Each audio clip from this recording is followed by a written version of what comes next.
Golden Age Radio is starting now. Subscribe to get future updates.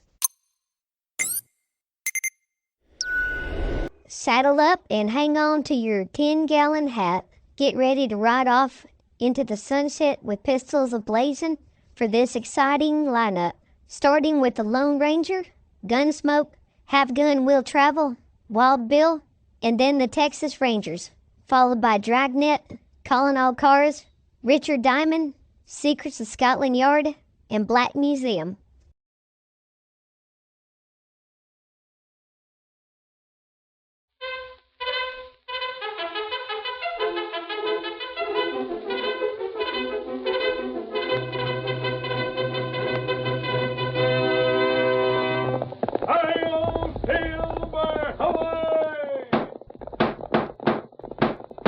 A fiery horse for the speed of light, a cloud of dust, and a hearty hi-yo Silver, the Lone Ranger.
The early settlers in the western United States were not the only ones who endured hardship and privation.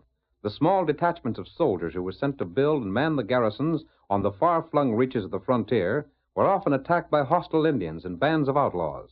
They endured bitter cold and blazing heat, and although they did their job well, they might not have succeeded in making the West safe without the help of the masked rider of the plains. It was he, more than any other man, who brought law and order to the frontier. Return with us now to those thrilling days of yesteryear. From out of the past come the thundering hoofbeats of the great horse Silver. The Lone Ranger rides again. Come on, Silver! We're heading north to Wyoming. Saddle's waiting on the trail ahead. Hi-yo, Silver! Away!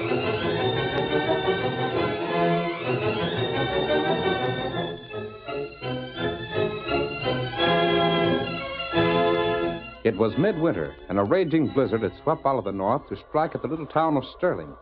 The single main street was deserted, except for a figure that half ran, half stumbled toward a house that stood by itself on the edge of town.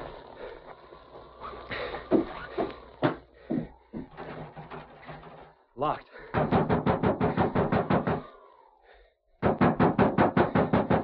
Ma, in the name of heaven, Ma, unlock the door. Jerry?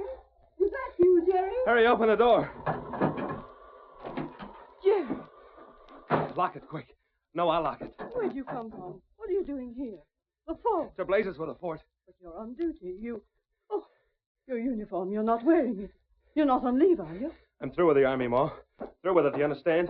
Through with standing guard in the open when it's 30 below. Through with chasing redskins with nothing but a blasted arrow in the back for your trouble. Jerry. Frozen saddles.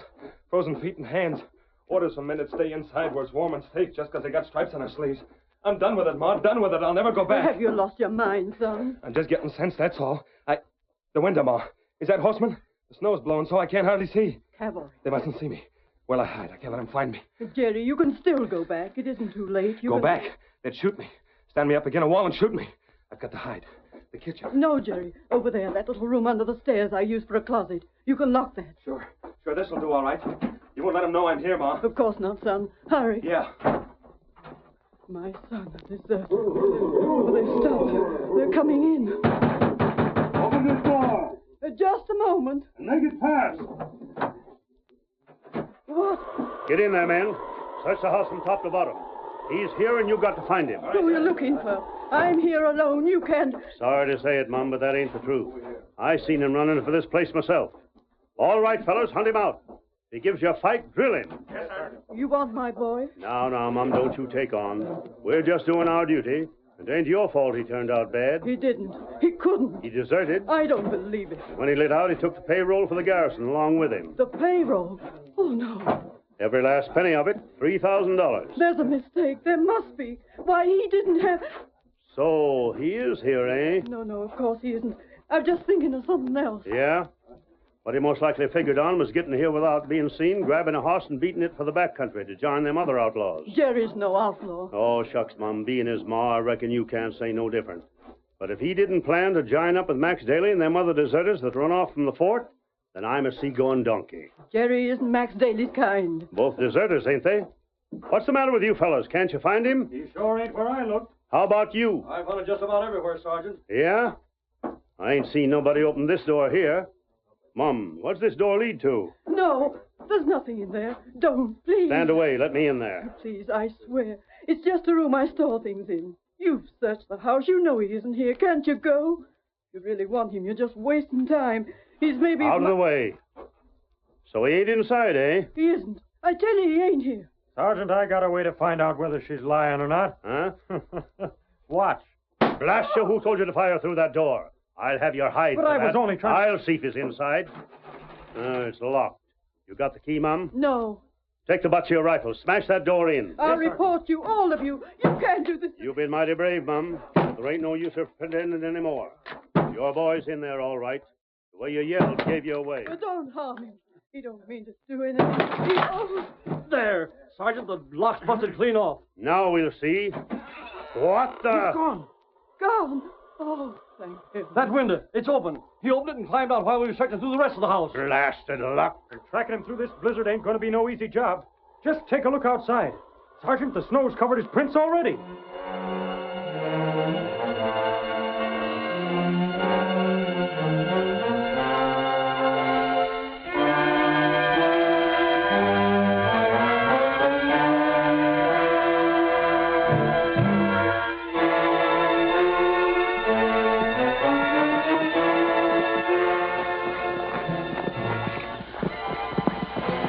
We'll have to turn back to our camp soon, Tonto. There's not much use going further today. It gets dark soon. Yes, this storm is helping Max and his gang. Any tracks they might leave would be covered up 5 minutes after they were made. It'd be bad enough without the storm. This country is nothing but wasteland, gullies, arroyos, caves, hills, mile after mile of rocks. There's 1,000 places to hide and 1,000 ways to reach them without being seen. Maybe we not find outlaw. We won't give up. We'll try again tomorrow. Those men who deserted must be found and punished. If they aren't, others will follow their example. Just like that young fellow who deserted 2 days ago. Him plenty foolish. I can't understand that case, Tonto. Jerry Crane had a good army record. He was liked by the men and his superiors. Had been decorated twice and was in line for promotion, they say. Maybe him think him steal cash. Him live easy. Yes, I'm afraid temptation proved too much for him. Now a good soldier has become another one of Max Daly's outlaws. That man has to be found, Tonto. And we try find him. But we'd better turn back now. Oh, Silver. Scout. Let's see. We'll try to remember how far we came today and start from here tomorrow. There, big stone by tree. Yes, and use that for a landmark, then... Tonto, over there in the snow. Isn't that a man? That man, all right. He's half buried under that drift. He must be freezing. Come on, Get Silver. him up, Scout. Perhaps he's dead already. Oh, Silver. Scout. Give me a hand with him, Tonto. Me help. I'll dig the snow away from it. Him not dead. Tonto hear heart. Good. Tonto, he's just a young fellow. I wonder, the description of Jerry Crane. This must be him. Huh? It was reported that he got away from his mother's home 2 days ago. Must have got this far on foot. It seems almost impossible in a blizzard like this. Him not bad, froze. He isn't? Me fix him here. He's reviving, Tonto. Jerry, can you hear me? Wake up, Jerry. Go away. Let me sleep. It's so warm. Come, Tonto. Help me lift him. We'll get him back to camp. Lift him. Cross Silver saddle, Tonto. Steady, old fellow. There. Let me see. We'll take care of you, Jerry. Ready, Tonto? Me ready. Hail, Get him up, Silver! Scout. Away!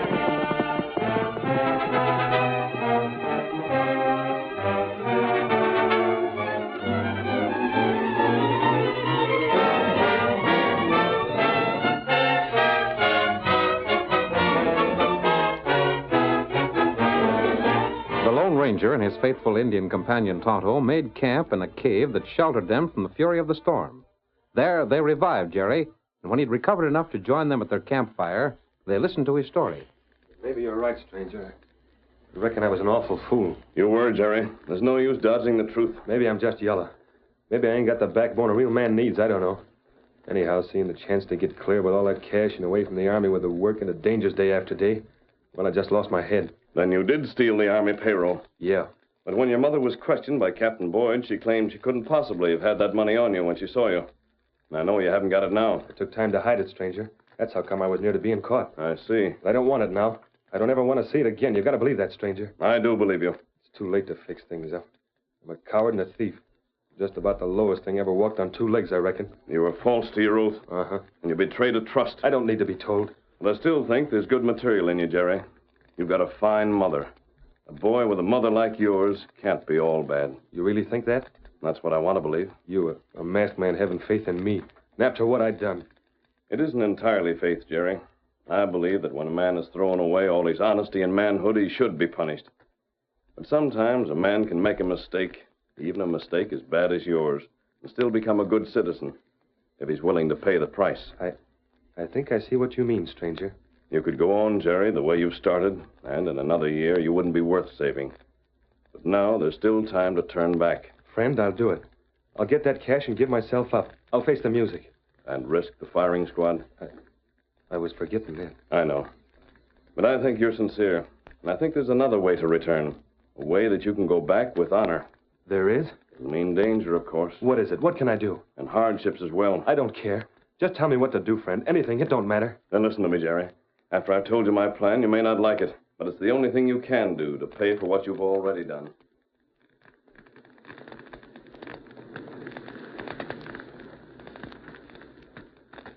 Now then, what do you think of it? I'm not afraid. Then you agree? It's my chance, stranger, and it's you that's given it to me. I'd be even worse than what I am if I turned it down. And there's another thing. Yes? I just want you to know one thing. No matter what happens, no matter if I don't turn out to be the kind of man you think me, well, I won't never forget what you've done. Then I think it's time we turned in and got some sleep, Jerry. All of us need rest. Uh-huh. And first thing in the morning, Over here! Over fire! the soldiers that are looking for me. Them see fire. Quick, we've got to get out. They'll trap us in here. But what do we do? They're bound To the horses. Tonto. Huh? We'll have to let Jerry take Scout. You and I'll ride Silver. I should ride the paint horse? You've got to have a horse, Jerry. Here, Silver. Scout. But what if This they won't get... spoil our plans, Jerry. It only means that you've got to start at once instead of tomorrow. The sooner the better. And Scout, load run those horses. Up with you, Tonto. Me up. I'll not forget what you told me, stranger. We'll separate here, but follow my instructions exactly. Hail, Get up there, Silver! Scout. Away! Shoot him down! On that paint horse. Hey, one of them other fellows was masked. Blasted, we can't catch him. Oh, there. Sergeant, I'd say there wasn't a horse in the whole troop that could travel like them. They just seemed to fly like they had wings. I'd give a heap to know who them other fellows was. Maybe the masked fellow was Max himself. But the one looked like a redskin. Yeah, that's what I The thought. polecats. Well, anyhow, we know they're still hanging around this part of the country. And by thunder, we'll get the whole gang. All right, men. Head your horses around. We'll go back to the fort and report this to the captain. Get up there. Get up.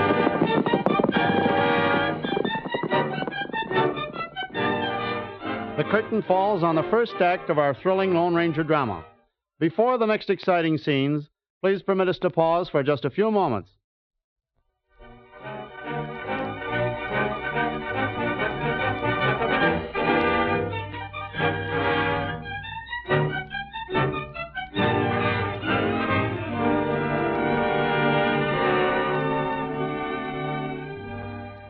Jerry Crane, having stolen the Army payroll and deserted, was saved from freezing to death by the Lone Ranger. Just as Jerry had agreed to make amends for his crime, the masked man's camp was discovered by troopers, and the Lone Ranger, Tonto, and Jerry were forced to leave. As our story continues, we see Mrs. Crane, Jerry's mother, in Captain Boyd's office at the fort. Captain, I have some money. It ain't much, but it's what my husband left me when he died. You can have it all, every penny of it. Maybe that'll help make up for what Jerry done. This has been hard on you, Mrs. Crane. I had such plans for Jerry. His pa was a soldier, too, for a time, you know. Soldiering seemed to be in Jerry's blood. But now... I couldn't take your money, Mrs. Crane. I thought, well, I reckon I figured that if I could pay for what Jerry took, then you wouldn't be so hard on him, maybe. I have no choice. Your son was a soldier, ma'am. He'll have to pay the penalty expected of any other soldier who forgets his duty. Please. Desertion in time of peace would have been bad enough. You're not at war. It amounts to the same thing, ma'am. There's always the Indians and Max Daly. Max Daly. He's the cause of my boy deserting. Your son is the 7th man to desert and join Max. I suppose you know Max Daly was once a corporal here. Yes, I knew. He was discovered stealing from the other troopers. He was confined to the guardhouse pending his trial and punishment. But with the help of several of his worthless friends, he escaped. I just can't bring myself to think that Jerry had anything to do with a man like that. But there can be little doubt that was your son's plan. What else could he do?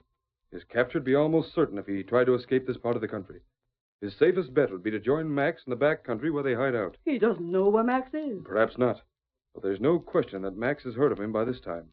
If Jerry can't find him, he'll find Jerry. My son. For your own good, ma'am, I'd suggest you forget it. But I... Who's there? Sergeant Crump, reporting, sir. Come in. Yes? I beg to report we found Private Dane, sir. Oh. You have him?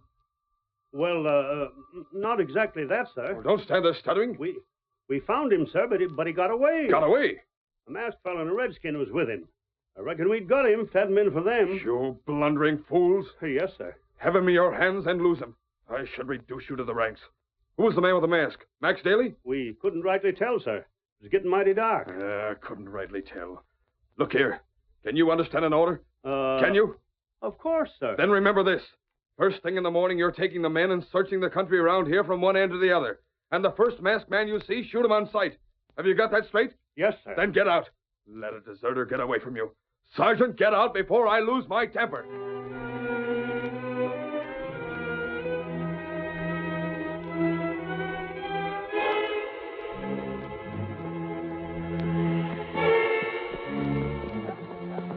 Scott, if we don't find a place to get out of this storm before long, I'll be freezing all over again. I ain't never been so cold. Sure, fella, I'll bet you're plenty cold yourself. Well, we ought to come on something that'll do us right quick. There's caves aplenty hereabouts. That's far enough, mister. Stop right where you are. What the... Who's that? Let's pull up on them rails, Gary. Whoa, Scott, whoa. Give you a surprise, didn't I? Whoa there. Max Daly. Just thought I'd sort of give you a welcome. Huh? As a matter of fact, Jerry, I've been following along behind you for quite a spell. Following me, but how... Just, you don't suppose them soldiers could do all that shooting without somebody hearing it, do you? Oh, so that's how you found me. I've been keeping an eye out.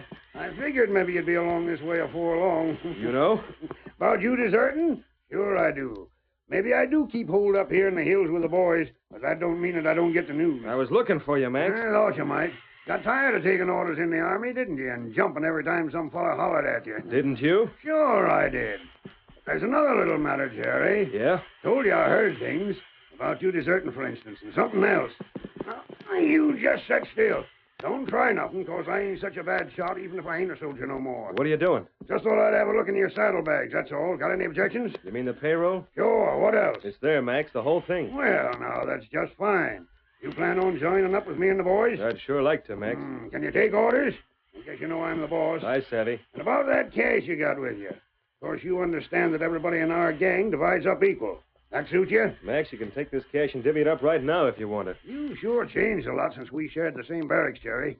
You and me didn't used to get along so well together. There's been a lot of water gone under the bridge since then, Max. I reckon there has. And from the way you talk, I got a notion you're going to fit right in with my bunch. Steady there, blast you. Can't we get someplace where it ain't so cold? That's where we're going right now. Back to camp to show the boys our new partner and divvy up that $3,000. Get up there. Get up, Scout.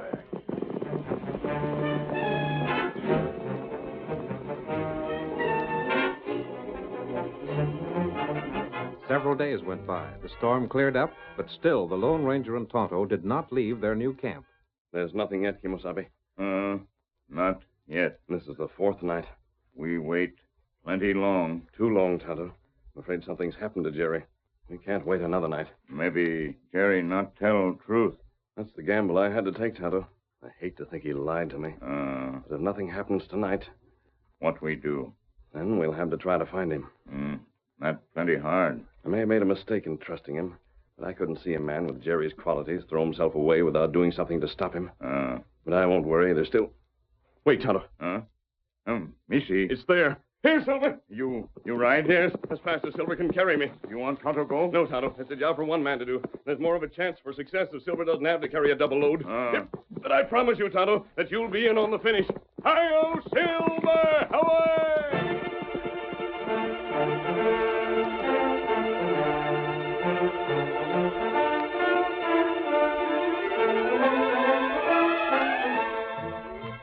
Before the gate of the fort, a solitary sentry paced back and forth. Midnight. Doggone keeping guard. I sure wish Don't call out. What? I've a gun pressing against your back. Who are you? What do you want? Drop your rifle quickly. Now turn around slowly.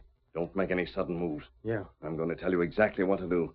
If you value your life, you'll obey orders. You can't get away with this. Quiet. Now open that gate. But Open that gate. Then take me where your captain sleeps. The captain? Exactly. The gate. Hurry. I'm getting it.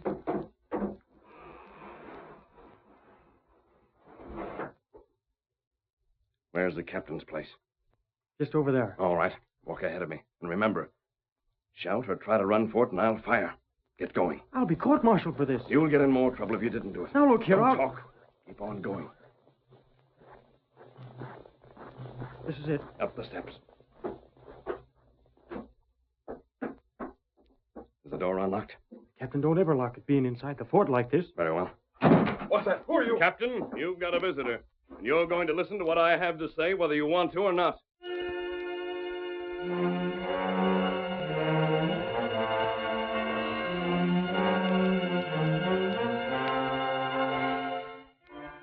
Max. Yeah?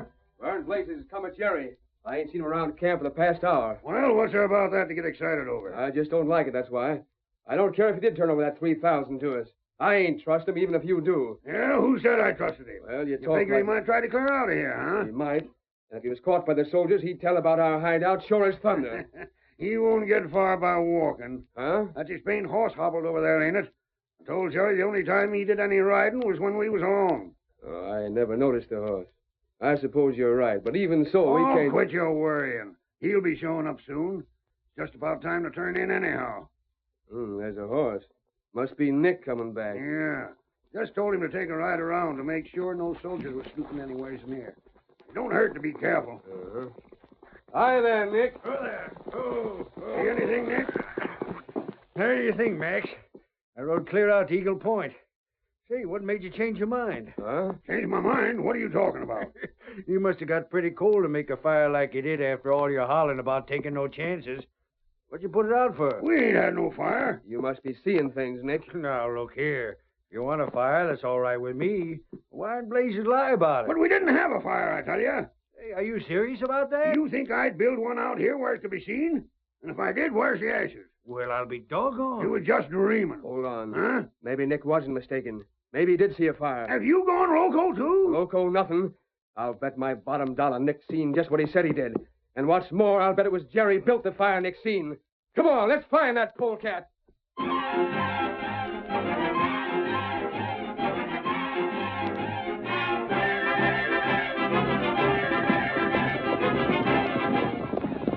Tonto! We're not stopping, Tonto! Grab my saddle and swing up behind. Me, here you come. There, Kimosabe. Keep on going, Captain. Come on, Silver.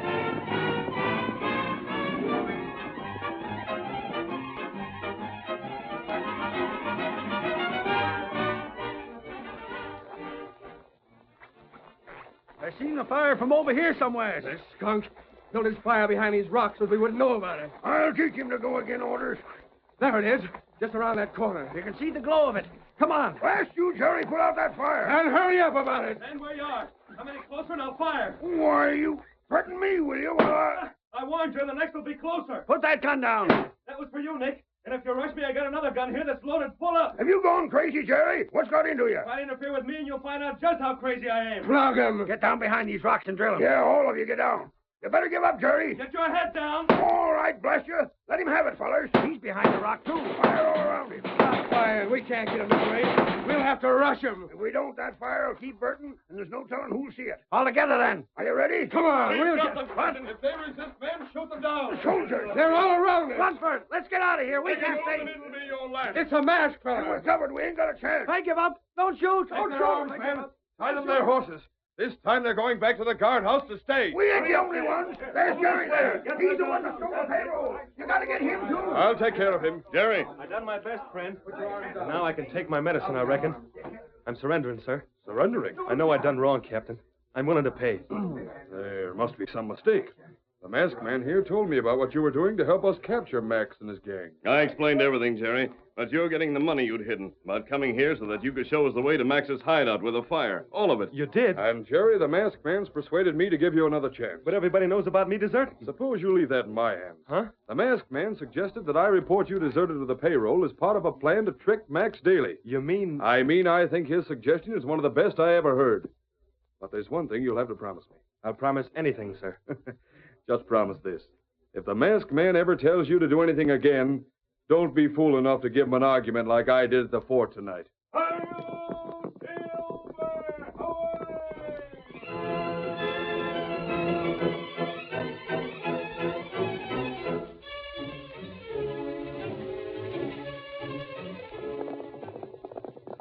Come on, Silver, old fellow. There's trouble at the Hefner Ranch. Hi-yo, Silver! Away!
The story you have just heard is a copyrighted feature of the Lone Ranger, Incorporated.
Enjoying the timeless classics on Golden Age Radio? If you're loving the nostalgia and captivating stories, consider supporting our channel with a tip. Your generosity helps us continue bringing you the best of vintage radio entertainment. Simply click on the link in the description.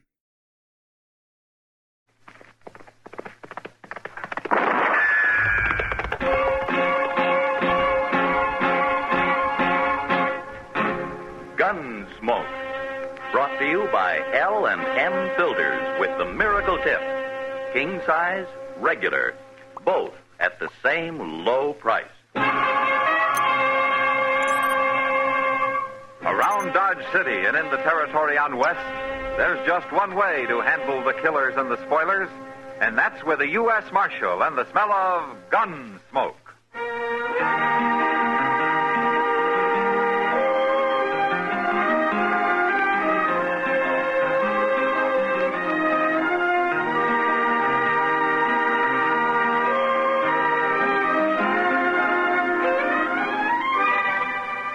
Gunsmoke, starring William Conrad, the transcribed story of the violence that moved west with young America, and the story of a man who moved with it. I'm that man, Matt Dillon, United States Marshal. The first man they look for and the last they want to meet. It's a chancy job, but it makes a man watchful and a little lonely.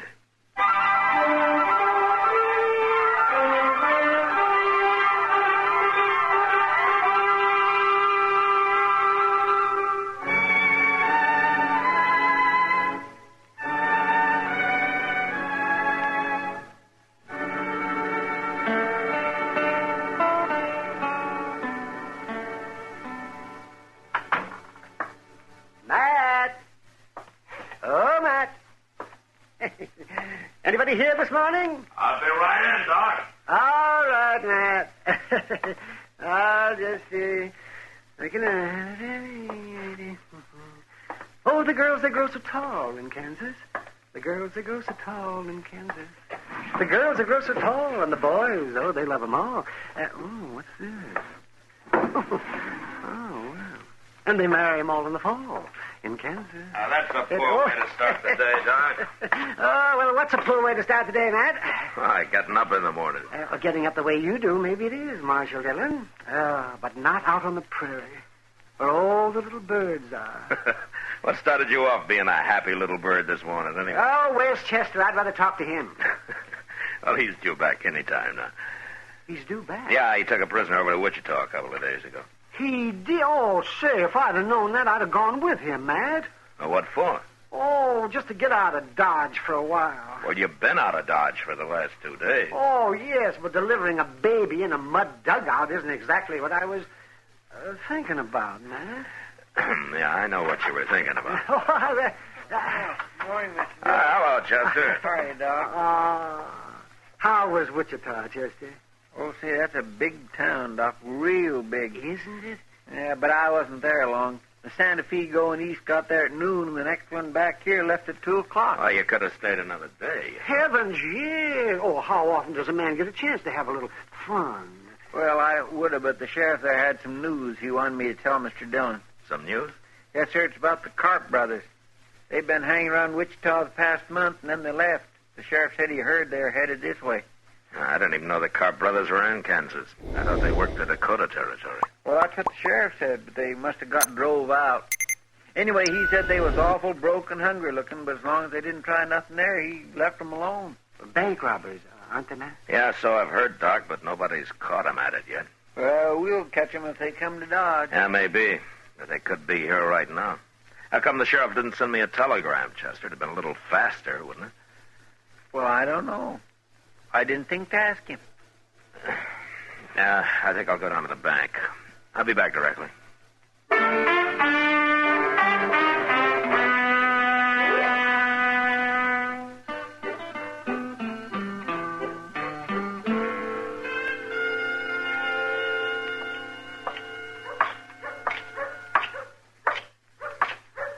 Hey, Kitty. Hello, Matt. You're up early this morning. I went to bed early last night.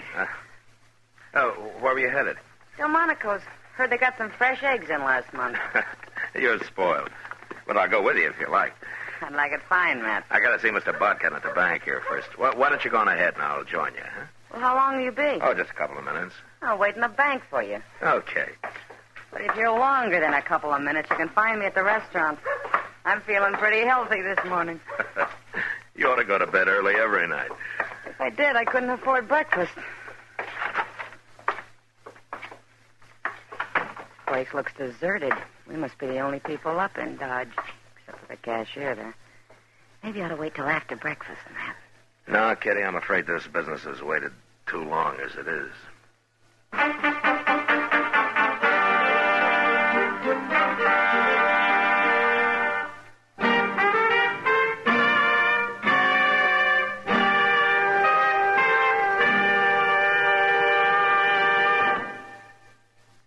L&M filters are sweeping the country. L&M, the filter tip cigarette everyone's talking about, everyone's changing to.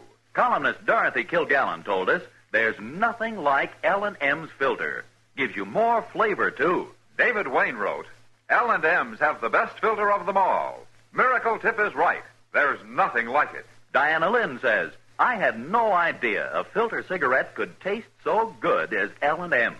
They're light and mild and full of flavor. Yes, L&M's are truly sweeping the country, breaking more sales records every day. The reason? It's the filter that counts, and no filter compares with L&M's Miracle Tip.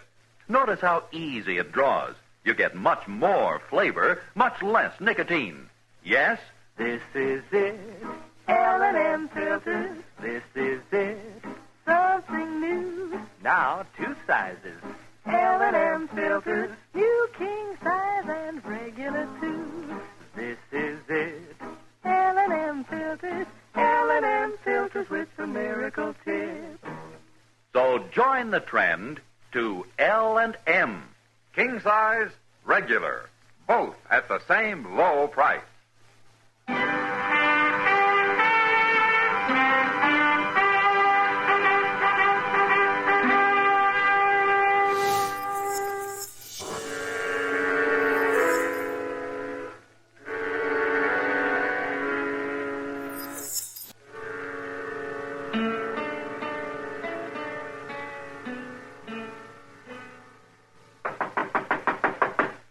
Come in.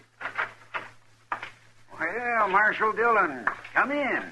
Morning, Mr. Bodkin. You come to deposit money, Marshal, or to borrow some? Well, neither. I came to protect it. What? Mr. Bodkin, did you ever hear of the Karp brothers? Why, no, Marshal. I don't believe I have. Oh, they've never been around Dodge. All I know is that they're brothers, and the older one's name is Joe. Well, why are you telling me this, Marshal? Well, I've heard that they're headed for Dodge, and I've heard that they're bank robbers. Bank robbers? Well, what do you plan to do? Well, I can't hire deputies until after a crime's been committed, Mr. Bodkin, but if you'd like to, it might be a good idea to let a half a dozen of them or so loaf around here for a while. Certainly, Marshal. I don't mind a little expense. What's that?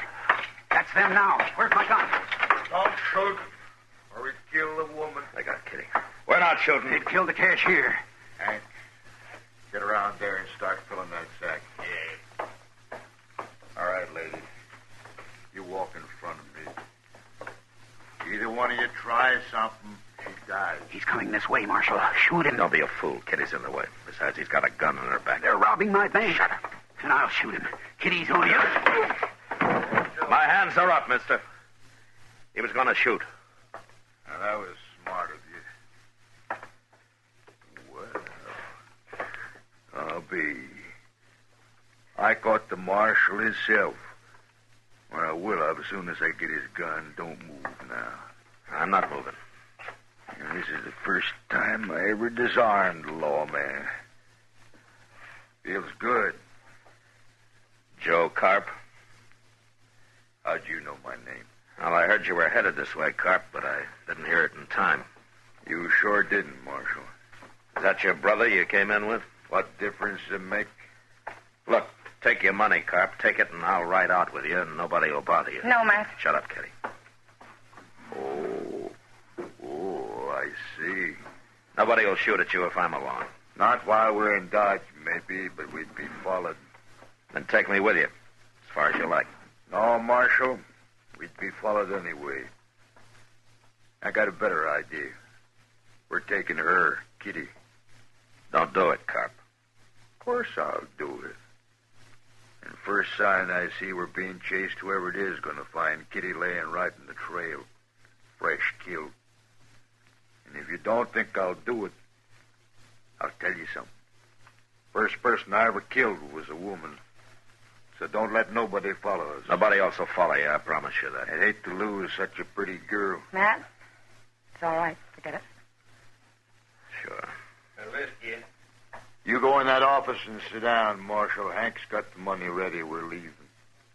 So long, Kitty. So long. Nobody seems to heard me kill the cashier. So don't you run out and tell nobody, Marshal. No, I won't. Yeah, Marshal, if I do shoot Kitty, I promise you one thing. Yeah? I'll do it with your gun.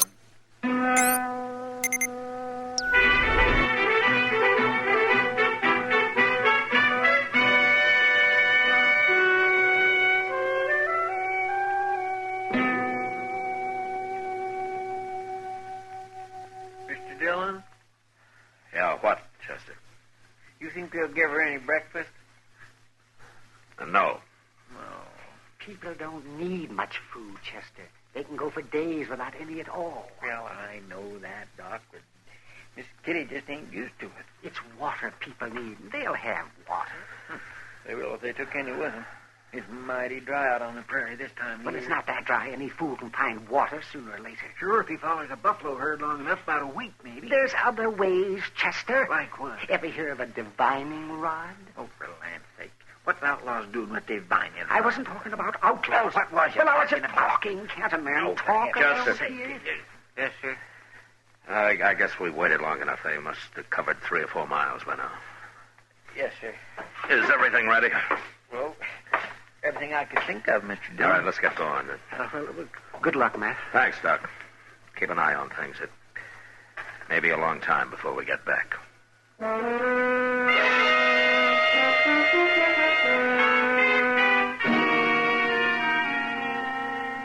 From the bank window, I'd watched the Carp brothers ride north out of Dodge. So Chester and I started off in the same direction.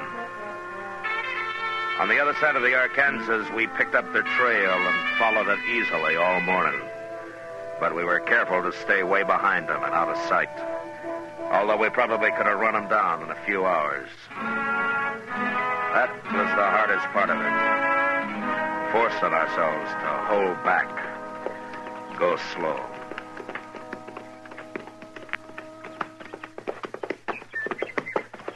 Mr. Dillon, you think Carp would really do it? Do what, Chester? You know. Do you?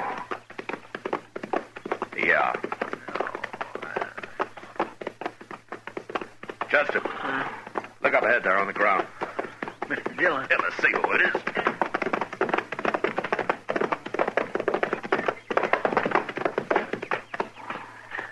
It's a man, Mr. Dillon, some cowboy. He's been shot. Bring your water back. Yes, sir.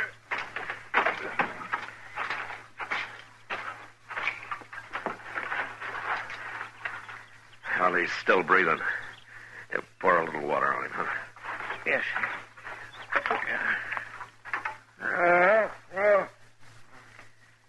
Hey, fella. You want a drink? Hey, you thirsty? Well, some more. Here.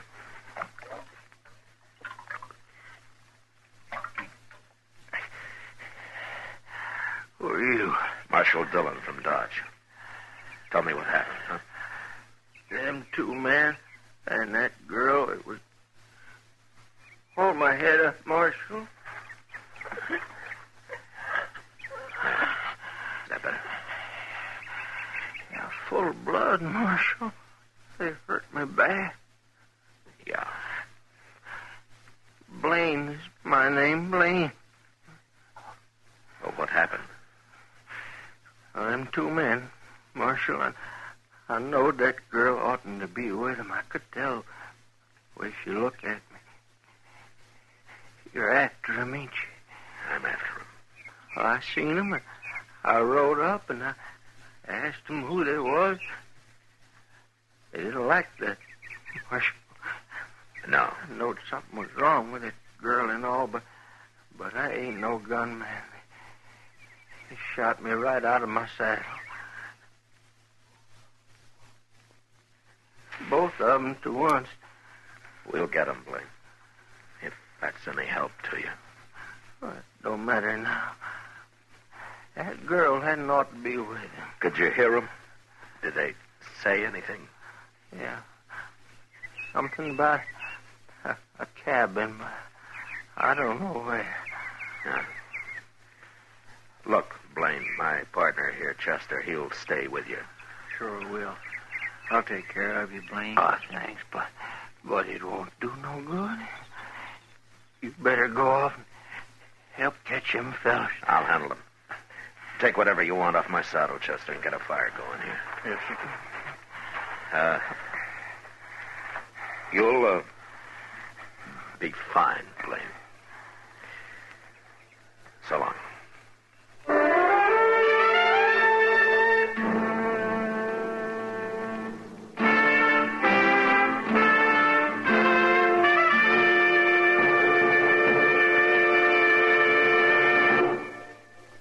This is it, L&M filters. This is it, something new. Now 2 sizes, L&M filters, new king size and regular too. This is it, L&M filters with the miracle tip. L&M filters are sweeping the country, breaking more sales records every day. The reason? It's the filter that counts. And no filter compares with L&M's Miracle Tip for quality or effectiveness. And notice how easy it draws. You get much more flavor, much less nicotine. Effective filtration. Our statement of quality goes unchallenged. L&M is America's highest quality and best filter tip cigarette. Buy L&M king size. Buy L&M regular. Buy L&M's by the carton. King size, regular, both at the same low price. L&M, light and mild.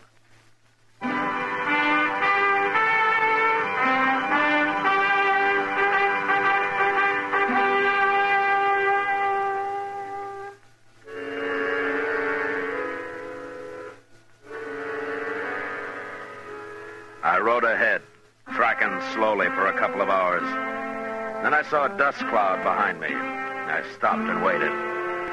It was Chester. He rode up and looked at me for a moment.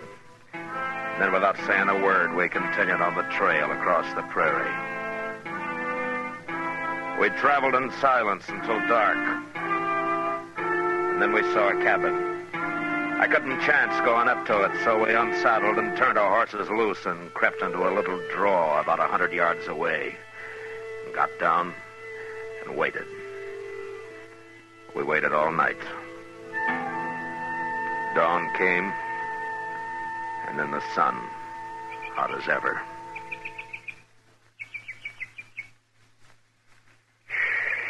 Anything nearer coming out of that cabin, Mr. Dillon? Yeah, sooner or later, Chester. Look, they got a fire going now. Smoke's coming out of the chimney. Breakfast. I'm so hungry. Now, why don't you chew on some of that slippery elm bark of yours? Slippery elm don't kill your belly. Well, a man can get along without food, Chester. Like Doc said. At least Miss Kitty's going to get something to eat. Yeah. Mr. Dillon, what in the world are we going to do? Well, right now, there's nothing we can do but sit here and wait and keep quiet. You know what'll happen if they find out we're here. I know, but I ain't thinking about it. Now, you better get back down now. I'll stay up here and where I can watch. Yeah, but they could see you, Mr. Dillon. Now, I got a little bunch of buffalo grass in front of me here. It's enough.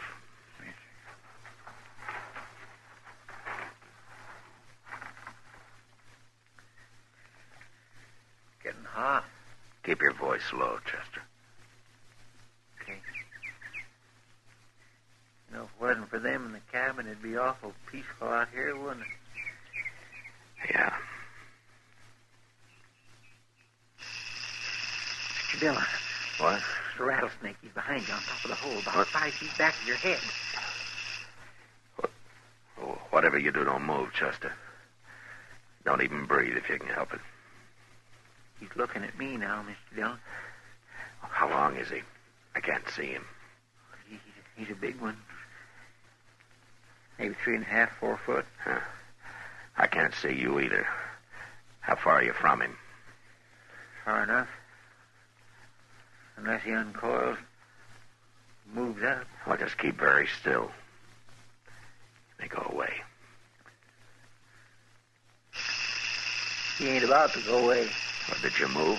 With my hand. Just a little. Well, don't do it again. Mr. Dillon, he's stretching out. He's moving. Which way? Toward you. Steady. He stopped.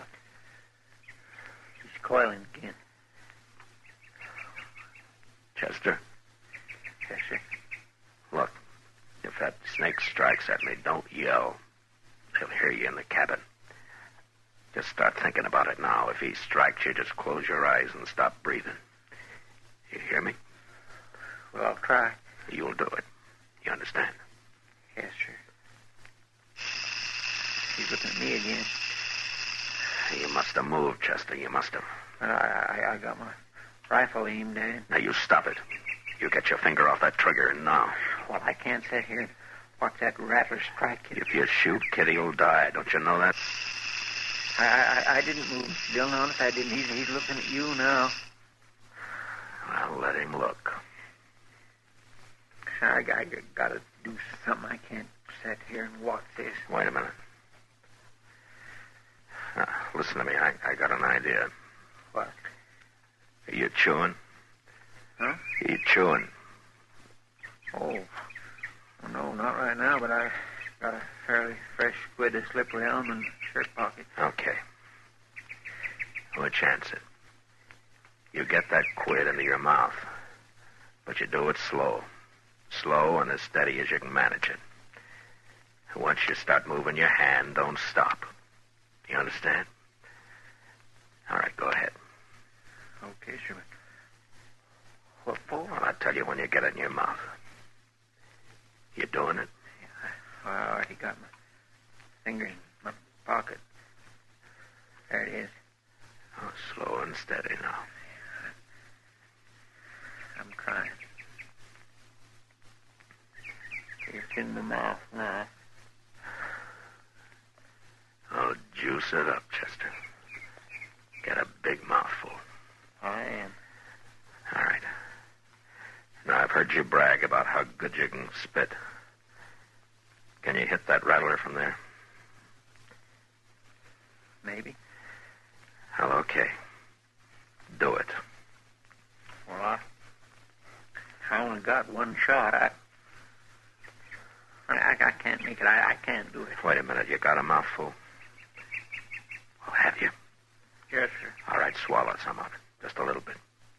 Now, go on, swallow. I did. Now, let it sit a minute. How's it feel? Like whiskey. Raw whiskey. All right. Now, take your time. Make him move. Make him look at you. And then splatter him right in the eyes. Okay. Go ahead. Snake. Hey, snake. Look. I got him. I got him, Mr. Dillon. I got him. He's leaving. There it goes. He's gone. It worked.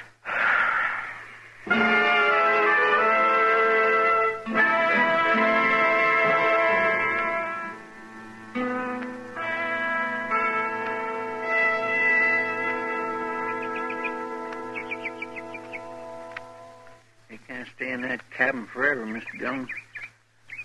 They'll die of the heat cooped up in there. It's only about 10 o'clock, Chester. My, I hope they gave Miss Kitty some breakfast. Now the door's open. They coming out? Get your rifle. Easy now. It's Miss Kitty. Yeah. That's Joe Carp behind her. Now there's his brother.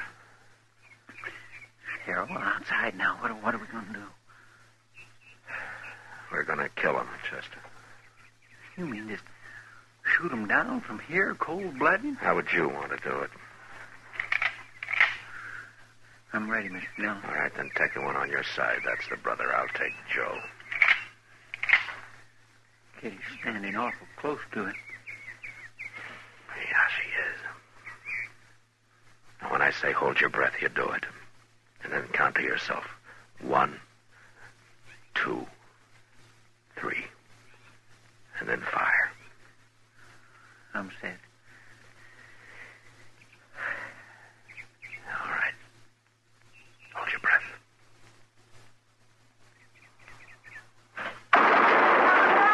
All right, let's go, Chester. Get back inside, Kitty. Joe Carp's still alive, Mr. Dillon. He's reaching for his gun. What?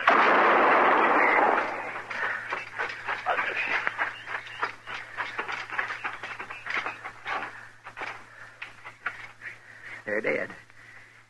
They're both dead now. Okay, Kitty.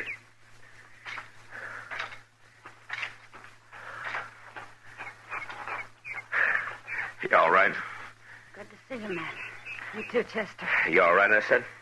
Shot 'em down like dogs, didn't you? Yeah, you bet we did. Thank you, Matt. Well, for pity's sake, she done fainted, Mr. Dillon. Well, it's a good thing you caught her. Here, I'll carry her inside, Chester. Come on, we'll get some breakfast going. They probably didn't feed her after all.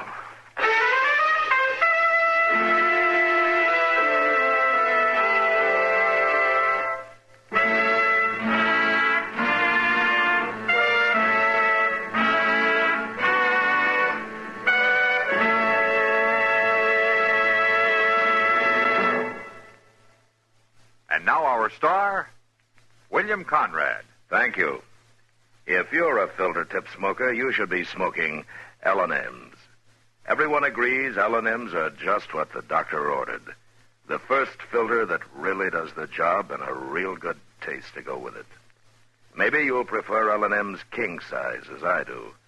But either size, I know you'll like them, and I know you'll stick with them. L&M's. Try them.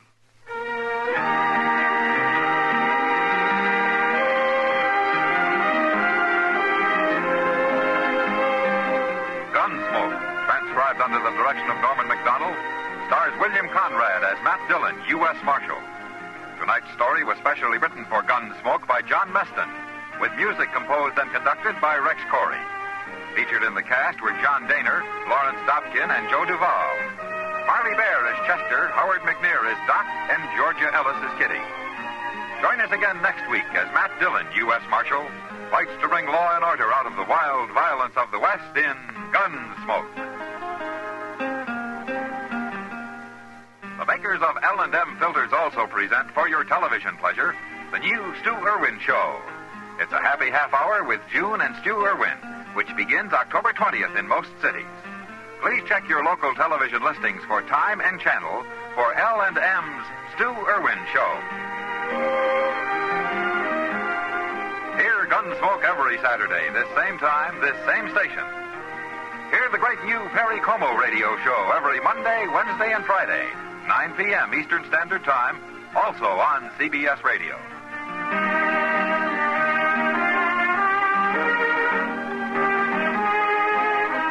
This is the CBS Radio Network.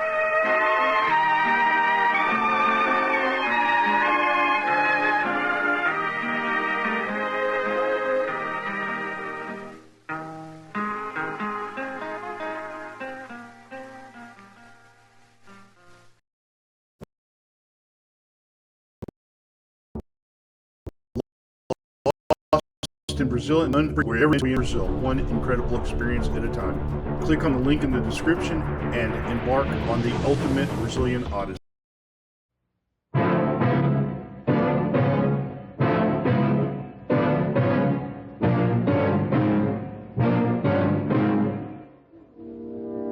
I know how important it is to have the organ delivered to your mission, Father. And even though there is a revolution, I'll get it through to you, somehow.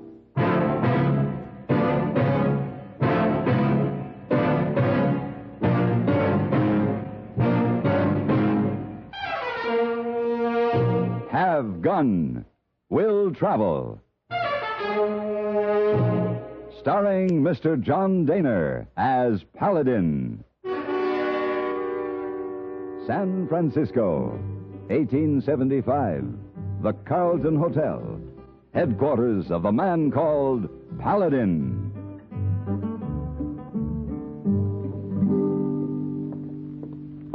Oh, hey, boy. Oh, yes, sir. Could you follow me upstairs, please? Yes, sir. I have a bag packed I want you to bring down. I have to hurry. Oh, you ready to leave? Just about. Mr. Wong very worried about this place you go. New Mexico? Yes, sir. She's a very strange place. It's no more strange than a lot of places my business takes me.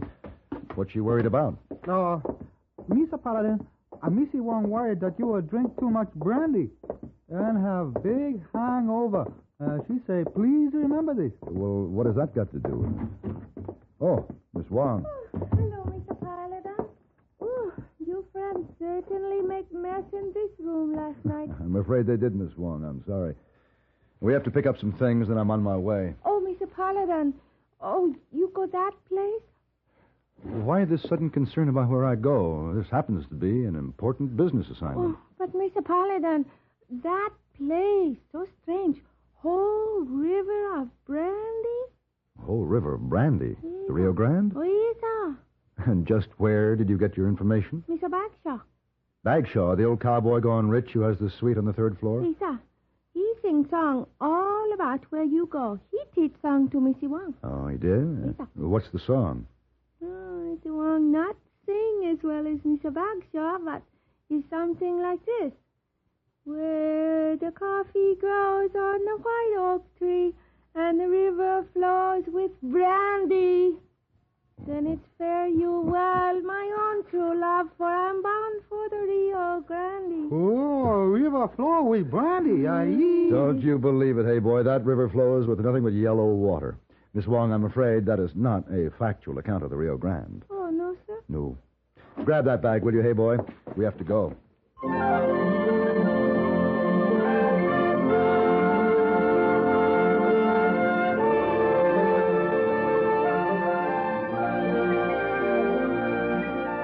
Whenever an assignment took me to the border area, I made it a point to look in on Father O'Toole, parish priest of the lower Rio Grande.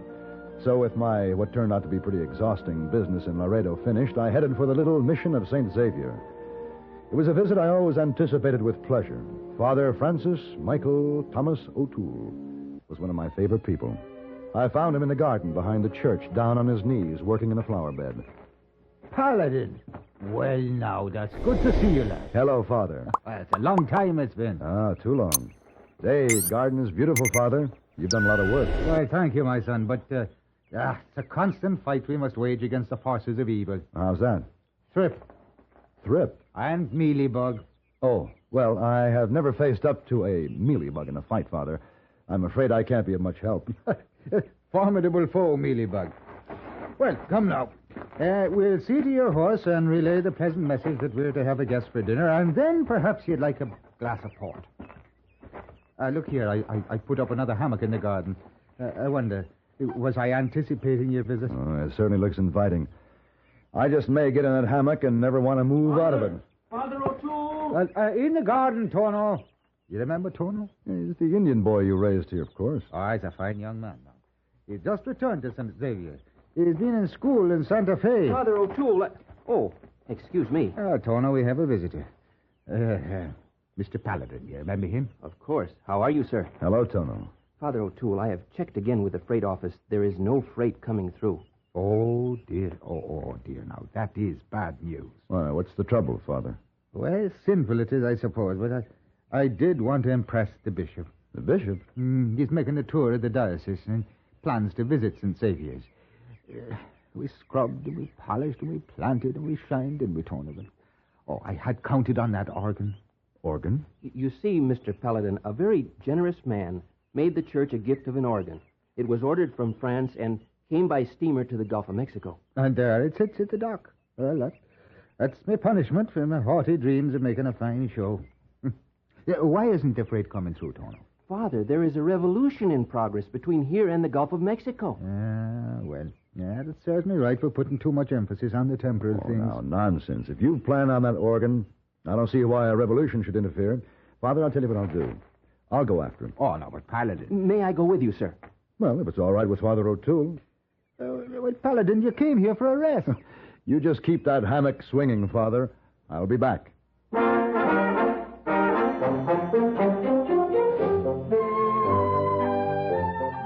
Traveling to the Gulf on horseback, Tono and I were able to skirt the battlefield of the Revolution. However, on the return trip, we'd have to take the wagon road, which would lead us directly through the war zone. Still, I couldn't foresee any problem. Father O'Toole was well known, well loved, and I was sure that an explanation of our mission would grant us safe conduct. The whole business seemed very simple. That is, it did until we reached the port of Matamoros and ran into the typically Mexican official red tape. Mr. Paladin. Well, now, Tono, what did he say? Now we take these papers to the customs warehouse. And where's that? Across the street there. All right, let's go. How many papers have we signed by now? In duplicate, in triplicate, English and Spanish, translated upside down, sideways, and backward? Very, very many, but we should be near the end. I hope so.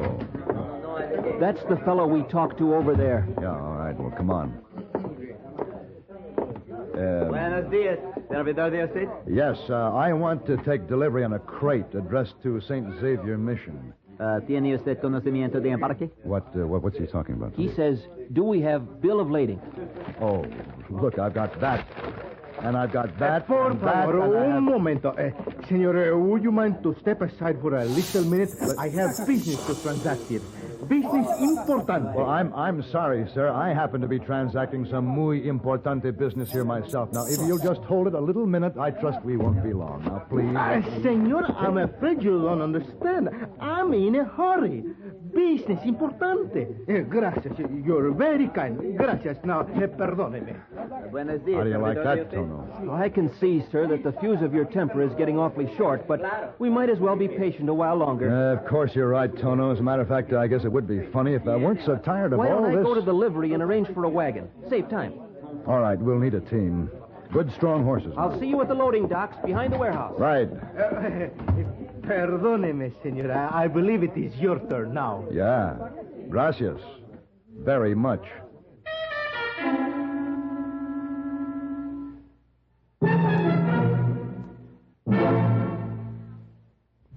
Now, Mrs. Ames, is that everything? Yes, and it's a small order, but could you send it? Of course. I've been helping my daughter move.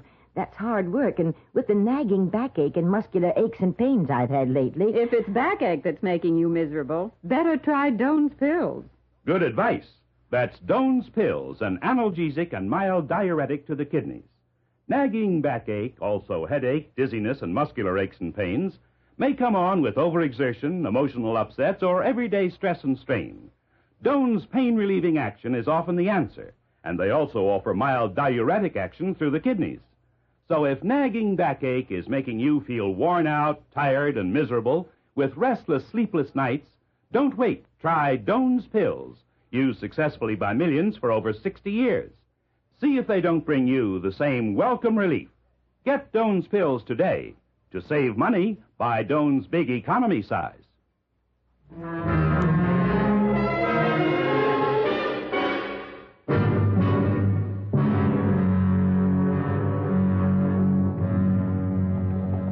Mr. Paladin, I'm sorry I took so long. That's all right, Tono. They're just bringing the crates on the docks now. Did you get the team? Yes, but you see, in this town, everything is a little difficult. I've discovered that. Where's the wagon? There, by the platform. That one? With the oxen? They'll get us there, Mr. Paladin. Oh, sure. Sure they will. Well, we've managed to get some action. That's our crate on the platform now. Come on. Tono, those men over there, those cargadores. Yes. I've already paid them to help us load, so you'd better give the orders. My Spanish seems to lack authority. Oh, sure. Hey, Tono, look. That man again. He's got his wagon to the platform. Yeah, and he's using my cargadores to load his crate for him. Hey, pardone me, senor. Si? Those are my cargadores, mine. See? Well, but maybe you would stand back there, senor, for just a little minute. Business, importante. You see, I'm in such a hurry. Well, it happens that I'm in a bit of a hurry myself. Bueno, we won't be long. But those men have been hired to load my crate. They've already been paid. Oh, senor, gracias. That's very kind. Now, if you'll just stand back, por favor. Cargadores, vámonos. Cargadores, you load the crate you were paid to load, right there. Aquí. There. No, aquí. There. Senor. See? What's your name? I am called Pancho. Well, Pancho, like I said to Tono, maybe if I weren't so tired, it'd be funny. But I am. And it isn't. So you just...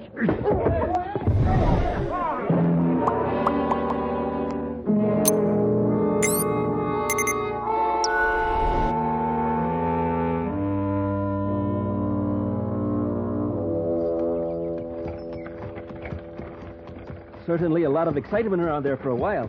Those poor cargadores didn't know what they were doing. I'm a little ashamed of that, Tono. Pancho certainly isn't the first man I've hit, but I've usually had better cause. Well, we can forget about it now. We have the organ, and Father O'Toole will be able to properly impress the bishop. That's right. Speaking of Pancho, is he still traveling behind us? No, he veered off to the right back a ways. I wonder what he's hauling through the war zone here. Look, Mr. Paladin. Soldiers. Those are soldiers. Barefooted? Armed with pitchforks? These must be the revoltosos, the peon army. Well, I'll tell you, Tono. I'm for the underdog. I've just decided I'm on their side. Do you happen to know what they're fighting for? No, and they have probably forgotten themselves. Ooh. Ah, that must be the leader coming over this way. Yeah. Well, we'll just explain that we're on business for St. Xavier Mission and ask for safe conduct through the area. Look, Mr. Paladin, we're completely surrounded. Yeah. You know, Tono, those pitchforks don't look very military, but they certainly look effective. I'm glad we have a good explanation for being here. Senores? Buenos dias. You will step down? Sure. Come on, Tono. Yes. You're gone? Well, let me explain. You're gone? All right. There. Now, if you will permit me to... You are under arrest. Arrest? We are too clever for you, are we not? We, the army of the people. Oh, believe me, all I need is a chance to explain. No need to explain. We have had word. You bring arms to the militia. The pigs are enemy. Well, no. That's a mistake. We're on an errand for Father O'Toole. We're taking an organ to St. Xavier Mission. The padre? Yes. San Javier? That's right. Organo. Mm-hmm. Very nice. You mind we see organ for San Javier? Ooh. Pedro, abra la caja. Look, tell him to take it easy opening that crate. I don't want anything to happen to that organ. General Perez, rifles. Yes, es rifles. Rifles? Rifles, Mr. Paladin. Rifles? My poor little army is grateful for them, senor. And it will be your honor to fetch them first, in front of the firing squad.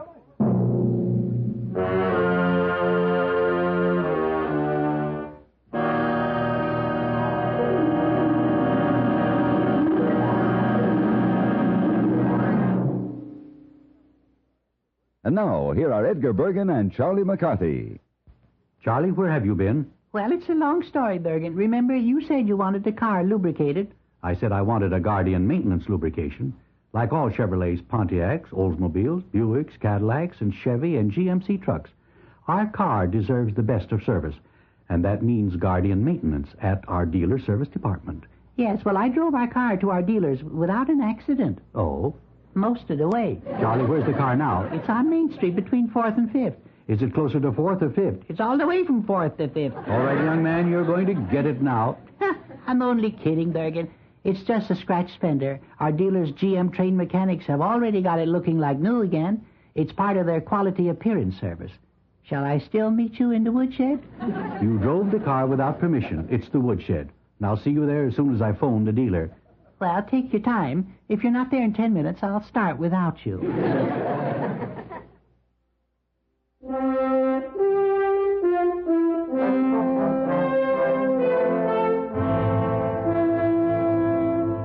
Without ceremony, we were prodded with pitchforks to a dugout in the side of the hill. It had an iron-barred, padlocked door. By the time my eyes got accustomed to the dark, I had managed to figure out what had happened. The muy importante business of my fat friend Pancho was undoubtedly a shipment of arms to the militia. In the confusion at the docks after I slugged him, the cargadores had put his crate on our wagon and our crate on his. If the militia expected rifles, it was a sure thing they weren't too happy when Pancho showed up with a church organ. Not very good food, Mr. Paladin, and not very much. We may starve to death before we reach the firing squad. But, Tono, we aren't giving up. Father O'Toole has got to impress the bishop. You really think the militia has the organ? That's the only answer. This is the darndest war. I've noticed every day about this time all activity seems to stop out there. Everything quiets down. Of course, the siesta. You mean even in the midst of a revolution, everybody stops after lunch to take a nap? Oh, yes, it is the custom. General Perez seems too disturbed for a siesta. Yes, he has been pacing back and forth out there. Yeah. Hey, hand me one of those tin plates, Tono. Yeah, that's right. Oh, why do you do that? You'll see. Here, what is this? What does this mean? General Perez, you're starving us to death. You eat as well as my soldiers. You're short of food? See? Well, why haven't we faced the firing squad? If you must know, we are also short of ammunition. I suspected that. General, would you like to win this war? Of course. All right, I have an idea. There's a plan that may help you, if you let us out of here. What nonsense is this? Even without those guns you confiscated. That militia is well armed. You're never going to beat them with one crate of rifles, no ammunition, and a bunch of pitchforks. I'm afraid that is true, senor. It takes more to win a war than a just cause. Let us throw in with you. Will you trust us? Why should I? Now, look, General. You can't afford to feed us. You can't afford to shoot us. You might just as well trust us. Believe me, you won't regret it, General. What can you do? We can go over into the enemy territory. But I cannot give you arms. I know. All we'll need are a couple of buckets. Buckets? Buckets of that adobe soil out there and some water. Senor, the heat is too much for you. No.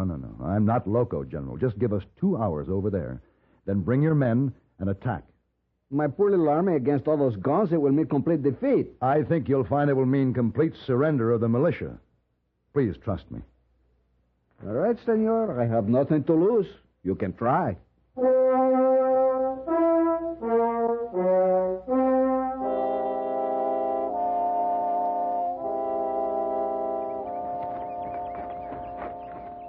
Let's see now. Did you get those rifles stacked by the tents? Yes. And those lying by the guards sleeping over there. These soldiers of the militia are sound sleepers. And lucky for us. Well, I guess that means we've plugged the barrels of every rifle in the outfit with that adobe mud. Now, in this heat, that adobe will harden and expand. And by the time Perez attacks... The guns of the militia will not perform with efficiency. Even a pitchfork, Tono, is a worthy weapon against a gun that fires backwards. Aha. So I guess we've done our part for the People's Army. Now let's look for St. Xavier's organ. It's got to be around here someplace. Mr. Paladin, they're waking up. Yeah. Quick, duck behind that little stone building over there. Come on.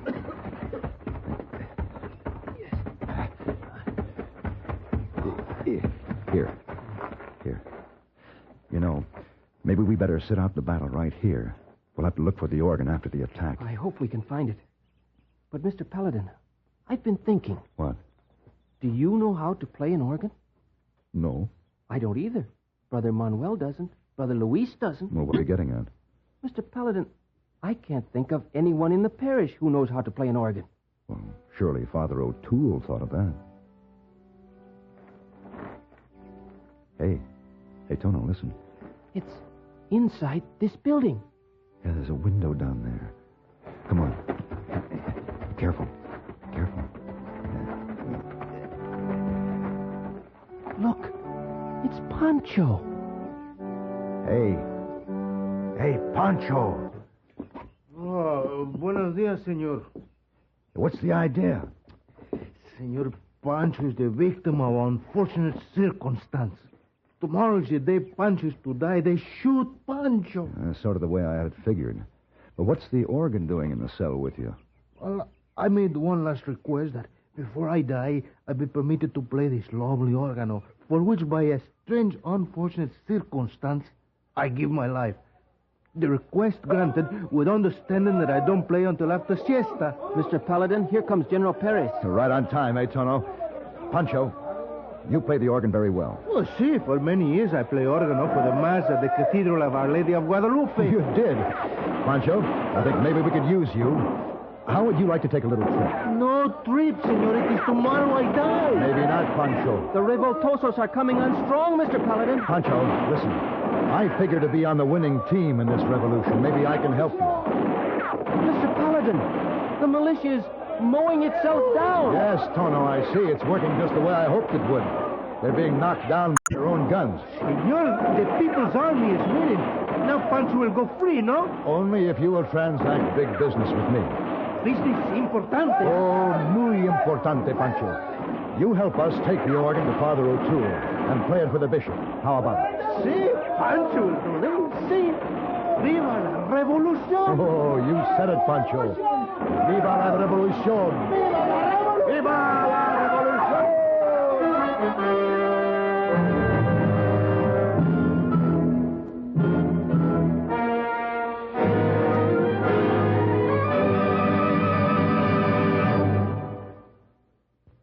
Thirsty people everywhere prefer ice-cold Pepsi-Cola. And because it's light, it refreshes without filling. Charlie, be sociable. I am, Kay.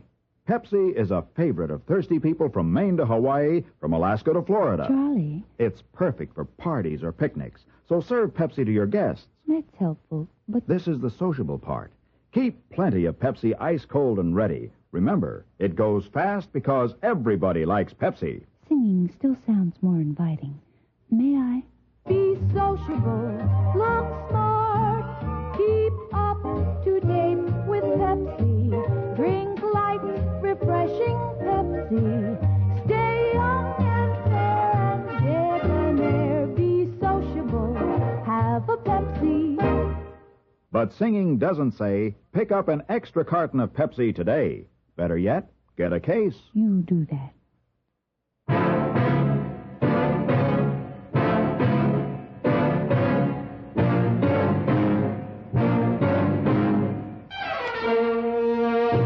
Have Gun, Will Travel.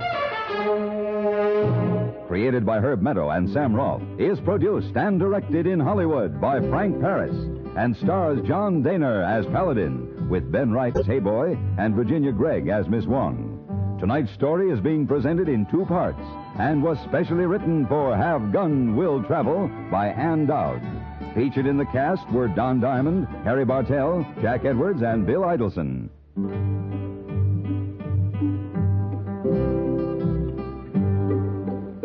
This is Hugh Douglas inviting you to join us again next week when CBS Radio presents Have Gun, Will Travel.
Enjoying the timeless classics on Golden Age Radio? If you're loving the nostalgia and captivating stories, consider supporting our channel with a tip. Your generosity helps us continue bringing you the best of vintage radio entertainment. Simply click on the link in the description.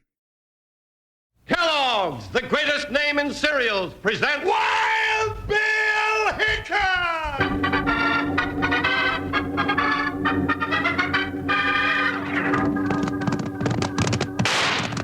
Hiya, folks. Hold on to your hats and pass those Kellogg's Sugar Corn Pops. Because here comes Guy Madison as Wild Bill Hickok and his pal Jingles, which is me, Andy Devine. We've got another rootin' tootin' Wild Bill Hickok adventure story for you from that great new cereal with the sweetening already on it, Kellogg's Sugar Corn Pops! Today, Kellogg's Sugar Corn Pops brings you Wild Bill Hickok, transcribed in Hollywood and starring Guy Madison as Wild Bill and Andy Devine as his pal Jingles. In just 30 seconds, you'll hear the exciting story of 2 plus 2. Before we get into today's exciting Wild Bill Hickok adventure, boys and girls, let me remind you to start your collection of Wild Bill Hickok's famous gun cutouts. You'll find them on the backs of the new yellow Kellogg's Sugar Corn Pops packages. A whole series of handsome guns made famous in the Wild West. Look for them down at your grocery store tomorrow. Now, let's listen.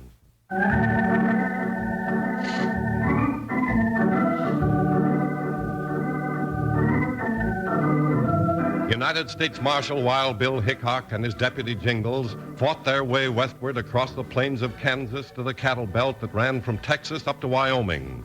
Behind them, they left a trail of law and order as they cleaned up one bandit gang after another.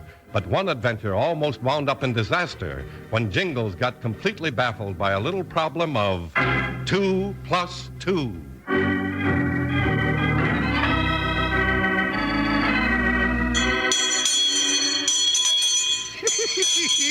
Hey, Bill, that'd be real fun, wouldn't it? What's that, Jingles? Ringing a bell? Sure, I'd like to ring this bell all the time. Well, if you did that, partner, you'd have to teach school also. You know that goes along with it. Oh, now, Bill, not me. I know I'm real smart, but, well, I don't want no part of school teaching. I had enough trouble with the teachers when I was a little button. Well, put that bell down and let's get on our way. I wish it wasn't Saturday. I'd like to watch them do their lessons. Wonder who the school teacher is. I don't know, Jingles, but I think we should write him a note and thank him for letting us stop in out of the rain. Oh, that's quite all right, Mr. Hickok. Huh? You're perfectly welcome anytime. Oh. And so's your deputy. Well, Bill, guess I don't have to write that note after all. Looks that way. I see you know our names, mister, and I take it you're the schoolmaster here. Yeah, that's right, Marshal. My name's Tom Dabney. Glad to meet you, Tom. Yeah, same here, Professor. How come you're around the schoolhouse on Saturday, especially this late? Well, I live just across the road. When I heard the bell ringing after dark like that, I thought our mysterious visitor was back again. Mysterious visitor? No, it was just me. Little old me, I was... What mysterious visitor? If you'd like to come over to my place, I'll tell you all about it. I don't like to leave Jeedy alone too long. Jeedy? Who's that? My son. Oh. See, my wife's back in Philadelphia visiting her family, so Jeedy and I are being bachelors for a while. Oh, Bill, don't you reckon we better be getting on? I don't like the sounds of this mystery business. No, partner, I think we'll go along with Tom. I'm getting real curious. Well, doggone it, I ain't. Already I can feel the short hair sticking up on my neck like a wild razorback's. And, well, that means we're headed for a mess of meanness as sure as I'm a foot wide.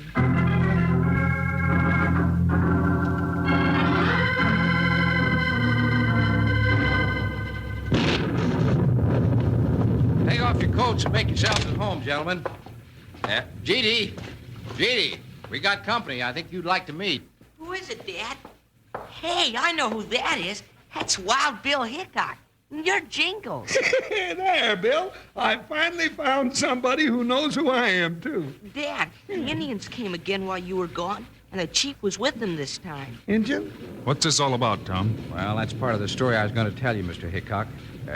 What did they say this time, Jeedy? Big Chief Running Bear say, you tell man with book, if bell ring and ghost horse ride in Valley of Blue Light one more time, Indian tomahawk send man with book to big sleep. Big sleep. What did he mean, Dad? What is a big sleep? Why, that means those doggone bow benders are Jingles. gonna... Huh? Oh, it don't mean nothing, GD boy, nothing at all. I think it's about your bedtime, GD. How about saying goodnight? Oh, gee whiz. GD? Oh, all right, Dad. Are Wild Bill and Jingles gonna stay here tonight? Will I see him in the morning? Well, I'll try to persuade him to stay. Now, on your way. We'll be here, GD. I want to stick around and meet your friend, the Indian Chief Running Bear. Bill, you ain't gonna have to wait till morning. Look, at the window, and he's all painted up with war paint.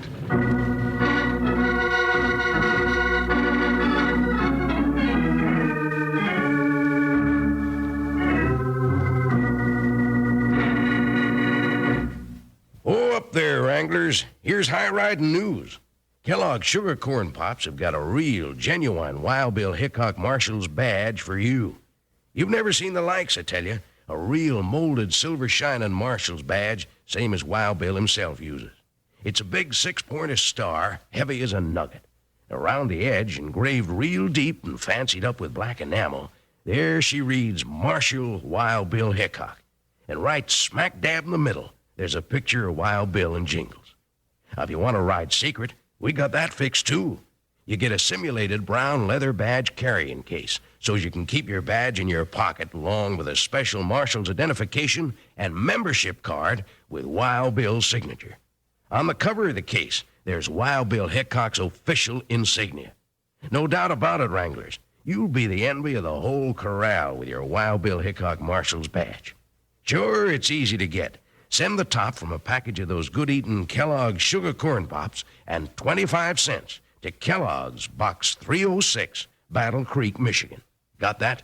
Send the box top from Kellogg's Sugar Corn Pops and 25 cents to Kellogg's, Box 306, Battle Creek, Michigan. Hurry, send today. But remember, this offer's good only in those areas permitting such offers.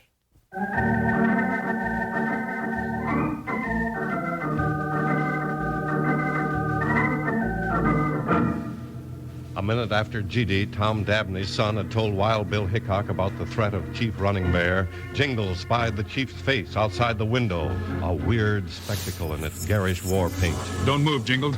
Tom, you and GD stand where you are. Bill, those two braves standing behind the chief, they've got arrows in their bows all ready to shoot. I see him, partner. Let's see if a little sign language to the chief will do any good. What are you saying to him, Wild Bill? Shh, GD. I'm just telling him that we're his friends, GD, and asking him to come in for a powwow. Yeah, and he can leave those two sharpshooters of his standing out in the rain for all of me. Hey, he's shaking his head. Bill, he's gone. Just like that. He's gone. Yeah, partner. Guess my sign language wasn't too convincing. Well, all right, GD, you can go to bed now. Well, if you say so, Wild Bill. Night, Jingles. Good night, youngster. Don't you go snoring in your sleep and waking me up. Oh, I don't snore. Night. Bill, this bell ringing and Indian threats to kill the professor here is real bad medicine, ain't it? I don't know, Jingles. We'd better get the rest of the story from Tom before we go jumping on a wildcat's back. Yeah. Go on, Tom, tell us. Now, what about the bell, Tom? Yeah, and where does Chief Running Bear and his war paint figure into this? Well, it's a fantastic story, Bill. 3 times in the last 2 weeks, the school bell's been heard ringing in the night across the Valley of Blue Light. That's only 2 miles from here. Now, why do they call it that? Oh, on moonlight nights, the moon shines on a big lake. It makes the whole valley take on a strange blue glow. Oh. Well, each time when I went to school the next morning, the bell was on my desk. The Indians who live in the valley think I'm the one ringing the bell. Stands to reason somebody's stealing the bell and scaring the Indians with it. Yeah, but there's more. While the bell's ringing, a big horse all draped in white rides around the rim of the valley. Well, actually, it's more like a big canyon. A white horse? Yeah. But stranger still, the sound of the horse's hoofbeats rolls like echoing thunder throughout the valley. I heard it once myself. And the Indians of Chief Running Bear's tribe think you're the bell-ringing ghostwriter. Certainly. I'm the school teacher. I have the only bell like that. Well, we'll stick around and look into this. Bill, I hear it. The bell. I hear it, Bill. Hold it, partner. Maybe we can, too. That's it, all right. Well, let's have a look outside. Hey, it stopped raining and the moon's coming out. If we were down in the valley, we could hear the hoofbeats. That's just where we're going. Jingles, you stay here with GD. Tom, you go saddle your horse, and you're coming with me. I won't be a minute, Bill. Oh, now, Bill, You ain't gonna leave me here, are you? We can't take G.D. with us, partner, and we can't leave Tom here alone until we clear up this mystery. Yeah, but what if them feathered fellers come around and start scalping me? Now, you wouldn't let them do that to you, would you? Oh, no, I wouldn't let them do that, would I? Oh, but Bill, See you later, partner. Oh.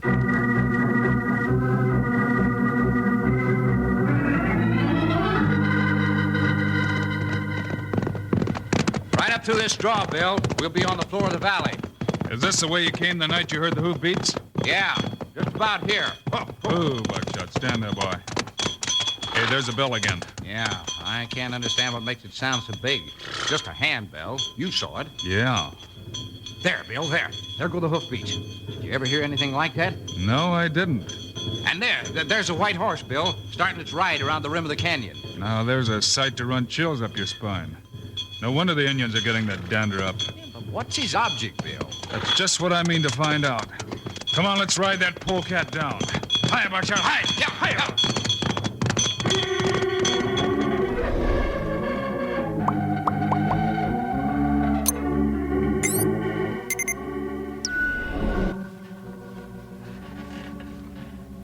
Doggone it, I don't see why Bill left me and took the professor with him. What if them Indians come back and... Oh, they wouldn't do that. No, sir. I was Who are you just... talking to, Jingles? Huh? Oh, me? I was just talking to myself. Do it all the time. Hey, what are you doing out of bed? Your chair was squeaking and it woke me up. Oh, I'm sorry. Reckon it needs oil in her, rubbing down with beeswax. Where's Dad and Wild Bill? Your dad and Wild Bill? They just went for a ride. A ride? At night? What for? Oh, just to see about an old Indian, an old... they just went for a ride, see? No, I don't see. I was afraid you wouldn't. Maybe you better go back to bed. Well, I'm not sleepy now. You're not, huh? Well, want to play games? What kind of games? Oh, how about cowboys and Indians? Indians? No, we'll play something else. You sure act funny. Something's wrong, isn't it? Wrong? Oh, no. Now, what could be wrong? Something about that bell ringing out there. That's a school bell. Oh, now, let's just forget that old bell. Come here and climb up in my lap, and I'll sing you a song. Well, all right. There you are. Now, I'm going to sing you to sleep. Oh, give me a home where the buffalo roam and the deer and the antelope play, where seldom is heard. Jingles, I don't think I could go to sleep to your singing. You don't, huh? Nope. Now, give me just one little good reason why. Just one. Well, I don't think I'd better.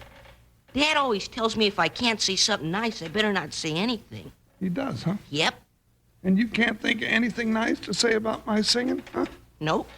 Then you're real nice not to say anything. Jingles. Yeah? Is it a bad sign for a fella as big as me to be scared once in a while? Oh, no, not a bit. Why, it'd take about 10 hombres your size to make one of me, and I get scared once in a while. Well, then I'm scared. You are, huh? Yeah. Something's wrong, and Dad and Wild Bill are out there in the night, and the bell's ringing, and that Indian chief threatened to kill Dad. That's what he meant, wasn't it? When he said the big sleep, wasn't it? Now, you just listen to me, young fella. Don't you be scared for a minute. Not even a little bit. You just put your faith in Wild Bill Hickok, and you'll be all right. Why, I'll bet he's just about got this bell mystery solved right now. But doggone it, I wish I was out there helping him.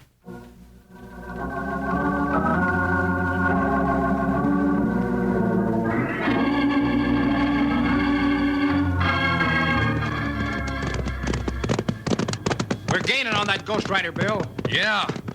Did you notice that those hoofbeats aren't coming from that rider's horse? They're across the valley now. Hey, that's right. That means he's got a helper in his little scheme. Bill, he's seen us. That shot whistled right by my ear. Get low in the saddle, Tom. After him, Buckshot. Hi! Hey, look. Our Ghost Rider's cutting back down into the valley. He's not giving up easy. Come on, Buckshot. Down the hill, boy. Yeah, come on. Come on, Lowell. Stay with him. Bill, why don't you shoot back at him? I want to take him alive. I got a lot of questions to ask him. All right, we're almost down now. Easy, Buckshot. Easy, boy.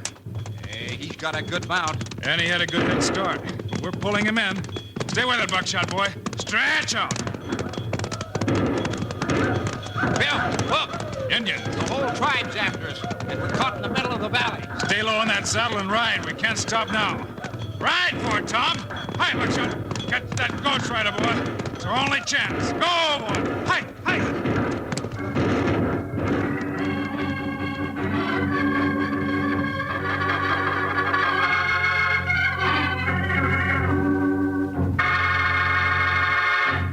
Well, I'll be a whistling mockingbird, Wranglers.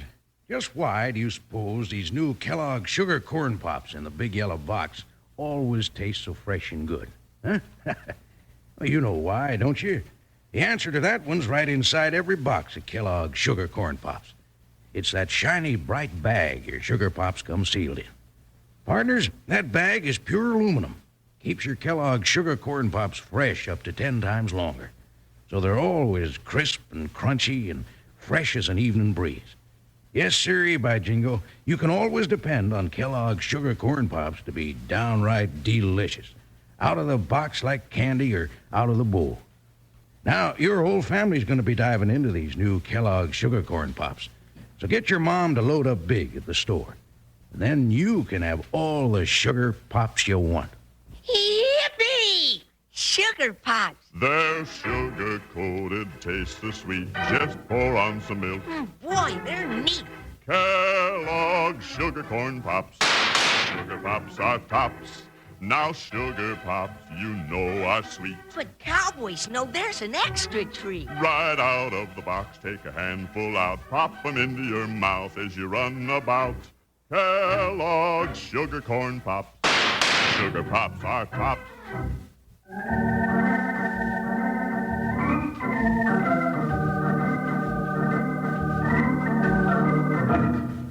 When Wild Bill Hickok and Tom Dabney were almost close enough to catch the Ghost Rider, they were attacked suddenly by Chief Running Bear's braves. Wild Bill yelled for Tom to ride for it and kept after the mysterious Ghost Rider. Meanwhile, back at the Dabney house, Jingles was trying to keep young G.D. occupied. Oh, come on, G.D., sing with me. Well, all right, Jingles, if you want me to. Yeah, that's the boy. Now, all together. Oh, give me a home where the buffalo roam and the deer and the antelope play, where seldom is heard a discouraging... Jingles! Hey, Jingles, what's that? Shots. Sounds like the whole county's at war. Yeah, and Dad and Wild Bill out there. Jingles, we gotta go help them. But Bill said, well, I ain't staying here another minute. Come on, partner. You doggone right we gotta go help them. Get your boots on, Buster, and let's go. We'll both ride Joker.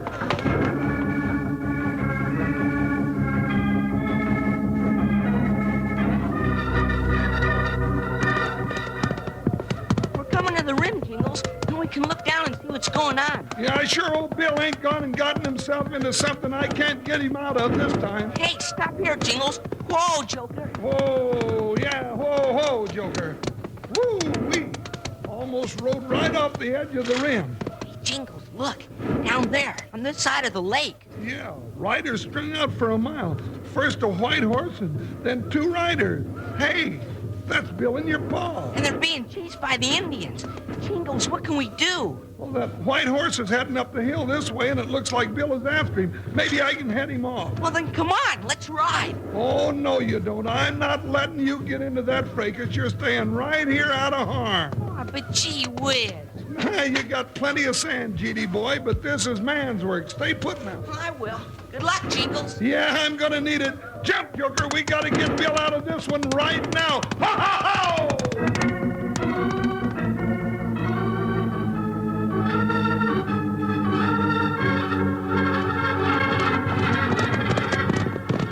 How you coming, Tom? Fine, Bill. We're leaving the Indians behind. Not far enough. And that Ghost Rider's heading up for that cave. Hey, look, Bill. Coming down the hill to the right. Up there. Yeah, it's Jingles. Jingles? Then where's G.D.? Well, don't worry. Jingles wouldn't leave him where he could be hurt. Hey, Jingles is cutting across the trail of the Ghost Rider. All right, now's the time. Take him, Buckshot. Hi! Hiya, boy! Come on, Bill! Get him! That That's just what I'm aiming to do, partner. All right, you night-riding coyote. Come down out of that horse. Now get up and let's see what kind of a jasper you are. You ain't gonna be able to see when I get through with you. That just might be the other way around, mister. Now you can start clearing up this little mysterious game of yours before Chief Running Bear and his boys get here. I ain't clearing up nothing. Hey, Bill! That shot came from this cave up here. I'll take care of it. Be careful, partner. That's this Jasper's sidekick up there. Come out of there, you! You ain't taking me, you meddler. Stand right where you are. I've had plenty of trouble out of you for one night. Hey, Jingles, you all right up there? Yeah, Bill, I'm all right. You're gonna have to get all your information out of this coyote. That polecat up in the cave ain't gonna be talking for a while yet. Hey, Jingles, you found my school bell. Yeah, found it up in that cave. That part of the mystery? Hey, Bill, the Indians stopped way back. Chief Running Bear's riding up alone. Yeah, I guess now's the time to get the whole story. You, Wild Bill Hickok. You say by sign language you Chief Running Bear's friend. Now you prove it by catch Ghost Rider. Well, here he is, Chief. You recognize him? Nah, he don't know me. Yes, I know him. He bad man Bull Lager. 4 moons back, he tried to steal gold from Indian Valley of Blue Light. Yeah, Bill, I heard about that, but he disappeared. Yes, we run him away one time. Now he come back. Yeah, with a bunch of new tricks. Tricks? Bill, you mean that bell? Say, that's what those logs were for, I guess, huh? Logs? What logs? Oh, well, just inside the cave up there, I saw 2 hollow logs. One of them had sheep's hide stretched across the end of it, and this bell was laying right by the other one. Yeah, pretty good trick, if I do say so myself. And I'd have had these dad-blasted Indians heading for somewhere else if you hadn't come along. You mean that a hollow log could make that bell sound that big? At the mouth of a cave? Sure. And he was beating the makeshift drum with his hands, make it sound like hoof beats when this coyote was riding the rim. Jingles, is it all right now? Hi, Dad. Jeedy, you all right, son? Well, sure. Me and Jingles just came out to help you and Wild Bill. All of you great friend of Chief Running Bear's people. You give me this bad man Lager. We take care of him. No, Chief. The laws of his own people will take care of him and his partner. You and your tribe go in peace. Yeah, Chief. And something tells me you better wash your face. That war paint don't look very peaceful. Yeah, Chief. You know, the button's got a right good idea there. This is a mighty pretty valley you got here, and, well, I reckon the thing to do is to enjoy it. Might settle down in a place like this myself. Oh, give me a home where the buffalo roam and the deer and the antelope play.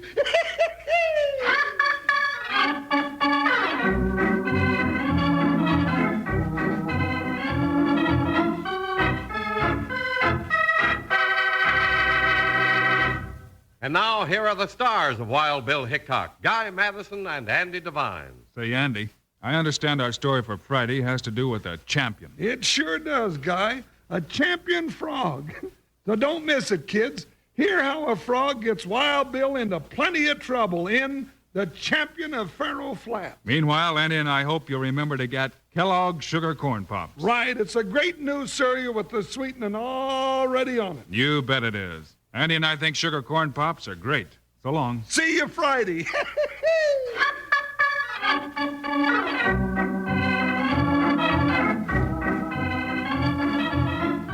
Yes, sir. Kellogg's, the greatest name in cereals, has brought you another exciting story of Wild Bill Hickok, starring Guy Madison and Andy Devine in person. Today's cast included Forrest Lewis, Jeff Silver, Ed Max, Harry Bartell, and Jack Moyles. Our director is Paul Pierce, story by Larry Hayes, music by Dick Orant. This is a David Heyer production, transcribed in Hollywood. Don't forget to listen Friday, same time, same station, when Wild Bill Hickok defends the champion of Faro Flats. Now, this is Charlie Lyon speaking for Kellogg's Sugar Corn Pops, the cereal with the sweetening already on it. Kellogg's Rice Krispies, the world's only talking cereal. And Kellogg's Corn Flakes, America's favorite ready-to-eat cereal.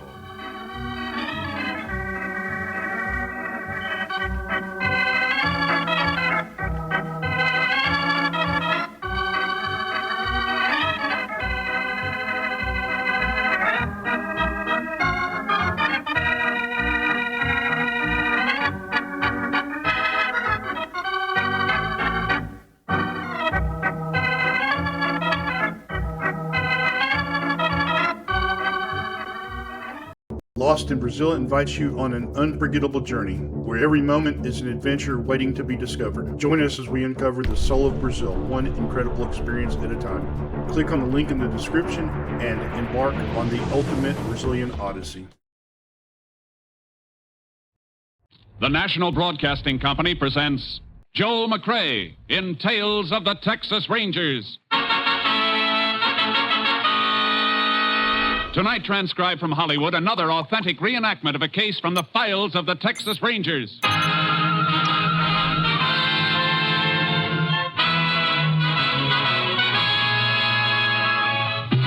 Tales of the Texas Rangers, starring Joel McCrea as Ranger Jace Pearson. Texas, more than 260,000 square miles, and 50 men who make up the most famous and oldest law enforcement body in North America.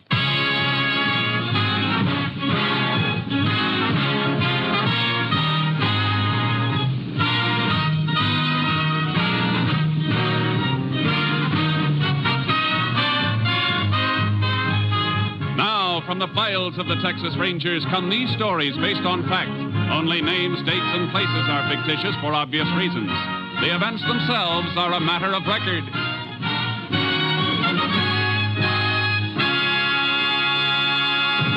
Case for tonight, The Devil's Share.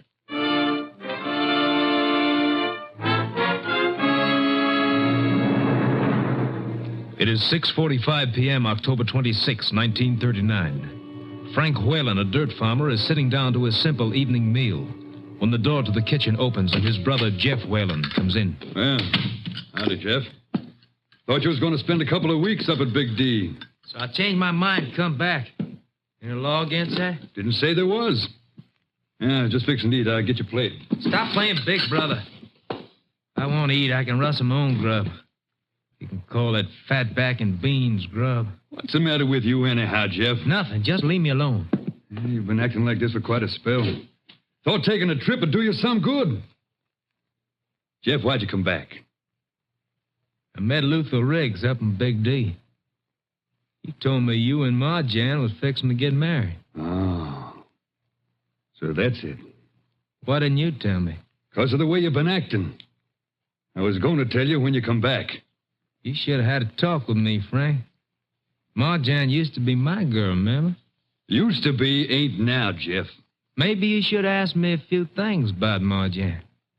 Maybe there's a couple of things you ought to know. Anything I want to know about Ma Jan, she'll tell me herself. As far as you're concerned, ain't nothing to tell. No, huh? You ought to learn a little about women, Frank. You might learn a lot if you didn't spend so many days looking at the rear end of a mule, so many nights poking your nose into that Bible of yours. If it's hurt me any, I reckon I'll find out when judgment comes. Meantime, I ain't taking your word for it. Meantime, you ain't bringing Ma Jan here either. Maybe you're forgetting it. I'm half owner of this farm. You'll never prove it by anything you grew here. The law says I'm half owner with or without growing anything. You want to bring a wife here, you better buy me out. You can have my share for $2,000 and good riddance. Jeff, you got yourself a deal. I'll give you $800 cash in the morning and notes for the rest. You give me $2,000 cash in the morning. I ain't got that kind of money, and you know it. Who do you think you're kidding? You had a good crop? You got that much in the bank right now? Yeah, I got it. And almost half of it belongs to old Uncle Joe for working on shares. Work you wouldn't raise a hand to do. I don't care about you or Uncle Joe. Let him wait, not me. Jeff, get this. And get it straight. Uncle Joe is going to get every nickel that's coming to him whenever and however he wants it. He's worked for it. Okay, Frank. I just guess you and me and Ma Jan gonna live here like one big happy family. Maybe Ma Jan like that more than you think. You... Jeff, if you wasn't my brother... I'll get your money for you, somehow. I'll get it and you can clear out. I wouldn't have Ma Jan around dirt like you for $1 million. Oh, she used to be mighty fond of dirt like me. Jeff, shut up, I tell you! Don't say nothing else, Jeff. Don't open your mouth. It's only remembering when we was kids together and the memory of Ma and Pa that's keeping me from beating you. That's just too bad, Frank. Because I ain't like you. Memories don't bother me at all. You ain't gonna do anything to me, Frank. And I'm gonna get what I want, and I'm gonna get it all now, including Marjane. Jeff! Put that bread knife back on the table! I took a knife to you once before, Frank. Paul stopped me that time. But Pa ain't around anymore. Give me that knife, Jeff! Oh, take it!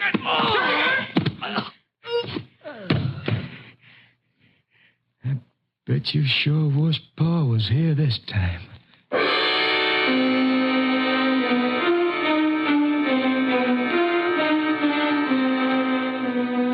Jeff Whalen waited until next morning before reporting the death of his brother Frank to the local sheriff. The sheriff asked for the assistance of a Texas Ranger. Ranger Jace Pearson was assigned to the case. Well, Jace, I went all over the place earlier this morning when I was called here, and now you've been all over it. If you see anything, I must have missed it. Doesn't seem to be much to see except the body. Want to talk to the brother now? He's still waiting in the parlor. Yeah, I know. I'll see him in a minute. Look at the table where Frank Whalen was eating. I was cutting his bread from this whole loaf. Crumbs show that. And it was a sharp, clean cut. This eating knife's the only one on the table, though. That's not sharp enough to slice the bread that way. He might have cut the bread, then put the knife away. It's possible, but it doesn't figure. No, it doesn't. Fella sits down to his food, he don't put nothing away until he's through. And Whalen wasn't through. From the looks of it, he just started to eat. What you looking in the drawers for? Murder weapon, maybe? Something like this bread knife? Could be, I guess, but that knife's clean. Yeah, too clean. Look at the blade and the handle. Well, what about them? Yeah, the other knives in this drawer don't shine like this one. This one's got special treatment. Hey, I see what you're driving at. You figured it was rubbed with a scouring pad to remove blood, maybe, huh? That's something we'll have to find out, but it's worth a bet. It's been cleaned up too well to help us any, though. We might as well put it back in the drawer. Seems like that knife's the only thing we got to go on, Jace. And we're not even sure of that. I know. We better have a talk with Whalen's brother right now. Sure, but Jeff won't be able to help much. Why not? He just got back from Dallas early this morning. Called me as soon as he found the body. Oh, I didn't know that. Well, we might as well see him anyhow. Marjane Galt's in the parlor with him, Jace. Oh, who's she? And Marjane and Frank Whalen was fixing to get married. Folks tried to keep her away when the news got out, but she came anyhow. Yeah, it's just as well. She might know something. She's broke up pretty bad. Parlor's here. Sliding door, I'll open it. Jeff, the ranger'd like to talk to you and Marjane now. When can I see Frank? I want to see him now. I think it'd be better if you didn't, ma'am. For your own good, Marjane. Last night. Only last night I was home, but I was sewing pillowcases. No, come on, please, Marjane. Look, do you have to talk to her now? I can tell you anything you want to know. All right. But I think you'd better come into the next room then. Okay. Ma'am, why don't you just stretch out on that sofa and rest? All right, Jeff. When did you find your brother's body? Well, like I told the sheriff, by 5 o'clock this morning when I come home. He was killed last night around dinner time. Where were you then? On the road, I reckon. I've been up to Big D for the last 5-6 days. You drive back? Didn't have nothing to drive back in. I hitch rides. Come back same way I went. And got here at 5 a.m.? When'd you leave Dallas? Well, yesterday afternoon, I guess, about 2 o'clock. Why? Why are you asking me this? You're supposed to be finding out who killed Frank. Now, don't get steaming, Jeff. Ranger's got a reason for asking. You didn't touch anything in the house when you got in? Ranger, first thing I saw was my brother laying there on the kitchen floor. Then I hightailed back to the highway and called the sheriff. Waited right there till he come pick me up. Okay. Your brother been having trouble with anybody? You know of any reason why anybody might want to kill him? Oh, no. Nothing I can think of. Except... Go ahead, Jeff. Well, just something come to my mind, Sheriff, but no, couldn't be him. Couldn't be who? Come on, Jeff. Your brother's laying dead in there. We got to know every little thing, no matter how small. Well, all right. Just before I left, Frank did have a little argument with Uncle Joe. Uncle Joe? Who's he? Old sharecropper. Been working a good piece of this farm for Frank. What was the argument between him and Frank? Well, old Joe claimed that Frank owed him some money from the crop. Frank said it didn't. It's both pretty hot about it. Well, that don't sound like your brother Frank. Or Uncle Joe. Well, I know it don't. It was probably just a misunderstanding. They straightened out. That's why I told you it wasn't worth mentioning. When it comes to murder, anything is worth mentioning. And this sounds like it might be plenty important. Sheriff, we better ask Uncle Joe to account for his movements last night. I haven't seen him around, but his granddaughter, Belle, might be able to tell us something. She's been standing around outside the house ever since we got here. Look, I'd like to go back to Ma, John. She needs somebody with her. All right, go ahead. Tell Belle to come in here, will you? All right. I'll send her right in. Oh, just a second, Jeff. Yeah? You must be pretty tired. You have much trouble catching rides last night? Well, I got one long ride in a truck. Oh, you know who owned the truck or anything about the driver? Well, no. No, I didn't talk to the driver much. I slept most of the time. I think it was out of state truck. Well, truckers usually don't like sleeping rider beside them on a night haul. Well, this fellow let me sleep on a shelf up in back of the cab. Oh, I see. All right. Send Belle in. Okay.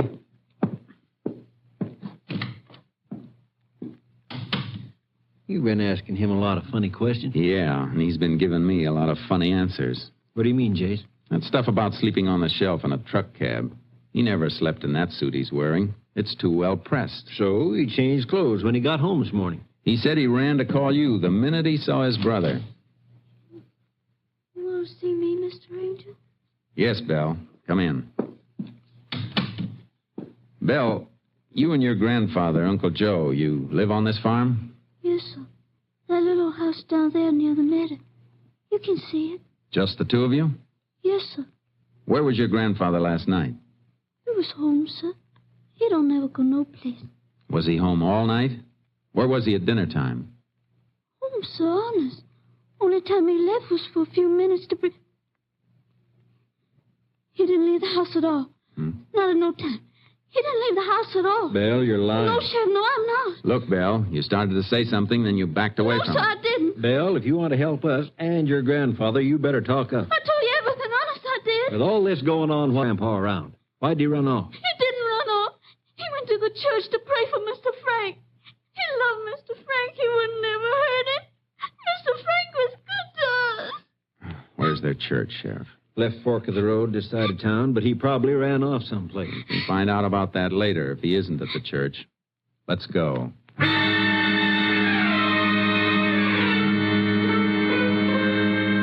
Uncle Joe was at his church, all right. We saw him kneeling in the dim light when we opened the door. Sheriff beckoned to him, and he came out into the sunlight.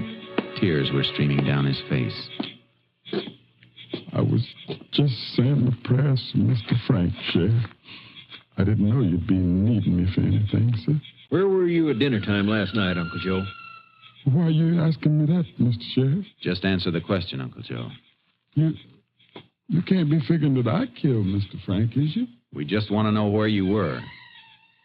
I never hurt Mr. Frank. He's the best man I ever know. Why, he's even helping me so as I could buy my own strip of land and my own mule. Uncle Joe, I want an answer. And tell the truth. Belle already tried to lie for you. Begging your pardon, Mr. Sheriff, but don't nobody never have to lie for me, sir. The truth ain't never hurt me. I ain't never hurt the truth. Well, you'd better tell the truth. Just a minute, Sheriff.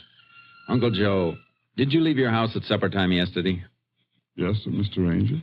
I did. Where'd you go? To Mr. Frank's house, sir, like I did every evening, to bring him some of Belle's fresh bread for his supper. Uncle Joe, I better tell you right now that anything you say from here on can be used against you. Used against me for what, sir? Ain't nothing I'm ashamed to tell. How long did you stay there? Mr. Frank was cooking him some food. I just stayed long enough to leave the bread and to fix up with him to meet him Friday at the bank so he could give him the money. What money? What was mine from working on shares. Are you saying Frank Whalen was holding money of yours? You had an argument about whether or not he owed you that money, didn't you? Mr. Frank and me ain't never had no argument, sir. He was my good friend. Hey, Jace, here comes one of my deputies, Ben Sloan. I thought he and the other boys were beating around the farm. You know, they might have found something. Howdy, Ben. Howdy, Sheriff. What's that you got wrapped in that newspaper? This. Well, a bloody knife. Where'd you get it? Reckon old Uncle Joe here could tell you as well as I can. We found it in the weeds, out behind his shack on Whalen's farm.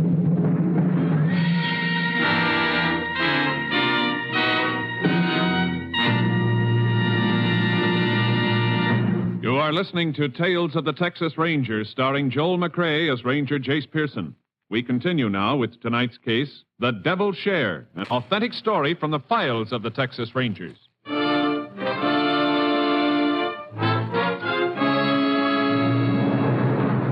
Uncle Joe stared at the blood-stained knife the deputy had found behind his house. The stare was a look of recognition. You ever seen this knife before, Uncle Joe? Come on, answer me.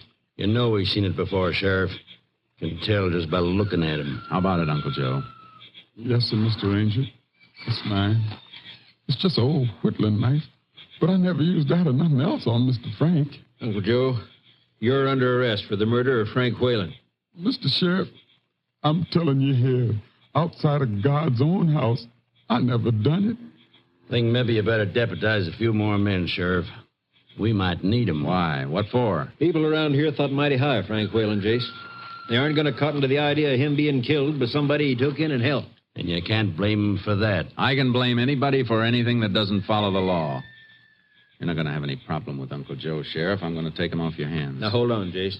He's my prisoner, and I'll guarantee his safety. I know you'd protect him. That isn't why I'm taking him. I'll give you a receipt for him and bring him back here later. Where are you taking him? On a radio for Unit 88, the Ranger plane, to pick us up and fly us to Austin. And you'd better hand over that knife, Ben.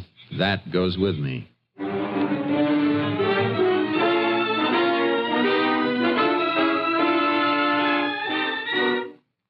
I put through my call to Camp Mabry, Austin, and the Ranger plane picked us up at the nearest airfield.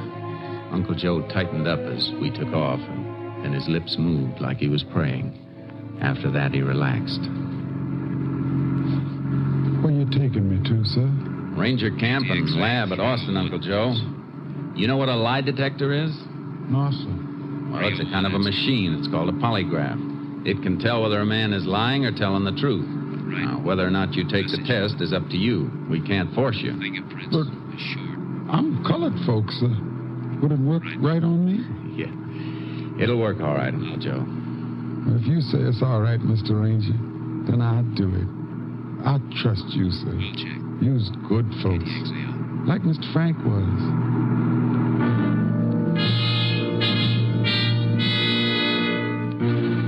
We landed at Camp Mabry. I dropped the blood-stained knife at the lab and then took Uncle Joe upstairs to the polygraph room. He wavered a little when we seated him in the chair and fixed the bands to measure his blood pressure, pulse, and respiration. Sir, this chair, this ain't no electric chair, is it? Now, don't worry. It won't hurt you, Uncle Joe. We're ready to go, Jace. Okay. I'll be waiting in the next office. Now, no matter what I ask you, Uncle Joe, I want you to answer yes or no. That's all, understand? Yes, sir. Is your name Uncle Joe? Yes, sir. Is Belle your granddaughter? Yes, sir. Do you go to church? Yes, sir.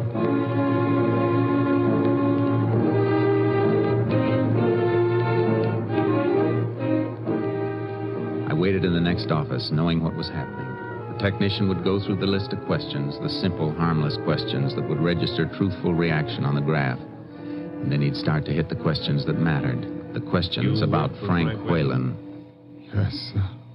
Did you have an argument with him about money? No, sir. Did you use a knife on him? No, sir. Did you kill Frank Whalen? No, sir. Was the knife with the blood on it yours? Yes, sir. Do you know how the blood got on it? No, sir. Is that the truth, so help you God? Yes, sir. That's all, I guess. Now, you just stay put, Uncle Joe. I'll take those things off you in a minute. Yes. We're all finished, Jace. Good. What was the reaction? Looks like he's telling the truth, Jace, all the way down the line. Even about not having an argument with Frank Whalen over money? According to the graph, no argument. He wasn't lying. Good, because that means somebody else was lying. I'm going to take him back to... Just a second, Jace. Kenny speaking. Yeah. I'll tell him. He'll be right down. That was the lab on that knife you brought in. Yeah, they typed the blood? It isn't human blood, Jace. It's chicken blood.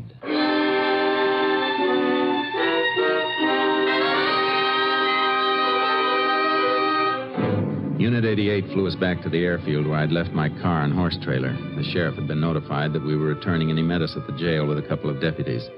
At my request, Uncle Joe agreed to spend the night in a cell for safekeeping. Then I filled the sheriff in on what I'd found out at Austin. Chicken blood. I don't get it, Jace. Why didn't Uncle Joe say he'd use that knife to kill a hen? Because he didn't. That knife was planted where it was found, and whoever planted it didn't expect the investigation to go any further. Uncle Joe kept the knife in the shed behind his house. Killer got it during the night after the murder, stuck a hen with it, and tossed it in the weeds. Have to be somebody who knew the place pretty well to find that knife and do the planting. It was somebody who knew the place. Frank's brother, Jeff? Frank's brother, Jeff. What do you know about him? He ever been in any trouble? Not around here. We better check and find out where he stayed in Dallas and who saw him while he was there. We don't know for sure he was there. Oh, he was there, all right. How do you know? Because Luther Riggs saw him. Luther just drove back from Dallas this morning. I met him about an hour ago, and he told me he'd seen Jeff there. How long was Riggs up in Dallas? Just overnight. Quick business trip. Why? And didn't it seem kind of funny that Jeff hitchhiked back here in such a hurry when he could have stayed over until this morning and gotten a sure ride with somebody he knew? Didn't think of that. Where does Riggs live? Farm, 4 mile out. Let's drive out there. I want to see him. Well,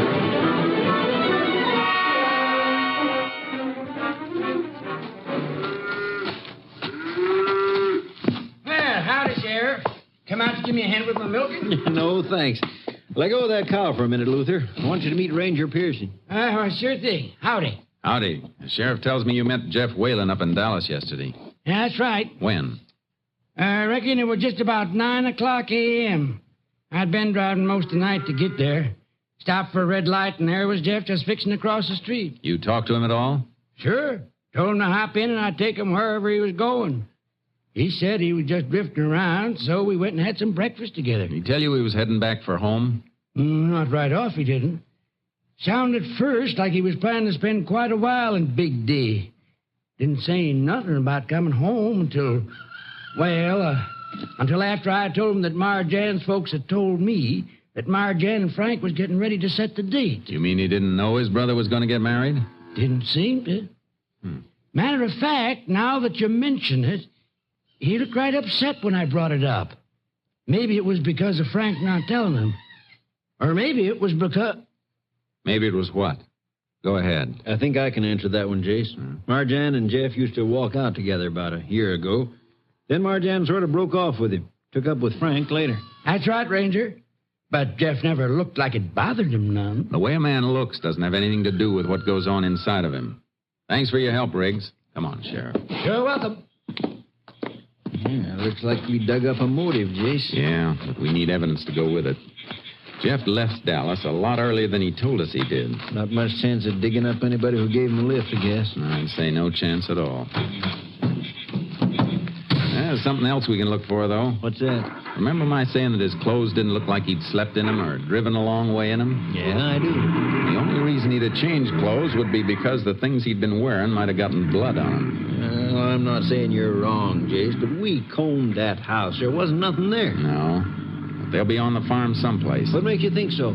Jeff couldn't risk being seen around any place last night. Any move he'd make would have to be on foot. He had no other way. So it's a good bet he stuck close by the farm until he called you this morning. I got my horse in the trailer.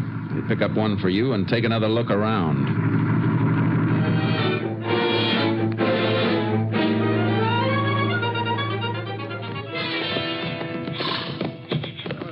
Jace, we've been out here half the night. I don't think we're going to find anything. Maybe not. Come on back to my place and let's hit the sack. When we wake up, we can start out fresh. I don't want to wait too long. If we come here by daylight, Jeff will see us looking. Well, I'm beat. Can't we just go into the trees over yonder and rest a while? Yeah, I guess so. It'll be dawn in about 2 hours. We can move faster then with a little light. Good. Come on, boy, over at the trees. We'll all take a breather. Come on, Sharky.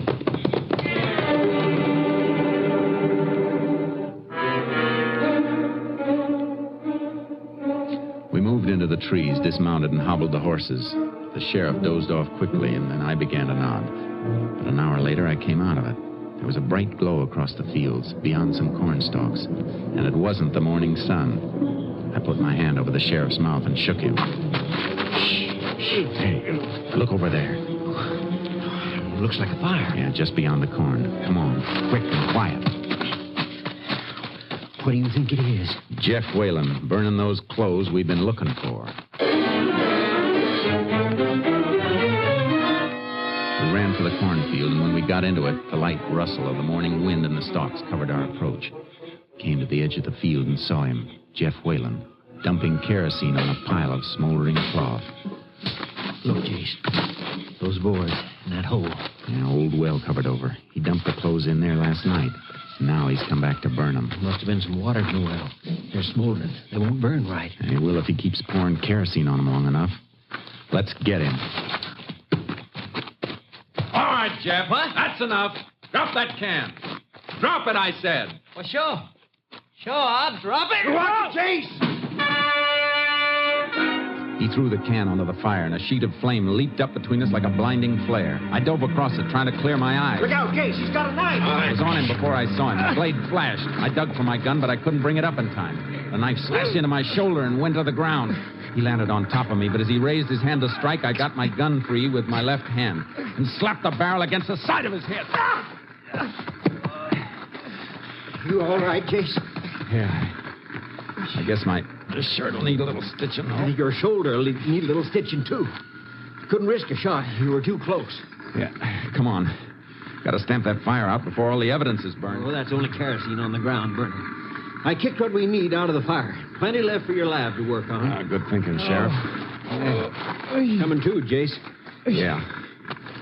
All right, Jeff. Come out of it. Come on. What'd you jump me for? I was only burning some old thing. Yeah, we know. The old things you happened to be wearing when you killed your brother. You were right about that bread knife, Jace. Look, here's what he used on you. Yeah, got nervous about that, too, didn't you, Jeff? Decided to get rid of everything and let old Uncle Joe ride for you. Oh, look, you're crazy. I don't know what you're talking about. Yeah? I talk kind of a foreign language. But maybe the grand jury will understand me when they indict you for murdering your brother. Come on. Get on your feet. Move.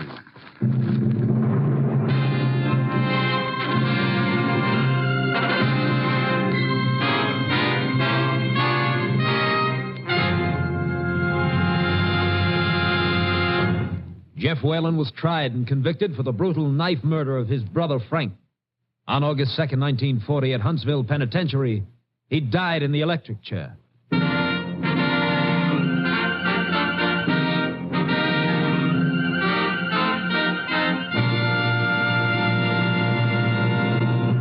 This is Joel McCrae, wishing you all a very, very happy New Year.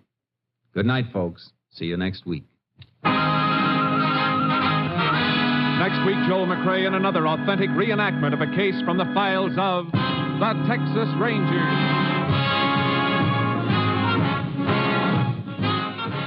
Joel McCrae is currently seen starring in the Universal International Technicolor production Saddle Tramp.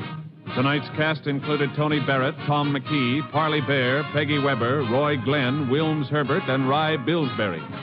This story was transcribed and adapted by Joel Murcott, and the program was produced and directed by Stacy Keach. Hal Gibney speaking.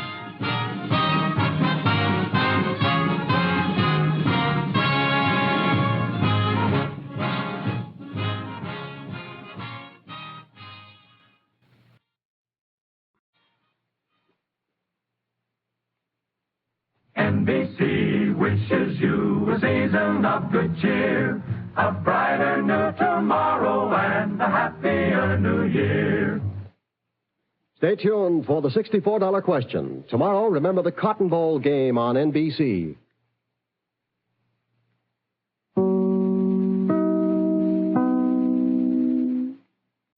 Enjoying the timeless classics on Golden Age Radio? If you're loving the nostalgia and captivating stories, consider supporting our channel with a tip. Your generosity helps us continue bringing you the best of vintage radio entertainment. Simply click on the link in the description. Ladies and gentlemen, the entire production staff and technicians on Dragnet wish to thank the American Weekly and the television editors of the various newspapers which distribute the American Weekly for voting Dragnet the best mystery drama on television for 1951-1952.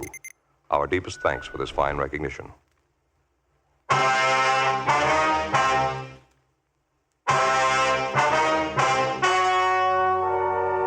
story you are about to hear is true. The names have been changed to protect the innocent. Fatima Cigarettes, best of all king-size cigarettes, brings you Dragnet on both radio and television.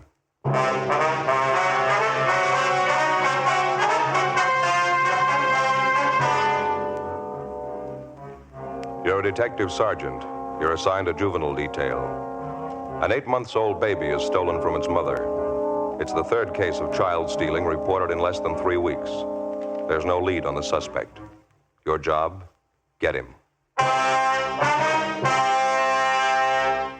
Compare Fatima with any other king-size cigarette. Yes, compare Fatima with any other king-size cigarette. 1.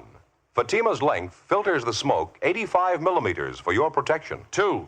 Fatima's length cools the smoke for your protection. 3. Fatima's length gives you those extra puffs, 21% longer than standard cigarette size. Fatima gives you more for your money.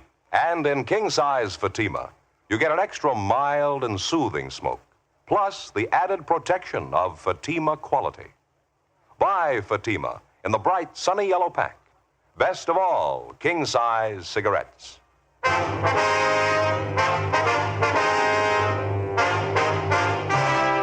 Dragnet, the documented drama of an actual crime. For the next 30 minutes, in cooperation with the Los Angeles Police Department, you will travel step by step on the side of the law through an actual case transcribed from official police files. From beginning to end, from crime to punishment, Dragnet is the story of your police force in action.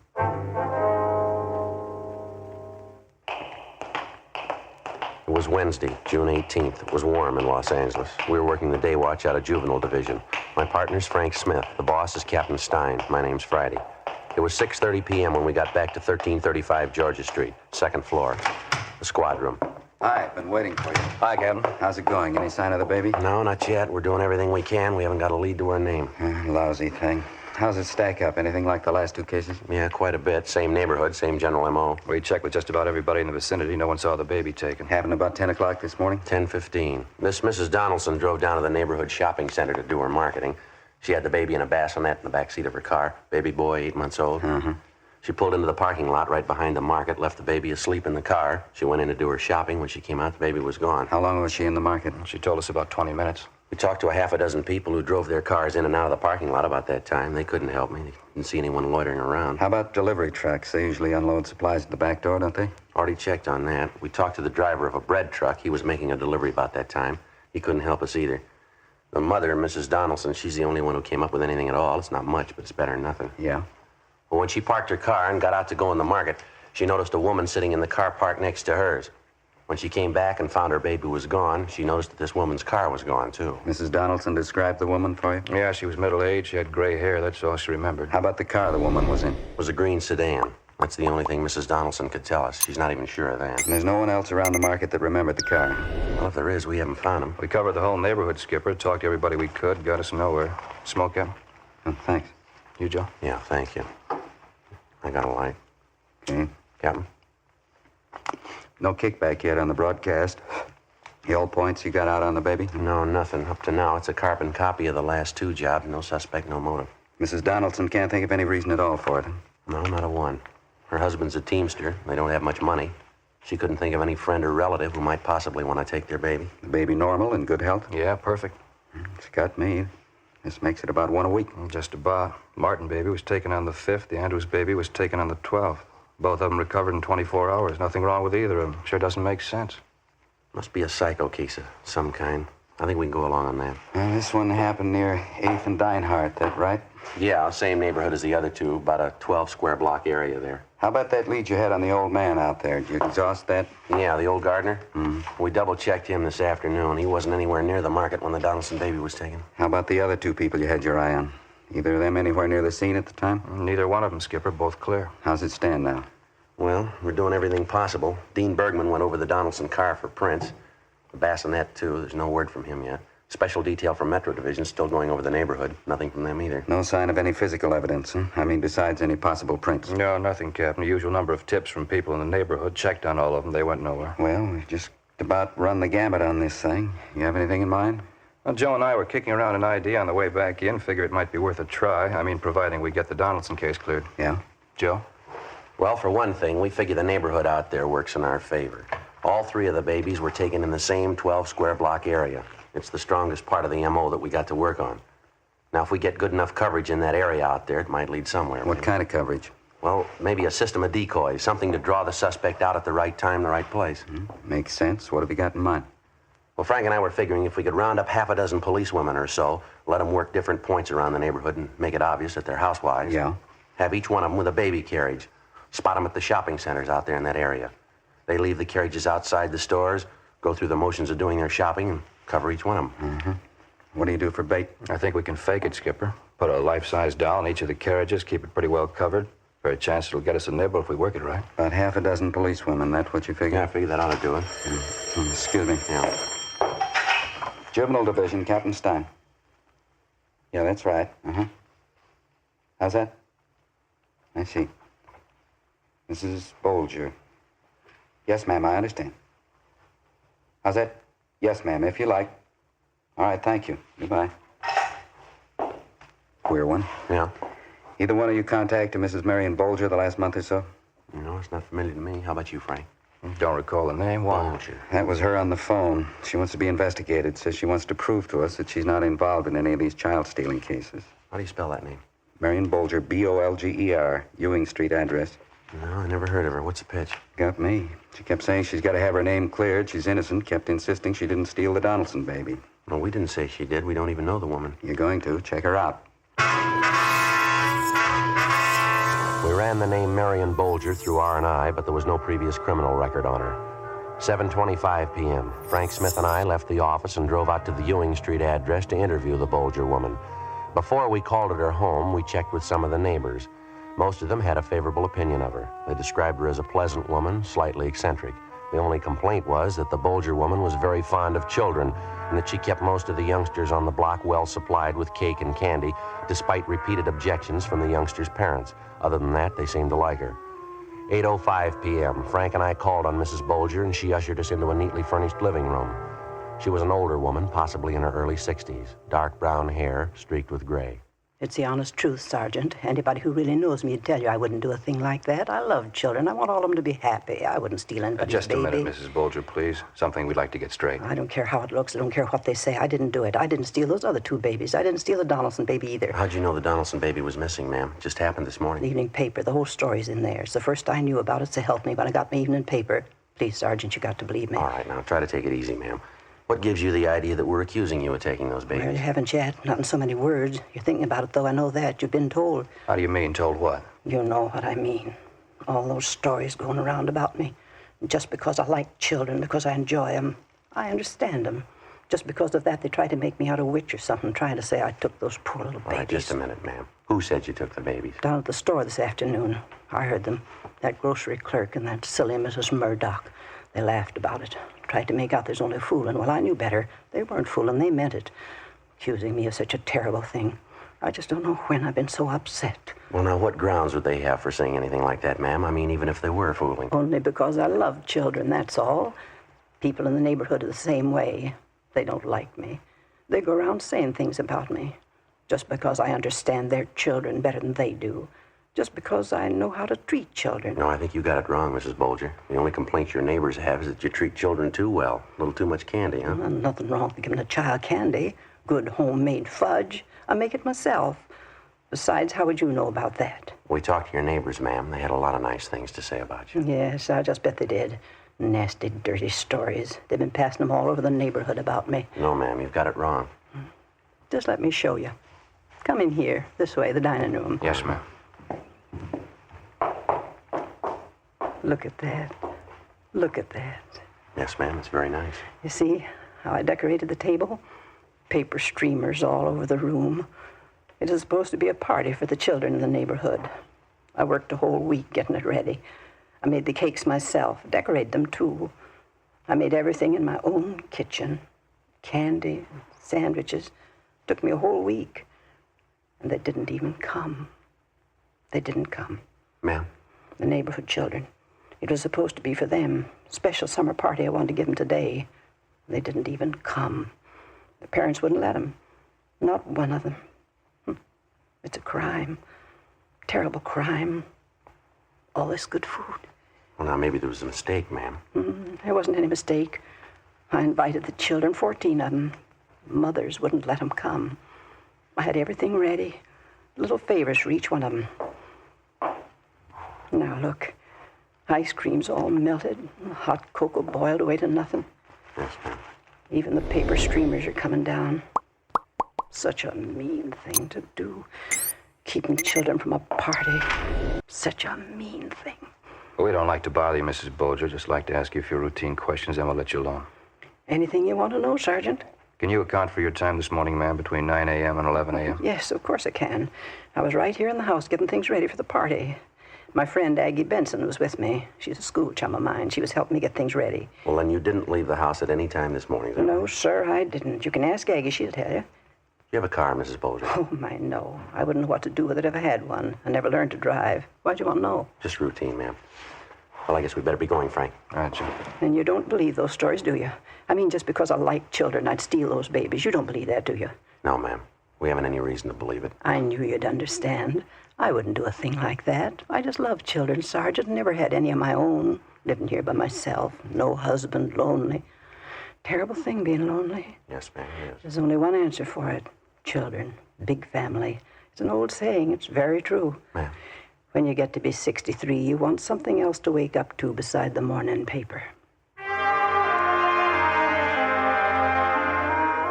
8:40 p.m. Before we headed back for the office, Frank and I made a thorough check on Mrs. Bolger, her background and her alibi. We found nothing to link her in any way with the child stealings. 9:15 p.m. We got back to the city hall and went directly to Leighton Fingerprints, where we met with Dean Bergman. He'd found several sets of prints on the Donaldsons' car and on the bassinet from which their baby had been stolen. Most of them were those of the parents, Mr. and Mrs. Donaldson. Bergman was unable to identify the 2 foreign prints found inside the car. We contacted the officers in charge of the special detail checking the neighborhood where the latest child stealing had occurred. They'd failed to uncover a lead. 7:48 a.m. the following morning. Friday? Morning, Captain. Good piece of news. The Donaldson baby, they just found him. Where? Highland Park area. They found him in a cardboard box. Apparently he's all right. A little exposure. Doctors are checking him over now at Georgia Street. How about the suspect? Any sign of him? Not a trace. It was little or no different than the first 2 cases. Some 21 hours after he'd been abducted from the car in the parking lot at the rear of the market near 8th and Dinehart, the Donaldson baby had been recovered apparently unharmed. The cardboard box in which the baby had been found was gone over for fingerprints.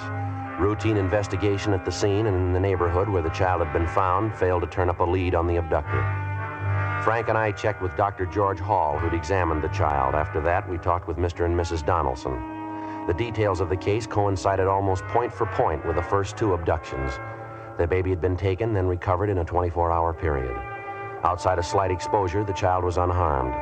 Also, like the 2 cases preceding it, something which the child was wearing at the time of his abduction was missing. In the first case, it was a small pink sweater. In the second, a pair of shoes the baby was wearing. In the case of the Donaldson baby, it was a sterling silver ID bracelet with the initials JD engraved on it. During the next 5 days, Frank and I ran down every lead we could get our hands on. They went nowhere. Our system of policewomen decoys was put in effect. It failed to get a rise. On the 6th day, Thursday, June 26th, 5:30 p.m., we got word of another child stealing, this time in the Echo Park area. We drove out to talk to the mother, a Mrs. Chester Osborne. Yeah, that's right. Did the same thing I do every morning. Gave the baby her bath, dressed her, put her out in the backyard in her buggy. She usually plays a while, then she takes her nap. And about what time did you discover your baby was missing? I don't know exactly. About 2 o'clock, I guess. Maybe a couple of minutes after. Went out to see how she was, looked in the buggy, and she was gone. Well, it's almost 6 o'clock now, Mrs. Osborne. How is it that you waited so long before you notified us? Just kept hoping it was a mistake, that's all. I went from house to house all over the neighborhood. Went as far as 3 blocks away. I asked everybody. Nobody saw my baby. You don't know what it means to me. The telephone, Mrs. Osborne. Would you answer it, please? Whoever it is, take the number. I'll call him back. Yes, ma'am. Be glad to. Hello. Yeah. Yes, sir. Oh, yeah, Harry. We're here now. This is Friday. How's that? When? I see. Where? That's all. Uh-huh. Okay, Harry, thanks. Yeah, tell him we'll be right in. Right away. Okay, bye. Well, that was our office, Mrs. Osborne. You can stop worrying now. What? It's about your little girl. She's all right. What do you mean? I just found her 3 blocks from here. Again, with the lone exception of the time element, the Osborne baby's abduction resembled closely the 3 previous cases. The crime occurred in the same general area. The same general method of operation was employed. And again, outside of slight exposure, the child was recovered unharmed. There was also an article of clothing missing, a pink knitted bonnet. And, as in the previous 3 cases, the suspect had abandoned the baby without detection. Routine investigation by the crime laboratory crew and juvenile officers working the case failed to turn up a lead. During the week that followed, additional personnel for both decoys and stakeouts were assigned to the area without results. Friday, July 4th, 10 a.m. Joe, you busy? What do you got, Frank? A gal by the name Mildred Leslie just called in on this child stealing thing. Looks like it might be something. Yeah, what's the pitch? Well, this Leslie girl's employed as a maid for a Mr. and Mrs. Roth, R-O-T-H. Mm-hmm. She's a stockbroker. She's worked for him a year or so, she says. Yeah. The Leslie girl's an upstairs maid for the Roths. She's been following this baby stealing case in the papers right along. She thinks maybe Mrs. Roth can tell her something about it. Yeah, how's that? Well, the Leslie girl was cleaning Mrs. Roth's bedroom yesterday. She came across a few things stored back in one of the closets. Baby things. Pink sweater, pink bonnet, and a pair of baby shoes. Uh-huh. She says they've all been used. They're not new. Well, a lot of mothers save baby clothes, things like that. No, the Roth woman wouldn't have a reason to. Yeah? She's never had any children.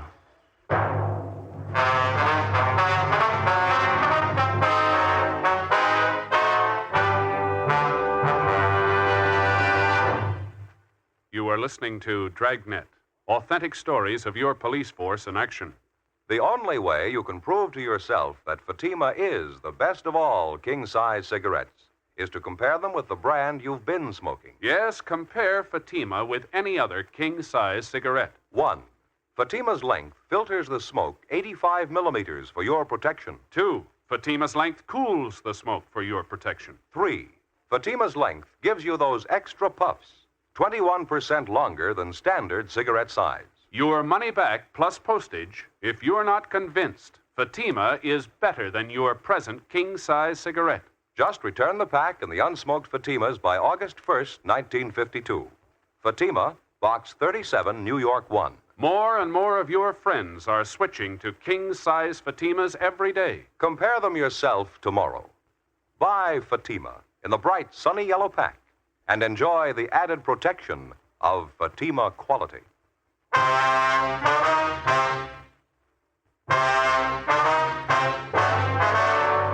Friday, July 4th, 11 a.m. Frank Smith and I left the office and drove out to interview Mildred Leslie at her apartment. She told us substantially the same thing she told Frank on the phone. The Leslie girl had been employed as a maid by Mr. and Mrs. Roth for almost a year. She went on to tell us that for the last few months or so, Mrs. Roth, who was a fairly prominent clubwoman, had been acting peculiarly, and that Mr. Roth was worried about her.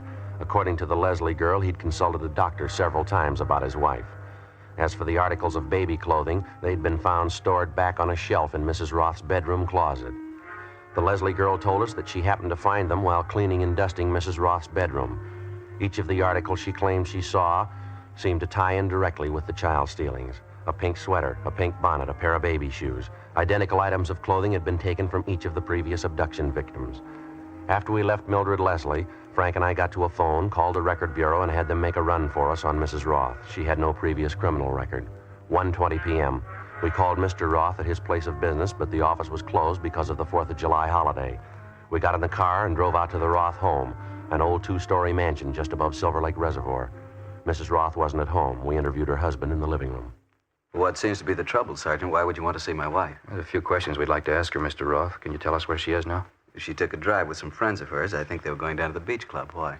Well, we're investigating a juvenile case, Mr. Roth. We think maybe your wife can give us some information on it. Well, I'm sorry she isn't home. It's too bad you didn't call this morning. She didn't leave until after 11. She'll be home later tonight if you care to call back. You're sure it's not something I can help you with? Well, yes, sir, maybe you can. I'd like to ask you a few questions about your wife's activities the last month or so. Well, how do you mean? Some of the social work she does with the club? Not quite, Mr. Roth. You said you were from the juvenile division. Is it something regarding her work with the underprivileged kids? Her club does quite a bit of that, you know. Afraid I don't know too much about it, though. No, sir, it's not that. Well, I don't think I understand. What is it about? Well, Mr. Roth, we want you to understand that this is merely a routine investigation. We don't want to offend you in any way, but we have some information that we've got to check out. What do you mean? What kind of information? Well, there's been a series of child stealing cases the last month or so. We're the investigating officers on it. Maybe you read about them in the papers? Yes, I have, but what would my wife have to do with that? You think she has some information for you? She didn't say anything about it to me. Yes, sir. I think she can help us quite a bit. I don't know exactly when she'll be home. I don't have any place to contact her. I do know the club's taking a group of children to the Coliseum tonight, the big 4th of July fireworks display, you know. Yes, I see. I'm going to meet my wife there tonight. Maybe I could give her a message for you, tell her to contact you. All right, fine, Mr. Roth. There is something that you can do for us right now, though. Yes? Would you take us up to your wife's room? I'd like to have a look at it. Take you to her room? I don't understand. What for? Well, like we told you before, sir, it's a routine investigation. I think if you take us to your wife's room, I think we can clear the whole thing up now. It probably won't be necessary to bother you tonight. Well, I certainly don't understand, but come along if you like. The Doris's room is right at the head of the stairs. Thank you. Certainly has me baffled. What would there be about Doris's room? It has to be investigated. We don't know that there is anything, sir. Just appreciate your cooperation. Not at all. We haven't anything to hide. Here we are. This is her room. Now, what is it you're looking for? And that's the bedroom closet, is it? Yes, that's right. Like to look at it if we could? Certainly. Go right ahead. All right. There's a shelf up there, Joe. Can you reach it all right? Yeah, I think so. What is it? What are you looking for? All right, here you go, Frank. Yeah. Pink bonnet, pink sweater. That's it. Here's the baby shoes. The ID bracelet. Yeah, initials JD. Not much doubt. No. Baby clothes. Bracelet. Never seen them around here. How'd you know they were here? Well, we weren't sure that they were. But I've never seen them before. What are they doing in Doris's room? Why would she have them? I have to talk to her about this. Yes, sir, so do we. After finding the evidence in his wife's bedroom closet, we continued to interview Mr. Roth. We briefed him on the details of the case and explained about the articles of baby clothing. He was very cooperative, but he found it hard to believe that his wife was responsible for the abduction of the babies. He told us that early in their marriage, his wife did have a child which died shortly after birth. Complications left her unable to have any more children. When she found out about this, it resulted in Mrs. Roth having a nervous breakdown, but apparently she recovered completely. Roth went on to tell us that his wife was very fond of children and that she devoted a great deal of time to social work, caring for underprivileged children. He also told us that during the past month, with the recurrence of her nervous condition, she'd been under a doctor's care. Shortly after 8 o'clock that night, along with Mr. Roth, we drove to the Coliseum where crowds of people were gathering for the annual July 4th fireworks display. Roth pointed out his wife. We went over and he introduced us. These officers would like to talk to us, honey. Let's step over here. Well, I can't leave the children alone. Can't we talk later? No, honey, it's pretty important. I think you better talk to them now. Well, all right. If you say so, you'll have to stay and watch the children, though. They'll be all right. We can keep an eye on them from over there. No, I can't leave them alone. You'll have to stay. Well, all right. Ma'am, I wonder if you step over here, please. Yes, all right. This ought to be all right here. Beautiful night tonight, isn't it? Children just love these things. I think they're just about ready to start the show. Yes. Just look at that, the colors. Isn't that gorgeous? Yes, ma'am. We'd like to drive you and your husband downtown to Juvenile Division. We'd like to talk to you. What do you mean? I can't leave now. I have these children with me. What did you want to see me about? What's the trouble? I think you know why we're here, Mrs. Roth. I don't. Why do you want to talk to me? Well, we can start here, ma'am. We were at your home this afternoon. Your husband showed us your bedroom, the closet. We found the things up on the top shelf. What? The baby clothes, the bracelet. Oh, beautiful, just beautiful. How about it, Mrs. Roth? You want to come along downtown? Just baby clothes. Had them in my closet. It doesn't mean anything. I'm afraid you're wrong. It means a good deal, ma'am. You know that. Yes. All right. Well, do you want to tell us about it, Ms. Roth? Ms. Roth? Where do I start? There's no beginning. Just started. I couldn't help myself. What can I say? You just tell us what happened. Start any place. My baby died. Then they said I couldn't have any more. Guess it started then. I told my husband, told the doctor, too. They didn't understand. Nobody understands. It's all I wanted. My children, my own children. How about the Martin baby, Mrs. Roth? The first one you took. How'd that happen?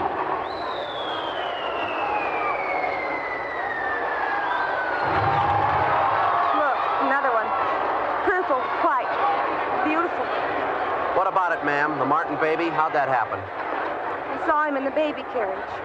Outside the market there. Such a cute baby. Pulled the covers back, looked at him. I didn't think I was going to steal him. After I looked at him, I just wanted to hold him. Hold him close, so I picked him up. You understand, don't you? Yes, ma'am. He was such a sweet baby. Could have been mine. I kept on holding him. Then I started to put him down, back in his carriage. I couldn't. What do you mean, ma'am? I couldn't put the baby down. It was just like mine. It was mine. I can't explain it. I took the blanket from the buggy. I put it around him. I walked away. Nobody knew. It was my baby. Yes, ma'am. Would you go on? Oh, my head. Terrible headache. It's so hard to tell you. I couldn't even tell my husband. I lied. I'd take the baby and stop overnight at a motel. I'd tell my husband lies. I couldn't let him know.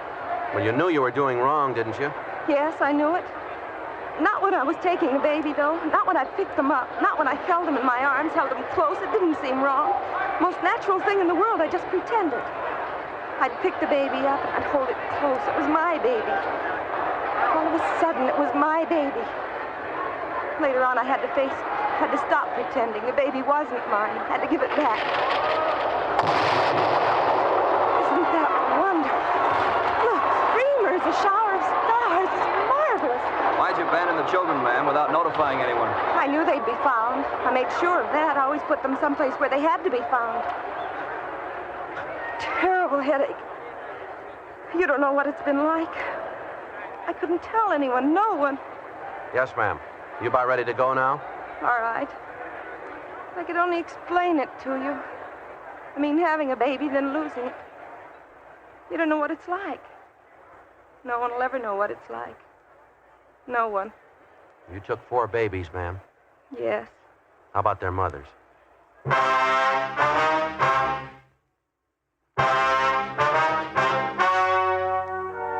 The story you have just heard was true.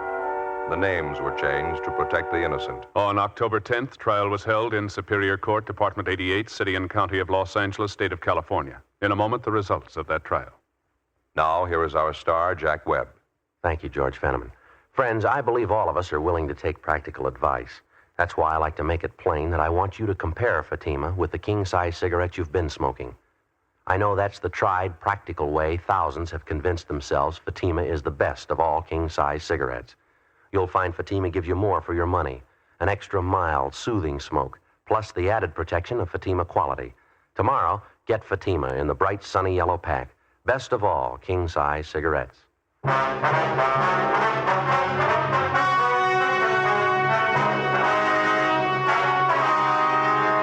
Doris Evelyn Roth was tried and convicted of child stealing under Section 278 Penal Code, 4 counts. She was placed on 5 years probation.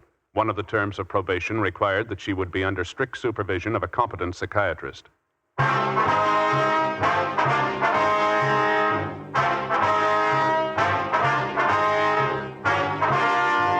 You have just heard Dragnet, a series of authentic cases from official files. Technical advice comes from the Office of Chief of Police W.H. Parker, Los Angeles Police Department. Technical advisors Captain Jack Donahoe, Sergeant Marty Wynn, Sergeant Vance Brasher. Heard tonight were Herb Ellis, Vic Perrin, Virginia Gregg. Script by Jim Moser. Music by Walter Schumann. Hal Gibney speaking.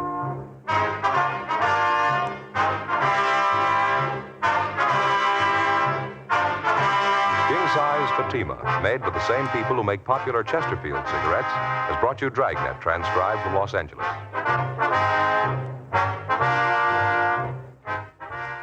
Each Thursday night, it's Counter Spy on NBC.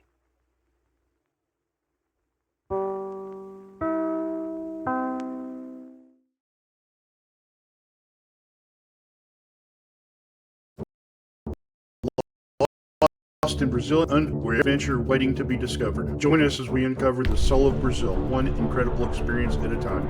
Click on the link in the description and embark on the ultimate Brazilian odyssey.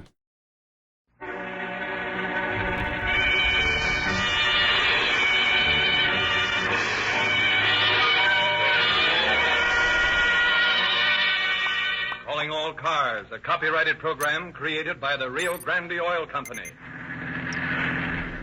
Los Angeles Police calling all cars. Attention all cars. Broadcast 134. On the Newhall grade, a dead body in a truck. In a trunk. That's all. Rosenquist.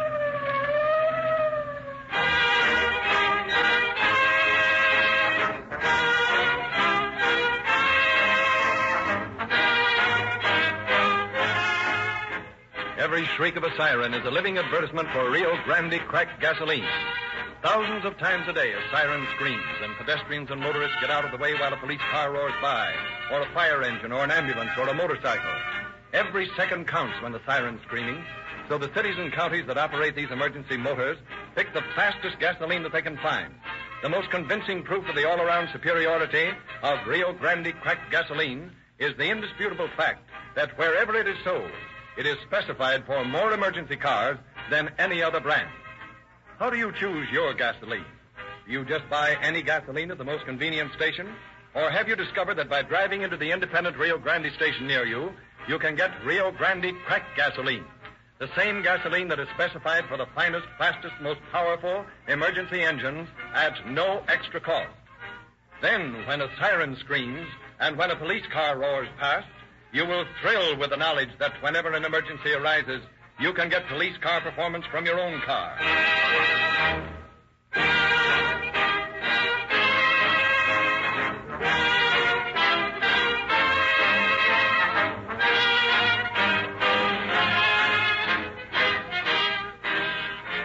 And now it is our pleasure to present Chief James E. Davis of the Los Angeles Police Department. Chief Davis. Good evening, friends. The case you are about to hear dramatized differs from the average police case in that we had no inkling of a missing person or the fact that a crime had been committed until the murderer confessed. It may strike you that as a result, there was no work for the police to do.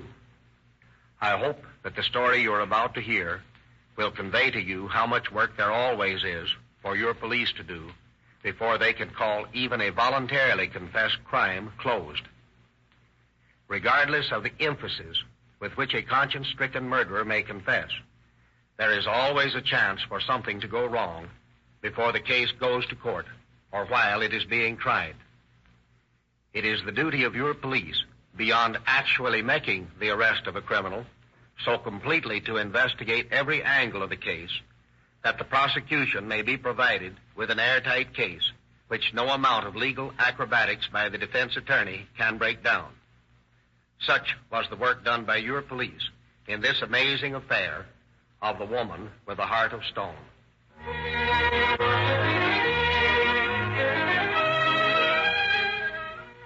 was a warm evening in April of 1924. High above the surf-swept beach, an automobile comes to a stop on a lonely promontory on the Santa Monica Palisades. The occupants of the car are Mrs. Margaret Willis and her companion, Bert Webster. Webster flicks off the lights, the better to enjoy the lonely beauty of the ocean.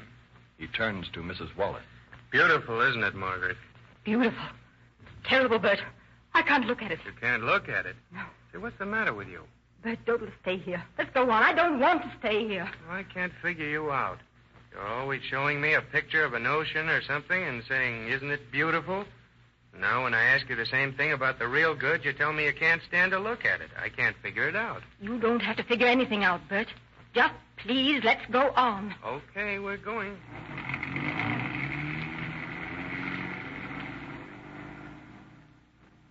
What's the matter, Margaret? Have I done something that's made you sore at me? No, you haven't done anything. And please, Bert, don't talk. I'm not in the mood for it. Well, but what... Oh, well, all right.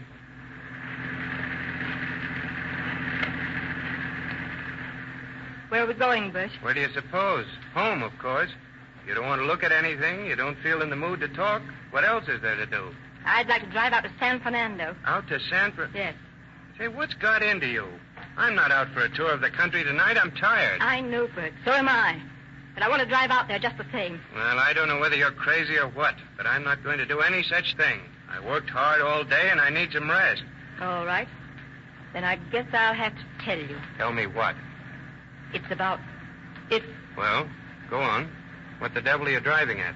Bert, it's about Dr. Baldwin. Well, what about him? You remember I told you that his wife thought he was in Tijuana? Yes? Well, he isn't. Well, what of it? Where is he? He's in that trunk back there. Is this your idea of a joke? No, it's a fact. He's in that trunk you helped me to tie on the back of this car.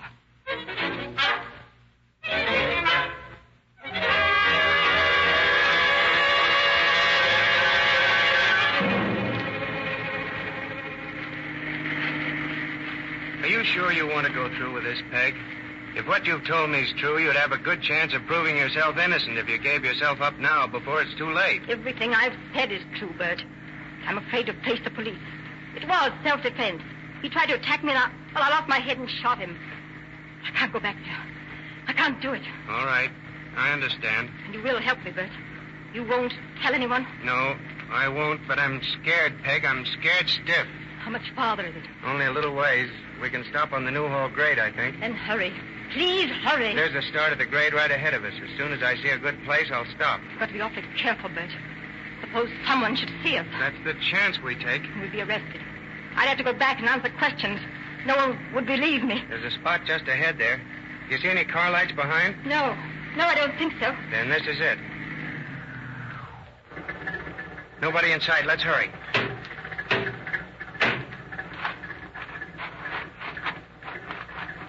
Can you untie the knots all right? I think so.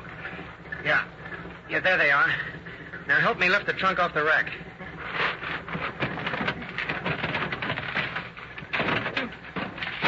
There. Now can you lift up your end? Yes. I've got it. All right. Get it up on top of this guardrail. A little further. There. Hurry, Bert. Oh, hurry.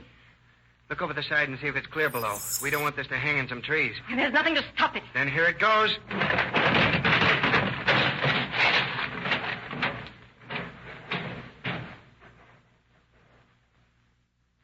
Now, let's get out of here. Bert, what if it can be seen from the road in the daylight? I don't know. Only let's go. I'm going down there and look. I can't leave until I know it's completely hidden. But, Peg... You drive on up the grade and turn around. I'm going to hear as soon as I can get back up. Go on, before someone comes. You're making a mistake, Peg, a bad mistake. Go on. All right. Please. I'll be right back.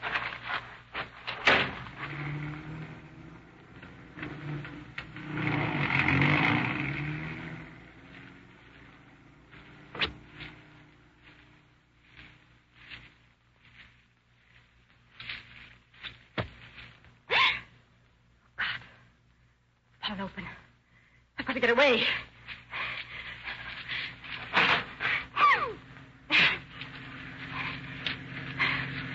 Bert! Bert! Oh, Bert. Thank God it's you. Hurry up. Oh, Bert. It's a terrible mess down there. I'm going to give myself up. I'm going to give myself up.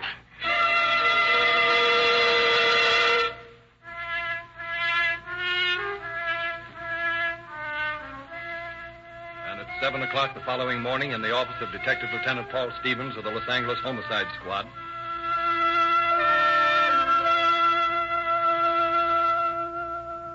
Morning, Sergeant. Anything exciting today? I'm afraid not, Lieutenant. Nothing more than a dame. A dame? You mean a woman, don't you, Sergeant? Well, woman or dame, whatever she is, she's been sitting in your office there since 6 o'clock this morning. So she's got to see you. All right, Sergeant. If that's the best you can offer, I'll go in and see what her trouble is. And don't forget, Sergeant, it isn't polite to call women dames. Wait till you see her, you'll know what I mean. Good morning. Lieutenant Stevens, That's me. I've been waiting to see you, Lieutenant. I've killed a man. You what? I've killed a man. Well, that's quite a statement. Suppose you tell me who the man is. He was Dr. Benjamin Baldwin. He was drunk and tried to attack me. Would you mind telling me your name? Mrs. Margaret Willis. Thank you, Mrs. Willis. Now, where and when did you kill this man? Friday morning, in my apartment at 1008 West 11th Street. I see. And where is Dr. Baldwin's body now? I can lead you to it. But first, Lieutenant, I want you to see these. Bruises on your arms. Yes, bruises made when he grabbed me and tried to attack me. I wanted you to see them. For future reference, eh?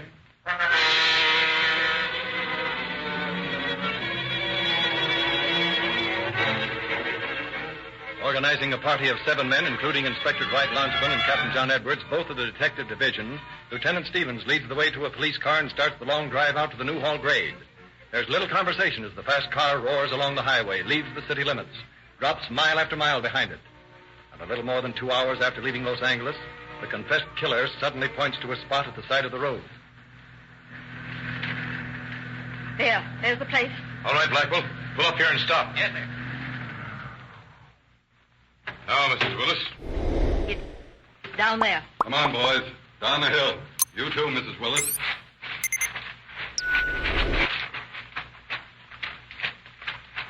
There he is. Pretty, isn't it? He's dead, all right. Got a bullet hole in his head. Buckler? Yes, sir? Take this conversation. Right. Mrs. Willis, do you positively identify this body? I do. It's Dr. Benjamin Baldwin. Whose trunk is this? Mine. How'd you get the body out here? I brought it out in a car. I have a friend who drives. He and I came out here last night. Do you own a car, Mrs. Willis? I do now, yes. I bought Dr. Baldwin's car. Hey, do you mean to tell me you drove Dr. Baldwin out here in his own car? In my car. It wasn't his any longer. I had the registration slip in my pocketbook. He turned it over to me. I see. Well, I'll take that if you don't mind.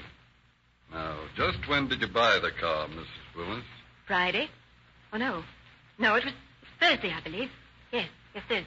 And when did you say you killed this man? Friday morning. He came to deliver the car on Friday and he was very drunk. Had you paid him for the car in full? Yes, I paid him in full. I saw him put the money in his breast pocket. I'll swear to that. Is the money still in his pocket, Mrs. Willis? No. But that is... I don't know whether it is or not. I gave it to him on Thursday. Mrs. Willis, who is this friend that drove you out here? Well, now you might as well tell us. It won't do him any good if you lie about it. That, Sergeant? Yes, sir. Good. Tell us about him, Mrs. Willis. well, I've known him for 5 years. Mrs. Willis, are you Webster's common law wife? I'm not now. No. I see. And this Webster helped you put Baldwin's body in this trunk? Certainly not. He knew nothing about it. I put it there myself. He was a pretty heavy man, Mrs. Willis. And I'm a very strong woman. I tell you, I put the body in this trunk all by myself. May I see your right hand a moment? Why, certainly. Thank you. You don't use that hand very much, do you? Why, no. Well, that is, not as much as my other one. I notice it's smaller than your left hand. Yes, I had an accident years ago. It was crushed in a washing machine. And how did you get that trunk onto the back of your car? Bert helped me. Oh, then he knew about this all the time. He didn't. I told him it was filled with old books and files, and I was going to move to a new office I had rented. He didn't know anything about it. Then how do you explain the fact that he helped you to throw this trunk over this cliff? I told him about it. After we got out here. I made him help me. When was this? Last night, I think. Yes, it was last night. After we had driven out here. And he didn't know anything about the contents of the trunk until you reached this spot? No, he didn't. I'm thinking we'd better get back to town and find this Bert Webster, Stevens. He ought to have a lot of interesting things to tell us.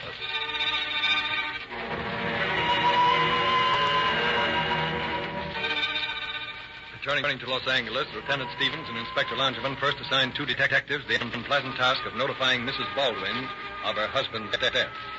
Then instruct another to bring in Webster for questioning. This done, they retired to Langevin's office. Well, Dwight, what do you make of? There's something missing in the picture.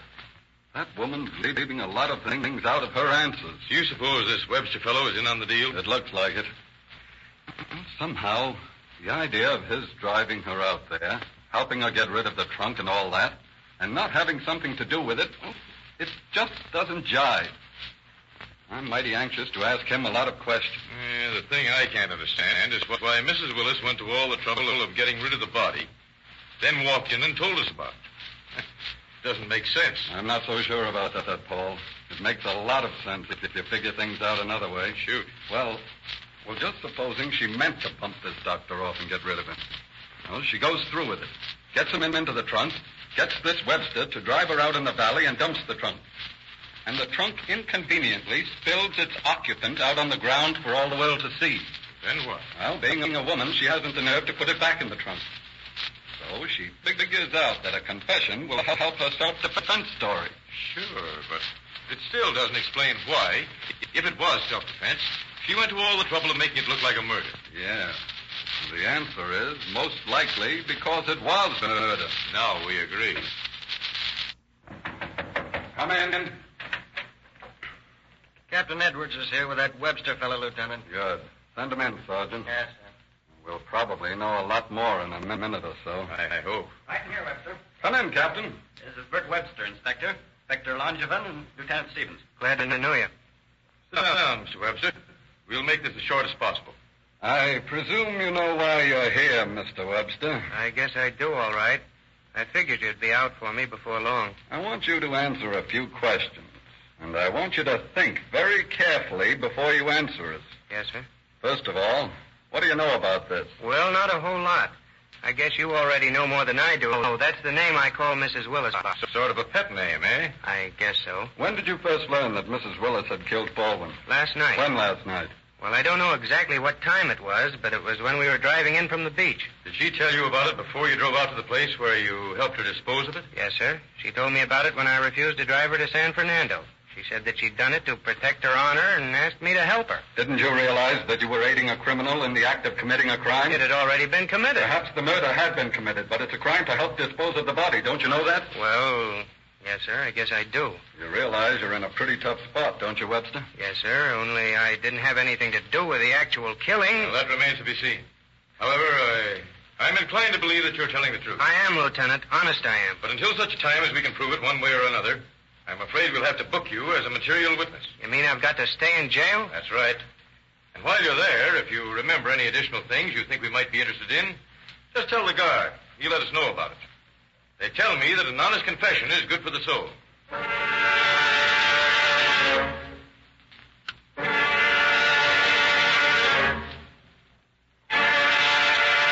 Locking up the bewildered Webster for further questioning, Langevin and Stevens drive to the home of Dr. Baldwin's widow.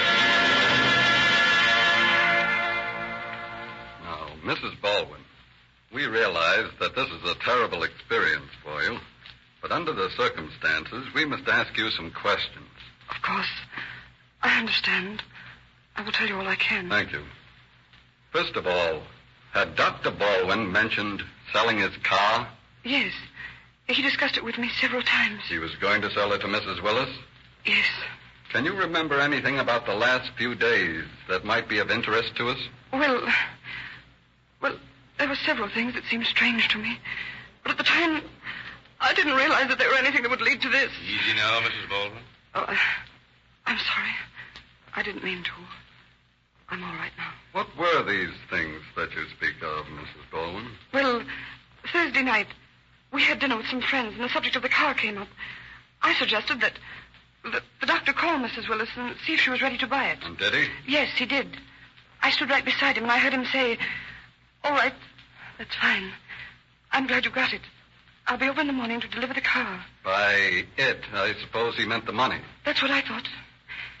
Anyway, the next morning, Friday, he left the house early to deliver the car and get the money. You're sure it was Friday, not Thursday? Positive. Go on, Mrs. Baldwin. Well, the doctor's office hours are from 2 to 5. And at 3 o'clock, his nurse telephoned me and asked if I knew when he was coming in because his patients were getting tired of waiting for him. He hadn't been to the office at all? No. So naturally, I called Mrs. Willis. Well, what did she tell you? She said that he had been there early that morning and delivered the car and then left. I remember that I asked her if she'd bought the car, and she replied she had. I asked her how much she had paid for it, and she said, "I paid him $750 cash yesterday." That would be Thursday. Yes. But I knew that she couldn't have because I heard him talk to her on the phone Thursday night, as I told you. And she hadn't paid him anything for it then. What happened then, Mrs. Baldwin? I asked her why, if she'd bought it the day before, the doctor had driven it home Thursday night. What'd she say to that? Well, that he'd said he needed the car the next day, and she'd let him have it. And, well, then she said something very queer, Lieutenant. What was that, Mrs. Baldwin? Well, she asked me if my husband was a drinking man. And when I said no, she said that it was funny. Because when he delivered the car that morning, he left his grips in it. And that he promised to come back later in the morning and give her another driving lesson. But that he hadn't. And this was in the afternoon? Yes. And then she told me something that just didn't seem possible. She said that she didn't think he was coming back to me. That he mentioned going to Mexico and leaving me. Have you and Dr. Baldwin had any quarrel that might lead him to leave you? Certainly not. We were happy.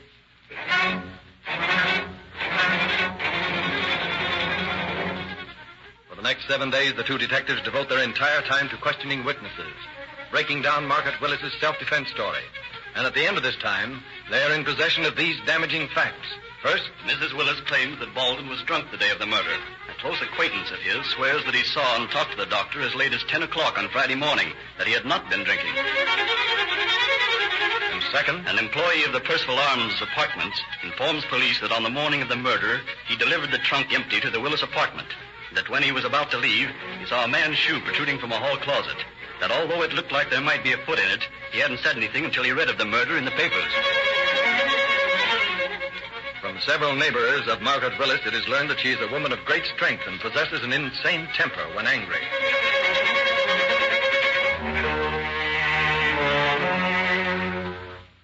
And at last, after several weeks of preparation, Margaret Willis is placed on trial for her life before Judge Charles Craig in the Los Angeles Superior Court. Several preliminary witnesses are heard, and then the court crowded to capacity with eager throngs craning for a look at the now famous woman. Deputy District Attorney Hammer calls Margaret Willis to the stand.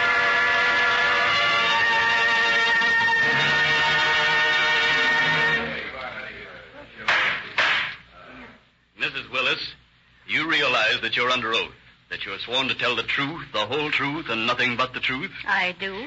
Very well. Now, you say that on Friday morning, April 12th of this year, the deceased came to your house to deliver a car that you had purchased the day before for $750. That is right. And isn't it a fact that in reality you've not paid this man $1 yet? I object, Your Honor. Incompetence irrelevant and immaterial. Objection sustained. Very well. Mrs. Willis, would you mind telling me exactly what took place in your apartment on the morning in question? Just tell me in your own words. Well, Dr. Baldwin brought the car over about 8 o'clock, and he was drunk. I object. Overruled. Proceed, please. He said, "Lord, I love you this morning." And I asked him if he was drunk, and he said, "Maybe." Then what happened, Mrs. Willis? Well, he was going to give me a driving lesson, so I went to the closet to get a coat. And suddenly he came up behind me and tried to kiss me. I don't believe that. Continue, please. When he tried to kiss you, what did you do? I tried to get away from him, and he grabbed me. I told him not to be so silly, to go out to the car, that I'd be right out. Did he go? Yes. At least I thought he'd gone. When I came out of the closet, I found him standing there. He's looking drunker every minute. So what did you do then? I told him to please go. He started toward me. So I backed into the closet and grabbed the gun that I always kept there. What kind of a gun, Mrs. Willis? A revolver? Is this gun marked People's Exhibit Number 2 the one, Mrs. Willis? Yes, that is the one. Thank you. You may continue. Well, I told him to leave or I'd shoot him. But he didn't. He grabbed me by the arm. With you holding the gun pointed at him? Yes.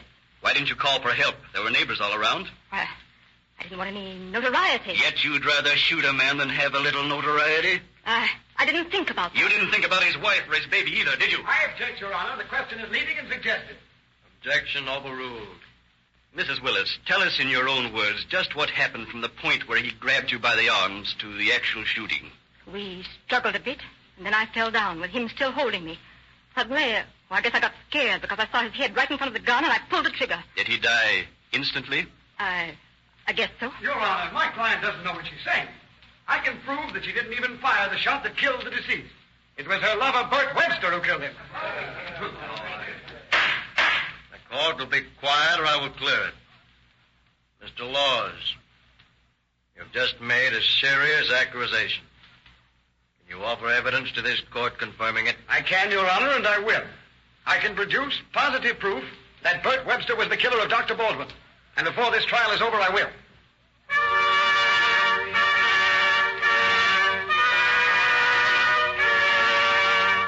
But the defense attorney's statements proved to be no more than a last-minute desperate attempt to bring a retrial. And after reviewing the facts, Judge Crail submits the case to the jury. And in the press room... Yeah, I tell you, she'll get out of it. All it takes is a dame and a smart attorney, and it's a setup. You might be right, Ed. I never saw it to fail. Doesn't matter whether she's young or old, the jury will fall for the old gag about you can't hang a woman. I wouldn't be surprised to see her get off with 10 years, suspended. Yeah. Well, all I can say is if she does, there ain't no justice.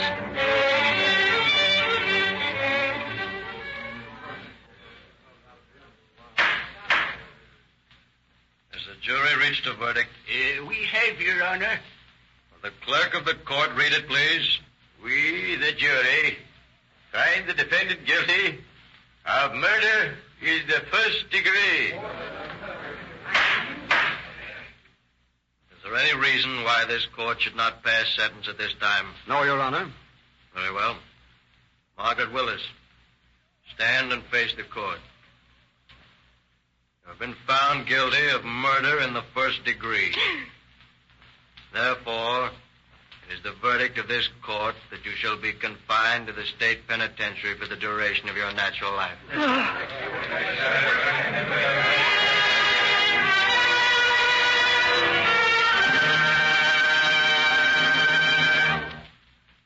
So Margaret Willis, murderess, was sent to the penitentiary for life, there to pay the penalty for her crime.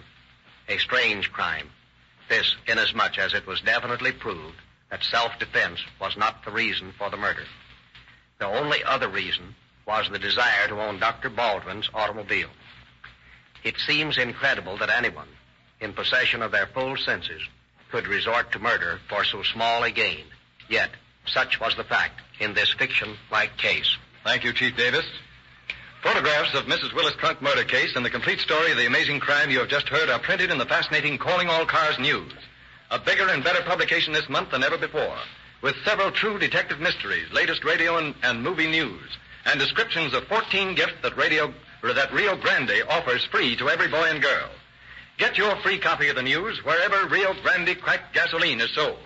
This is the same gasoline used by many of the largest law enforcement agencies in the West. Rio Grande cracked gasoline speeds the police cars of many cities and counties to a speedier solution of the crime mysteries that you hear on this program. The same qualities that have caused this gasoline to be chosen to power more emergency cars than any other brand are needed by your car to develop its maximum speed and power. Give your car a chance with Rio Grande Cracked to show you some real police car performance. But when you're enjoying this greater speed and power, be sure that your engine is protected by motor oil that won't break down at high speeds. Rio Grande dealers recommend Sinclair motor oils because they are guaranteed to provide a thinner but tougher film of protection that never breaks down at any speed. You use less oil when you fill your crankcase with Sinclair motor oils because the wax, jelly, and carbon-forming impurities are already extracted. Sinclair motor oil makes the ideal running mate for Rio Grande cracked gasoline.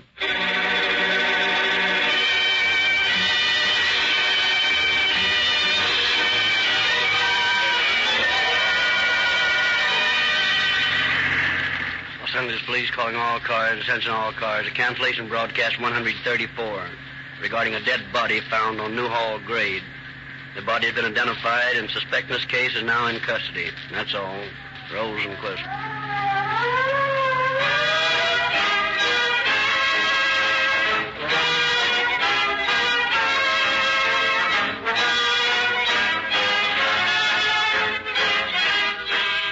Your narrator, Gary Breckner, bidding you good night for the Rio Grande Oil Company.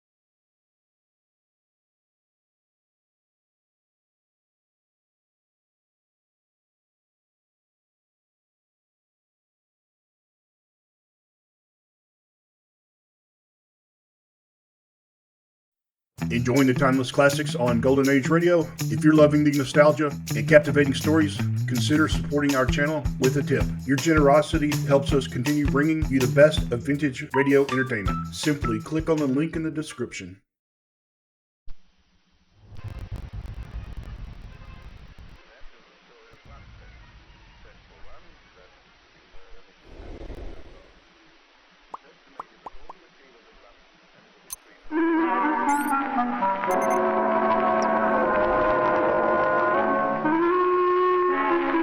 How do you do?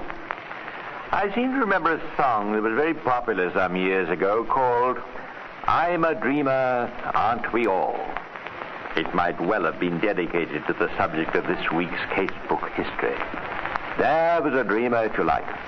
Unfortunately, he couldn't distinguish between dreams and facts. He was a man who felt he deserved money, fame, and power, deserved them without the tiresome necessity of having to work and plan and save. As a child, he dreamed that as a man he would be rich and talked about. As a man, he dreamed that he was rich, and he certainly got himself talked about. For this, he was prepared to do anything. Or anybody. A pretty loathsome character, you'd say. Well, see what you think. The place where we'll find him is a club. At least it's called a club. One of the hundreds, possibly thousands of its kind all over London.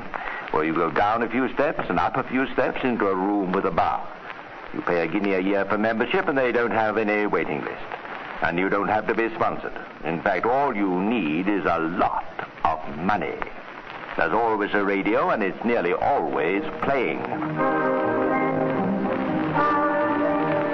Evening, Harry. Evening, Major Armstrong, as usual. Right, and keep your thumb out of the glass, you red-nosed robber. Now. Hello there. Oh, hello, boy. Bit of luck, this. I was hoping to run into you. You were you?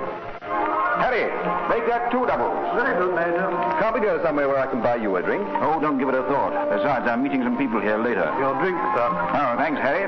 Here you are. Sorry I haven't anything smaller. No, that's all right. Plenty of change.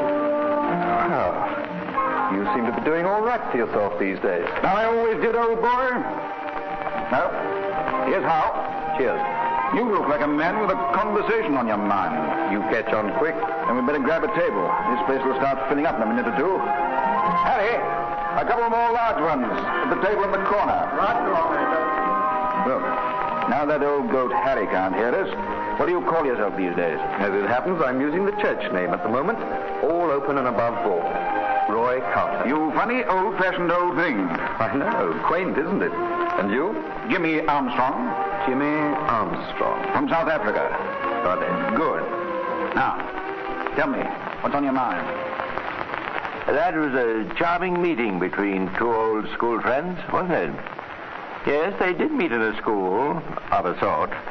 But as I'm sure you've guessed, not the kind of an alma mater you refer to with real pride. No. Roy and Jimmy, as he calls himself, were both inmates of Boston. Perhaps you've heard of it. At any rate, it's an institution for juvenile criminals. But of course, it doesn't always work. Now and again, you get a bad hat who won't reform. Sometimes you get 2. And you know what they say about birds of a feather. Oh, when I heard you were prosperous and doing the town in a large way, I said to myself, Roy, my lad, if that's so, you can bet your boots your old friend, Jimmy. Thank you. You can bet your boots he isn't treading the straight and narrow or any nonsense like that. Shows how wrong one can be, doesn't it? It all depends what you mean. Well, I hardly expected to find you a bronzed warrior all covered in medals and glory. You're disappointed? From my own point of view, yes. You see, I'm suffering from a chronic shortage of cash. Horrible situation for anyone to be in these days. You have my sympathy. Thank you. I don't suppose even a major's pay goes very far with the competition being what it is. A major's pay wouldn't last me a week. A couple of nights more likely. Ye gods. You mean you're working the old racket and you're in the army too? How do you get the time? The dear old army is not aware of the fact I'm honoring it by wearing its uniform. You're playing it a bit steep, aren't you? I always have, haven't I? That's so. But heaven help you if they shop you. You won't get out until you're old and grey, if then. Which is just one of several reasons why I'll make sure they don't get me. What a lad. How do you get away with it? I'll tell you in my memoir. Good old Nev. Oh, sorry, I mean Jimmy. Now, look here. Give me your address. I'll get in touch with you. We've got a job on a day after tomorrow. A Swagger West End house with a tidy collection of jewels in it. I know, because I went to dinner there last night. Will I fit in? My dear chap, you fit in beautifully. The jewels are locked up, but there's nothing you can't handle. In fact, it couldn't be better. You're on the road to riches. Come on, let's have another drink. Thanks. I'll have to be shoving off now. Why? What's the rush? Well, you said you'd got a date coming here. Oh, that's all right. Matter of fact, the dear thing doesn't know she's got a date with me yet. She thinks she's going off with another fellow who's supposed to meet us here later. But she's coming with me. Sounds complicated. It won't be. You'll see. You know, it must be nice. What nice? To be like you. I've heard a lot of rot about men who have power over women, but you're the only chap I've ever met who's really got it.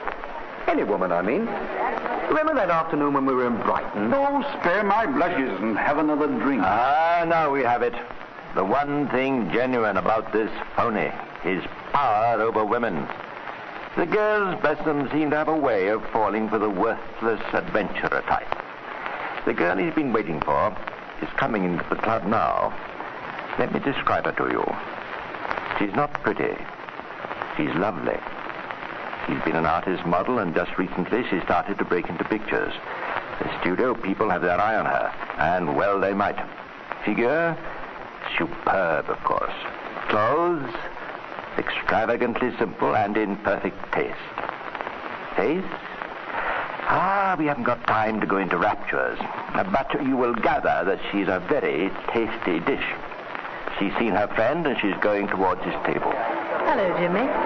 Where's Rex? Oh, he rang up to say he might be a bit late. You'd better have a good excuse. Marjorie, my love, let me introduce an old friend of mine, Roy Carter. Mrs. Marjorie Gardner, Roy Carter. Hello.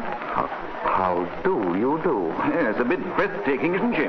Isn't he sweet? Now, just for that, you can have a drink. What'll it be? Something tall and cold and full of gin. Oh, have a care, hussy. That description fits the woman I love. Oh, Jimmy, you're priceless. I love you. What, already? Oh, don't be so literal. In movie studio lingo, I love you means... It's a nice day. I see, then you're in films. Of course she is, old man. You think the movie directors are blind? Oh, stop teasing me, you brutes, and someone get me a drink. Princess, to hear is to obey.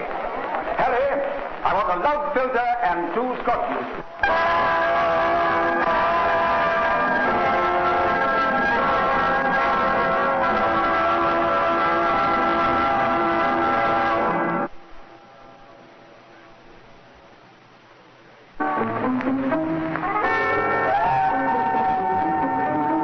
I suppose you're wondering whether this charming young grass widow, Mrs. Gardner, Marjorie that is, knows that this new circle of acquaintances she's picked up, Jimmy among them, are crooks. Well, I'm afraid she does. Oh, yes, she's going into it with her lovely eyes wide open. She's quite sure she knows how to take care of herself. But we can't warn Marjorie of this. Besides, she wouldn't take any notice. She's having too good a time, and Jimmy is lazily, confidently exercising that dangerous charm of his. I say, Marjorie, do you really want to spend the evening with Rex? Obviously, Jimmy dearest. Well, why should I be here? I just thought I'd ask, because, as a matter of fact, I had other plans. Oh? I'm flattered. It's my fault Rex is late. I asked him to do something for me on his way down here. Oh, I see. I don't think you do. I wanted a chance to skip off with you myself before he arrived. I should be very angry. Are you? No. Now I suppose your friend Mr. Carter's shocked. Oh, don't mind me. I'm shock-proof. Carry on. This is interesting. Well, Rex has kept me waiting. You wouldn't do that, would you, Jimmy? I never try and predict what I'd do. Why should I? The point is, how about it? How about what? Oh, don't stall, darling. Say the word, and I leave a message for Rex to meet us at the Lamplighters Club. And then we just won't turn up. It's a bit rough on Rex, isn't it? But we can have a lot of fun. After all, Rex did keep me waiting. And that's that. Major Jimmy Armstrong, as he calls himself, has made another conquest. What sort of picture have you formed of this man so far? Worthless? A vain imposter? No more than that? But wait. All this happened on a Thursday night, sometime we don't know when, either that night or early the next morning. When we again pick up the trail of this man, he's at a railway station. But this time, he's in Royal Air Force uniform. And he's promoted himself again. He's a group captain, no less. Watch him. He's booking a ticket to Southampton. Yes, he's perfectly calm and hurried. Apparently, he hasn't a care in the world. Gives a lavish tip and a smile to the porter carrying his suitcase and swings onto the train. At 2 p.m. on Friday afternoon, the horribly mutilated body of Marjorie Gardner is found in a London hotel room.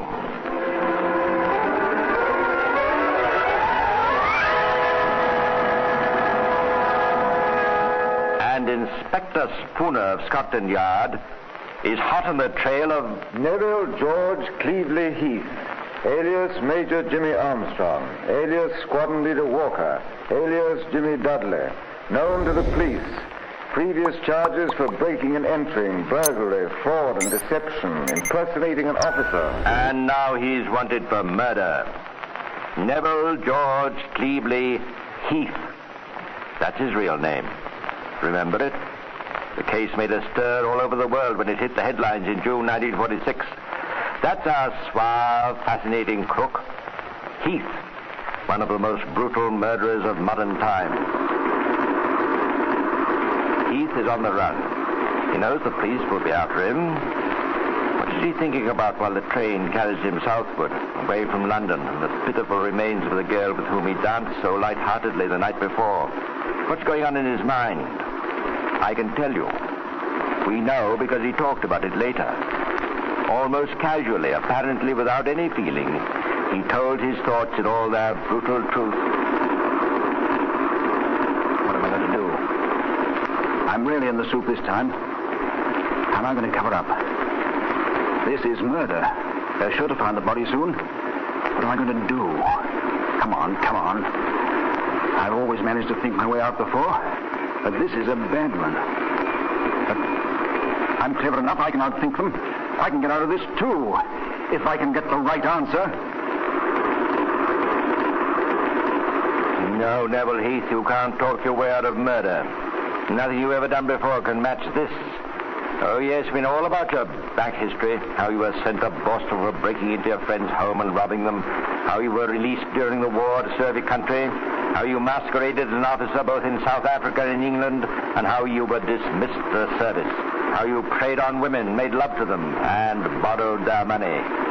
We know about the sadistic streak in your nature. It's always been there. It even showed up in your childhood. But this time, you've gone too far. No, I can get out of this mess, too. Say I was drunk? No, that won't do. I'll tell them I had a blackout. I didn't know what I was doing. No. I've used that excuse too often before. They might not believe me this time. And they've got to believe me. How can I make it strong enough? How can I persuade them I was off my head at the time?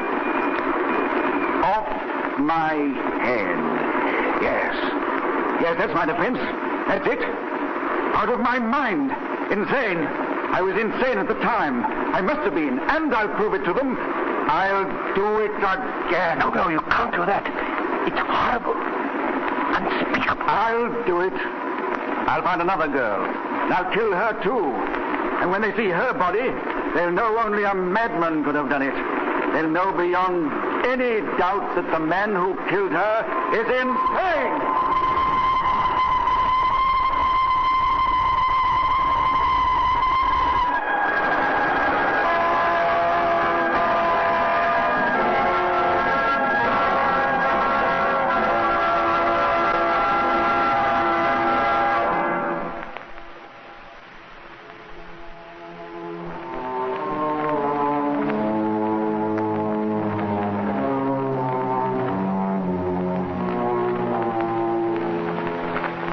Forgery, fraud, and sponging on the admiration of women, Neville Heath had always had the things he wanted. All his life he'd gambled against the law. Now he's facing his biggest gamble of all. His own life is at stake. To save himself from hanging for murder, he must give convincing proof of his insanity. Well, at worst, this will mean only a few years at Broadmoor Criminal Lunatic Asylum. For naturally, after a time, he'll be able to convince the authorities he's been cured and will be given his release. He's fooled people all over the world. Of course, he'll be able to fool the doctors at Broadmoor, but he must plan carefully. Very carefully. Heath is in Bournemouth now, and is registered at one of the best hotels at Group Captain Rupert Brooke. And already in a few days, he's been there, he's become known as a good RAF type and a pleasant companion. Doreen Marshall, a pretty girl of 21, thinks he's fascinating. Yes, it hasn't taken long for Heath to make another conquest. Flattered by the marked attentions of this handsome young man, Doreen has been dining with Heath at his hotel. And Heath is turning on all his charm. See him there, bending confidentially towards Doreen, pleading with her to stay on just a little longer. but she isn't to be persuaded. Just one more drink, one for the road. I think I've had enough, thanks. It has been fun, and I've enjoyed the evening tremendously. But it's much too early to be going home. You couldn't leave me all alone on such a lovely night. Please, I must be going. Will you have the porter call a taxi for me? Oh, no need for that. I'll take you back to your hotel myself. I'd much rather go by taxi, if you don't mind. Smart girl, Doreen. Obviously, she doesn't trust our smooth-mannered group captain. How very wise of her. But Heath has laid his plans carefully. Time is growing short, and the police are likely to close in on him at any moment now. He can easily outthink this inexperienced young girl.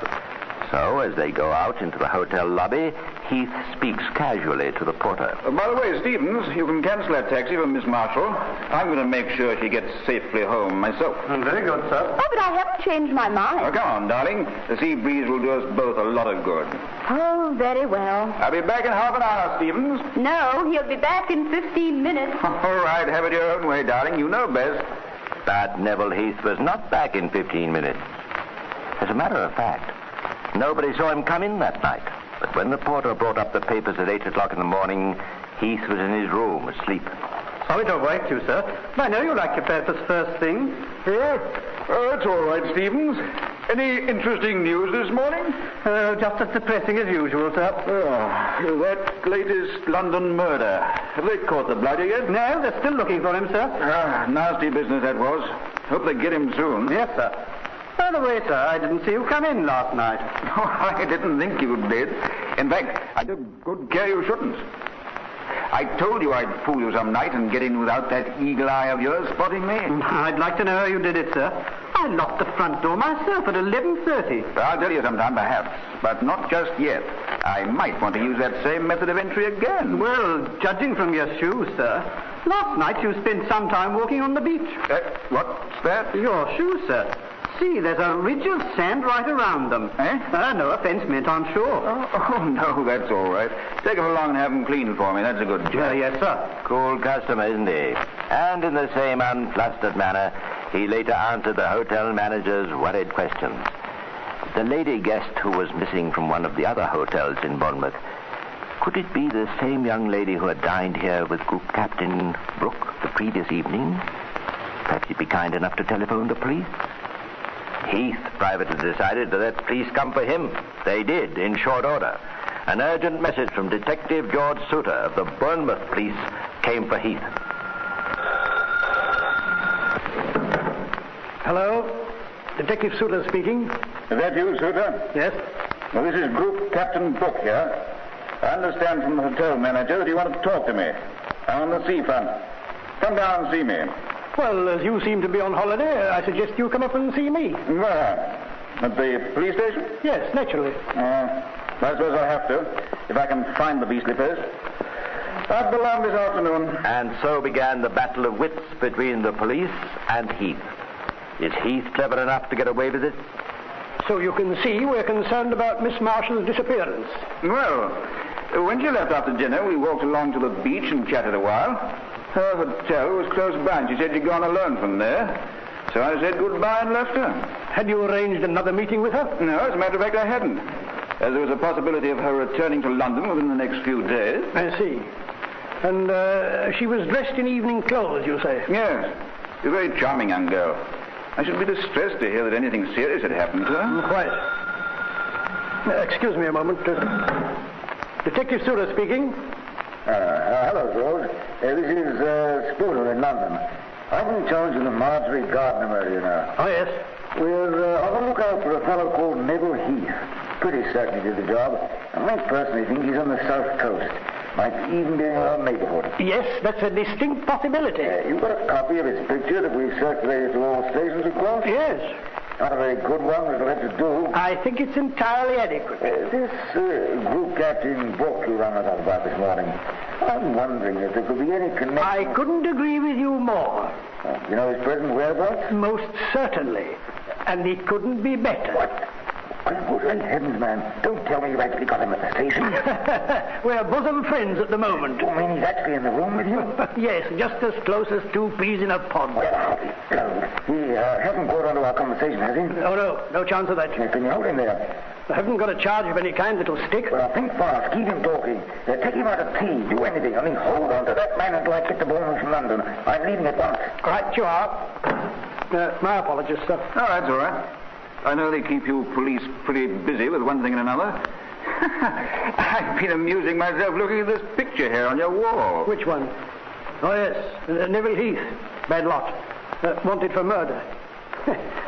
It's an odd thing, you know. He rather resembles you. Yes, that's just what I was thinking myself. You wouldn't be Neville Heath, I suppose? Well, definitely not. Well, I must admit we seem to look pretty much alike.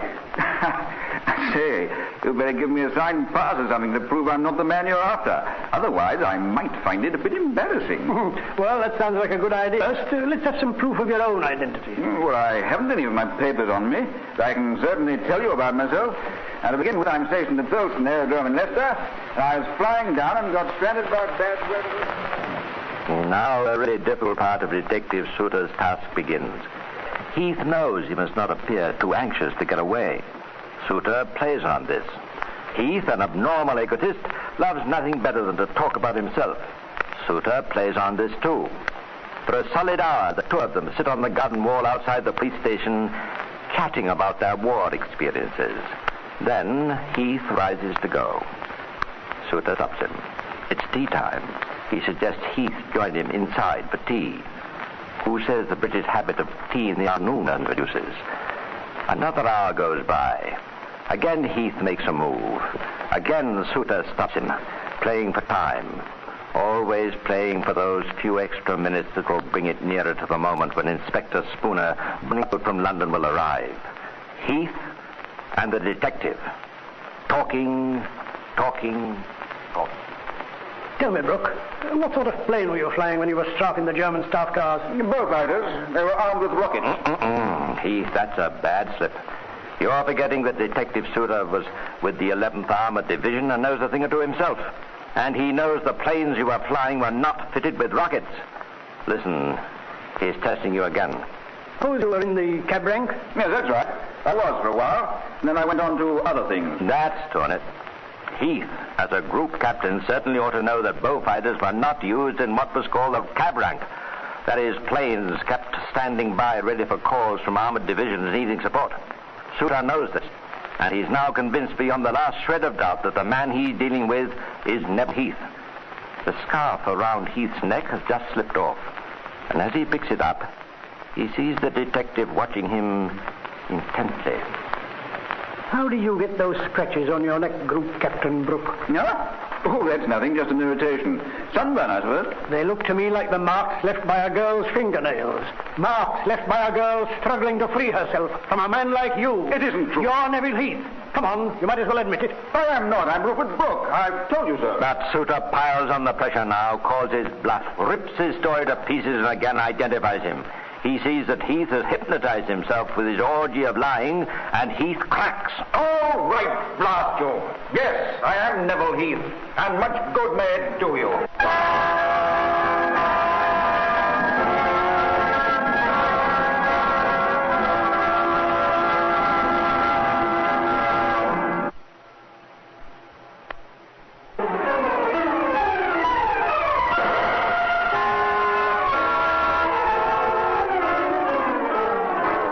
Statement to the police, Heath denied having killed Marjorie Gardner and insisted that as far as he knew, Doreen Marshall was still alive.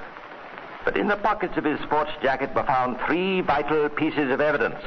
A single pearl, later proved to be one from the necklace Doreen Marshall was wearing the night Heath murdered her. The return half of a first-class train ticket between London and Bournemouth, later proved to belong to Doreen Marshall. The third item, a ticket for a suitcase left to the railway luggage office at Bournemouth. This case contained the whip Heath had used in his savage killing of Marjorie Gardner. Later, much more evidence was found that definitely linked Neville Heath with both murders. Heath was charged with the murder of Marjorie Gardner and sent to Brixton Prison. But was several days later before the corpse of poor little Doreen Marshall was found hidden away in a lonely gully near the beach at Bournemouth. The police, hardened by experience to ghastly sights, had to turn their heads away from the terrible injuries to the body. Injuries which could only have been inflicted by, no, not a madman, but a devil.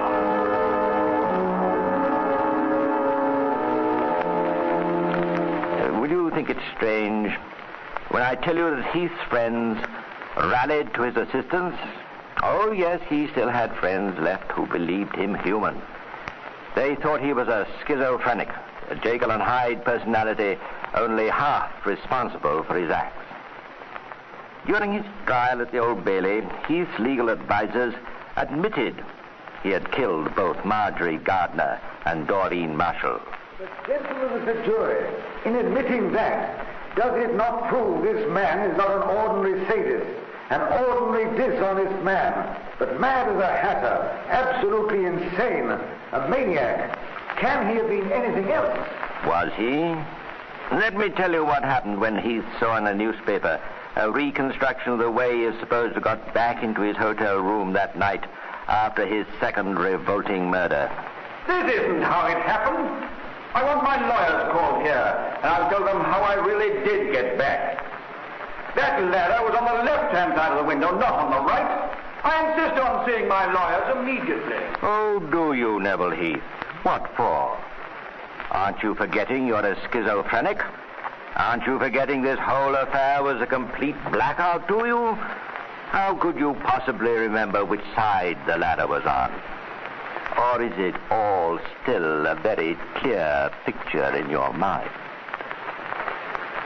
A jury of his fellow men answered for him, guilty. So Neville George Cleveley Heath paid for his crime, and on the morning of Wednesday, the 16th of October, was hanged at Pentonville Prison.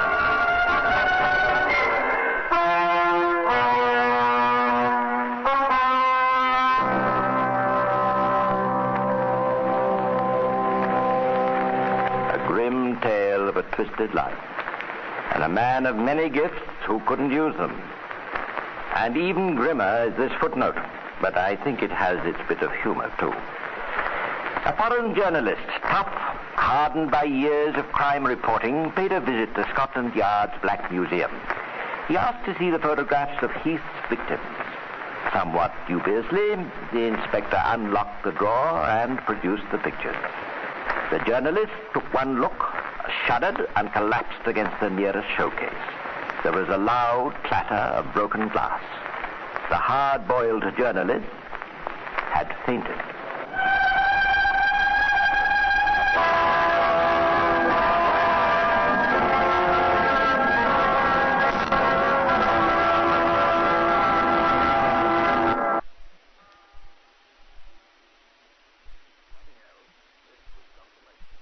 Lost in Brazil invites you on an unforgettable journey, where every moment is an adventure waiting to be discovered. Join us as we uncover the soul of Brazil, one incredible experience at a time.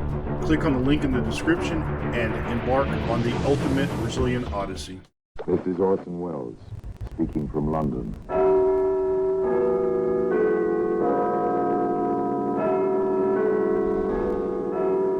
The Black Museum, a repository of death. Here in the grim stone structure on the Thames which houses Scotland Yard is a warehouse of homicide, where everyday objects, a milk bottle, a woman's hairnet, a bit of fly paper, all are touched by murder.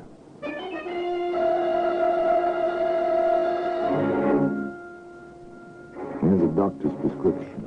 It's a familiar object. You don't think twice about it. You have a cold, a sore throat. The doctor comes, gives you a prescription, piece of paper with symbols scrawled on it. Here you are, nurse. I've used a different compound this time. Number 1778 in place of 2032. Is this one stronger than what you've been getting? Yes, there's a bit more of the morphia in this prescription. Well, today that same piece of paper, that prescription, is in the Black Museum.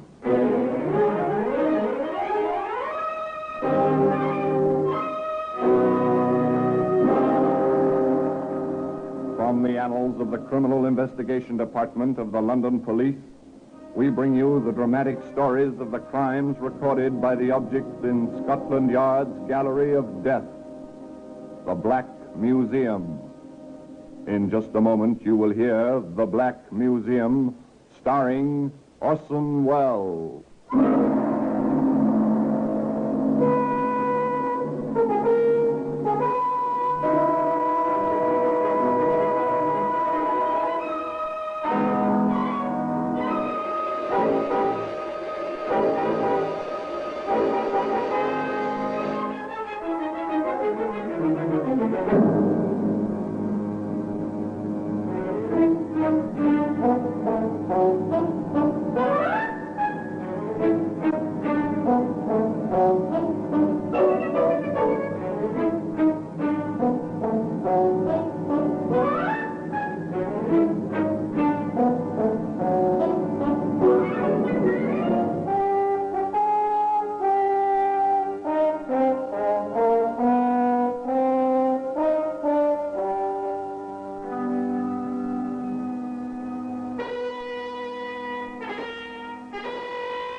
Now, The Black Museum, starring Orson Welles.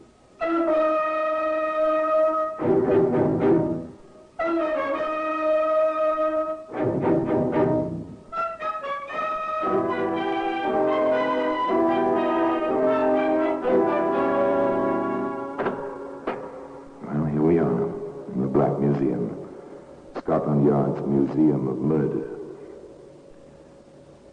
These objects all around represent the final distillation of that most final act of all, the taking of a human life by another human being. Here lies death. In serried, ordered ranks, the things of which death is made lie here, quiescent now at once so violent, so unavoidable, so inevitably complete. It's a stiletto, thing of cruel beauty, a jewel scabbard. No blood sullied this stiletto blade ever, but this was the arrow, the pointing finger, which led to death by the hangman's rope. Yes, and here's the prescription, scrawled almost unintelligible, in a traditional corkscrew of the doctor's penmanship, and marked in the chemist's writing, filled. Ironic, but true. Almost as ironic as the beginning of the story, because the beginning is an errand of affection and kindly care. You see, John Begley was a nephew and cousin who did his best for his family. And so, if you don't mind, Miss Smith, I want to be certain that my aunt, she's well past 80, you see, and my cousin will have the best of care. I understand perfectly, Mr. Begley. I've been taking care of patients in my house now for almost 5 years. I can show you letters of reference, but I prefer it if you inspected my house first. That way... To May Smith, a routine call, a routine inspection. To John Begley, a matter of some importance, but apparently Mr. Begley was quite satisfied with what he saw. I must say, Miss Smith, you do well by your patients. I'm a nurse, sir, and I've dedicated myself to the proper care of the sick. Oh, to be congratulated. May I ask what the charges will be?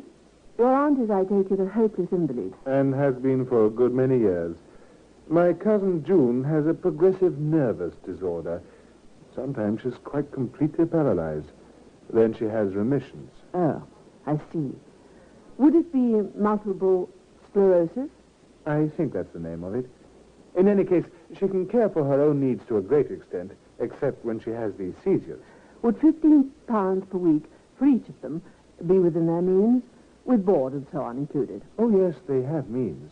You see, my uncle, by marriage, that is, Mr. Dawson, he left them a comfortable income. No problems there. Everything perfectly respectable and not a thought of trouble in the mind of anyone concerned. Martha Dawson and her daughter June came to stay in the care of Nurse May Smith. Not a registered nursing home, you understand, but a nice place and a competent nurse in charge with a good doctor on call. All of which was borne out the afternoon some months later when John came to visit his aunt and his cousin. May, sweet. so considerate. Oh, it's May already, is it? Oh, why not, John? She's as good to me as June would be if she were able. I wish I were able, Mother. But you're not, poor dear. And May is a fine substitute. One of the family, eh? Yes, John. John? Yes, my dear? I'm not getting any younger. Here, now, none of that kind of talk. I mean it. I'm getting on. 55 is well into middle age. I've been thinking about my will, John. As your next of kin, I think you ought to discuss it with me. I'm serious, John.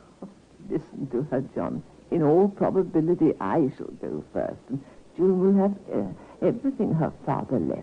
All right, Aunt Martha. Go ahead, June. Well, I've been watching May, you see. She has practically nothing of her own, except this house and the rather precarious income from her patients. I've been thinking of making her a partial heir. But since you're the main one, John, I thought I'd ask you first. I'm doing all right, dear. No worry on that score. Only take my advice.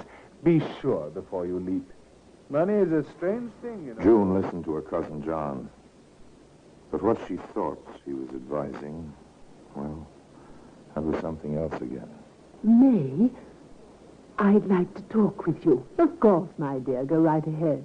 I'm making my will over again. Now, that's fine talk. You and a will, whatever for?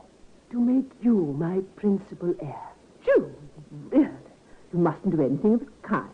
I'm sure your nice cousin won't like it a bit. Oh, I've discussed it with him. He doesn't mind in the least. In any case, people with their lives ahead of them mustn't think about dying. Then it's high time I began to think about it. June, dear, let me tell you something. You're going to live so long and pay me £15 a week for so many years that you won't have anything to leave anybody. That's not so. My income will take care of me as long as I live. And John certainly doesn't heed the principle. You will. You see, May, I know about the real nursing home you've always wanted. And the cottages and house that are the basis of what Father left Mother and me will be just perfect for you when the time comes. You stop this kind of talk, June Dawson. That's nurse's orders. I don't want to hear it. I simply refuse to listen to you. A word can be like a stone in a pool of water, the splash, the first ripple. And then wider and wider go the circles. The stone disappears, but it's there, lying at the bottom of the pool, even when the surface has become still again. This box of candy, Johnny sent it. Will you have some? Thank you, Mother. Now, what shall I have? Nougat or a cream? You've had 3 already. You know sweets aren't really good for you. June is right, Aunt Martha. Now, you let me have that box. I'm going to save you from temptation and keep the box in my office. And you may have a piece after dinner and one after luncheon each day. Oh, the way you boss me. You'd think you were twice my age instead of the other way round. You're a good person, May. You really are. Am I? Just because I do my job? Yes, the care was good. And the 3 women obviously were very fond of each other. But did you notice the phrase, save you from temptation? Would a psychologist call that a Freudian slip of some kind? I wonder now. And who was saving whom? And from what? Certainly Dr. Lewin, the attending physician, thought merely that people were being saved from pain, and with conscientious care. I've been in to see Mrs. Dawson, nurse. I'm glad. How do you find her, Doctor? She's failing rapidly. Oh, it's too bad. She's a splendid old lady, despite her bad physical condition. Does Miss Dawson realize her mother's condition? I'm sure she does. She's a brave woman. A self-sacrificing daughter, if ever I saw one. No question about that. Well, it must come to all of us one day. Death, I mean. Now then, have you the final reports on the terminal care for Mrs. Wrightson? Yes, sir. Right here in the file. And for Mrs. Richter. Thank you, nurse. You know, you really ought to qualify as a proper nursing home. You know your business, Miss Smith. Thank you, Doctor. Well, regulations are strict and expensive to fulfill. Now, on these 2 cases, Doctor, you prescribed morphia towards the end, you remember? And you let me have a supply. I keep the dangerous drugs in here. And I have some of the tablets left. I'd like to return them, if I may. Very well. Dangerous drug, morphia. Just as well not to have it around, even under lock and key. A dangerous drug. Tempting. But there's another drug, or so it may be called at times, a temptation certainly. Seems to have the power to dull the perceptions and the consciences of people, much as morphia does at a time. This drug is money.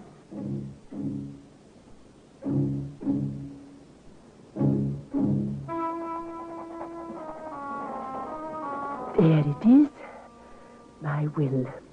Remade. Johnson, will you sign here, please? Yes, ma'am.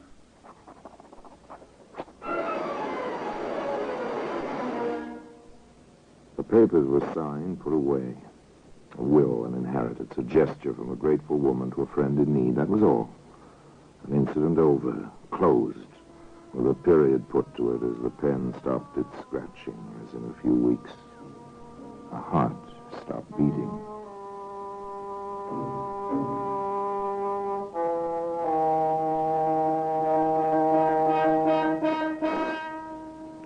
At least she died without pain. In her sleep, Doctor. Around midnight. How is Miss Dawson taking it? Quite well. Would you like to see her? Perhaps I'd better. A sedative may be indicated. She's in her room. This way. Can I expect any reaction in June's own trouble? A disease of the nervous system like hers? There may be some trouble now, even when she's taking this blow so well. I know. Here we are, sir.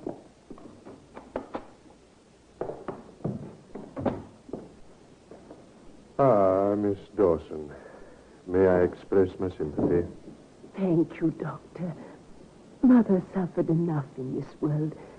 I pray she has peace in the next. I trust she will. Miss Smith is worried about you now. I do feel a bit upset. I hope I'm not going to have any after effects. Have you noticed any signs?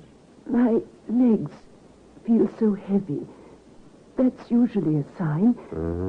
And my fingertips on my right hand, they seem to have lost the sense of touch. Well, you just let me prescribe a sedative, my dear. With some sleep, you'll be fine. Even when we expect something like this, it's still a shock. There we are, nurse. Thank you, Doctor. Now you lie down, June. As Doctor says, even when you expect something, it's still a shock. Yes, a shock indeed.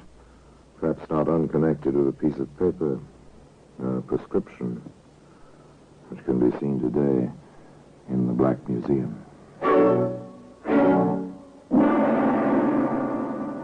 In just a moment, we will continue with The Black Museum, starring Orson Welles.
And now we continue with The Black Museum, starring Orson Welles.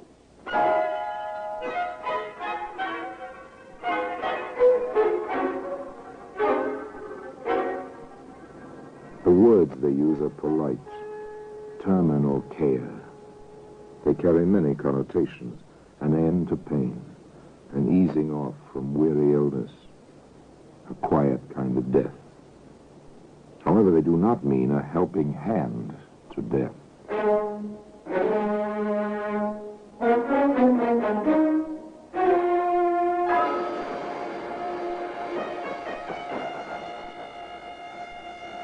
Doctor, poor Miss Dawson doesn't seem to be getting much relief from the sedative you gave her. I'm afraid the funeral and all the details have been too much for her. I've been expecting that. She's worse, then. Yes. Her right side is paralyzed. Doctor, June's become more than a patient. I don't want to lose her, too. I understand, Miss Smith. Now, don't worry about that. Chances are Miss Dawson will live for quite a few years yet. Now, in the meantime... here you are, nurse. I've used a different compound this time. Number 1778 in place of 2032. Is this one stronger than what she's been getting? Yes, there's a bit more of the morphia in this prescription. Yes, let us ease the pain and relieve the suffering. This is a great career to comfort and aid the sick. One does many things to help a sufferer.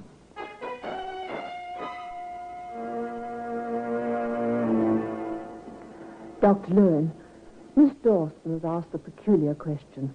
I don't like it. What is it? She wants to know how one can be cremated. Oh, she's thinking about that, is she? Well, she hates her body. I think she wants to feel it will be completely destroyed as soon as she is gone. Now, can't you get her mind off this? Well, I try. I've been spending as much time as I can with her, but she keeps coming back to that same question. I'll have to satisfy her, I'm afraid. Well, you tell her she can put the direction in her will if she has one, or she can leave a letter properly witnessed ordering disposal by cremation. Then, when she dies, whoever is left behind applies to the Registrar of Deaths for permission. The rest will be taken care of by a licensed mortician. Ugh. What thoughts on such a pleasant day? She seems so terribly depressed. What can I do, Doctor? Just do your best to keep her mind busy. June Dawson, depressed, half paralyzed, and facing several years of a kind of half-life. Not pleasant. No, definitely. Cousin John Begley was very upset about it. I don't like it, Miss Smith. June shows no improvement at all. I'm upset by it as much as anyone. Yes, I suppose you are. What do you mean by that, Mr. Begley, if I may ask? If she dies, no more £15 per week for you. I resent that, Mr. Begley. Yes, I suppose you should. Particularly since my cousin made that new will. Do you know its contents? She hasn't disclosed them to me, but I can guess. Do you know them? I can't say I do. Wise of my cousin to keep her will a secret, particularly since her estate will be worth at least £4,000, if not more. A large amount of money and a small lie.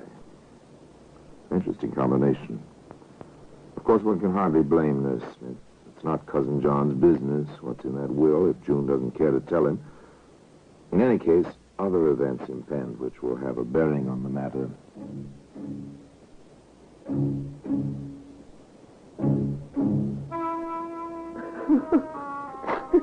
We left so quickly. Almost as if she'd wished herself to death. Why didn't you call me? And it was 1 a.m.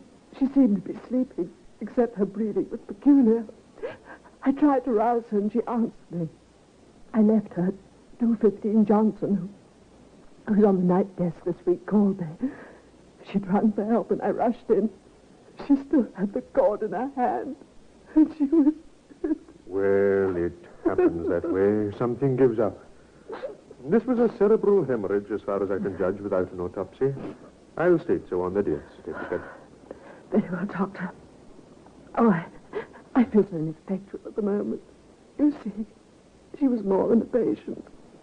She was my friend. I understand. Now, you'll be all right in a day or so after the internment.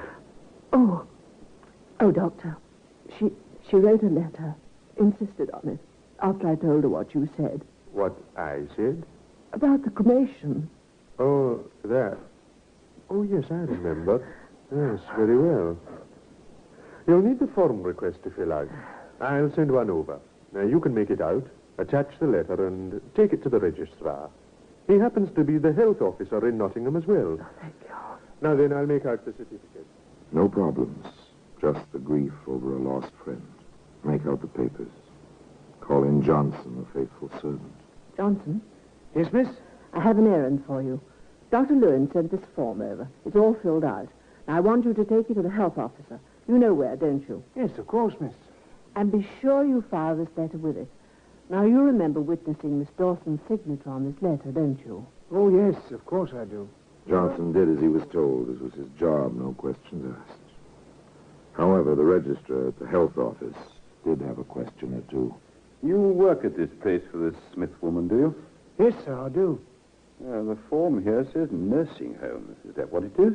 Oh, I suppose so, sir. Well, don't you know? Well, there's only a few patients, and it's Smith's own house. Oh, one of those, I see. I thought there was no registered nursing home at that address. I happen to be in charge of those records myself. She never called it a nursing home before, sir.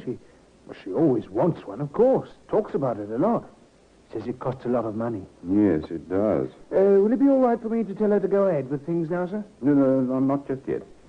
I'll want to get confirmation of this cremation request from a relative, too, if possible. I imagine the family will claim the body. We'll tell your employer we'll be in touch with her. Strange, isn't it? An ambition, a desire so near fulfillment. And Nurse Smith fills out an official form as if the ambition had already been fulfilled. 2 words. And wheels begin to turn. Nurse Smith has an unexpected caller. You wanted to see me, sir? Yes. My name is Liggett, Inspector Liggett, Scotland Yard. Sit down, please, Inspector. Thank you. What can I do for you, Inspector? Did you know there's been a post-mortem on Miss June Dawson? No, I didn't. Who gave permission? Next of kin, John Begley. Oh. You know him? He's been a visitor here.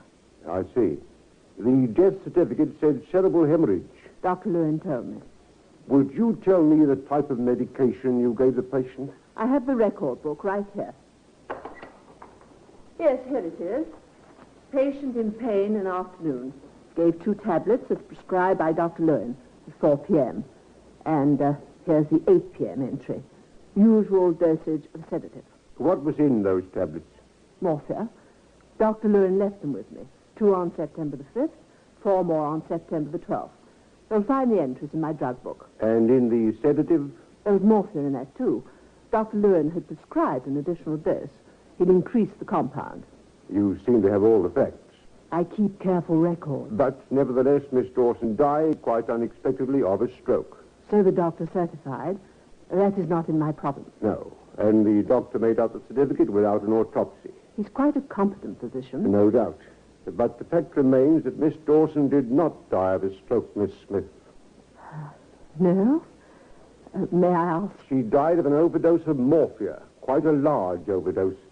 So I'm afraid we shall have to take you in charge until further investigations have either cleared you or brought you to trial either for manslaughter or homicide.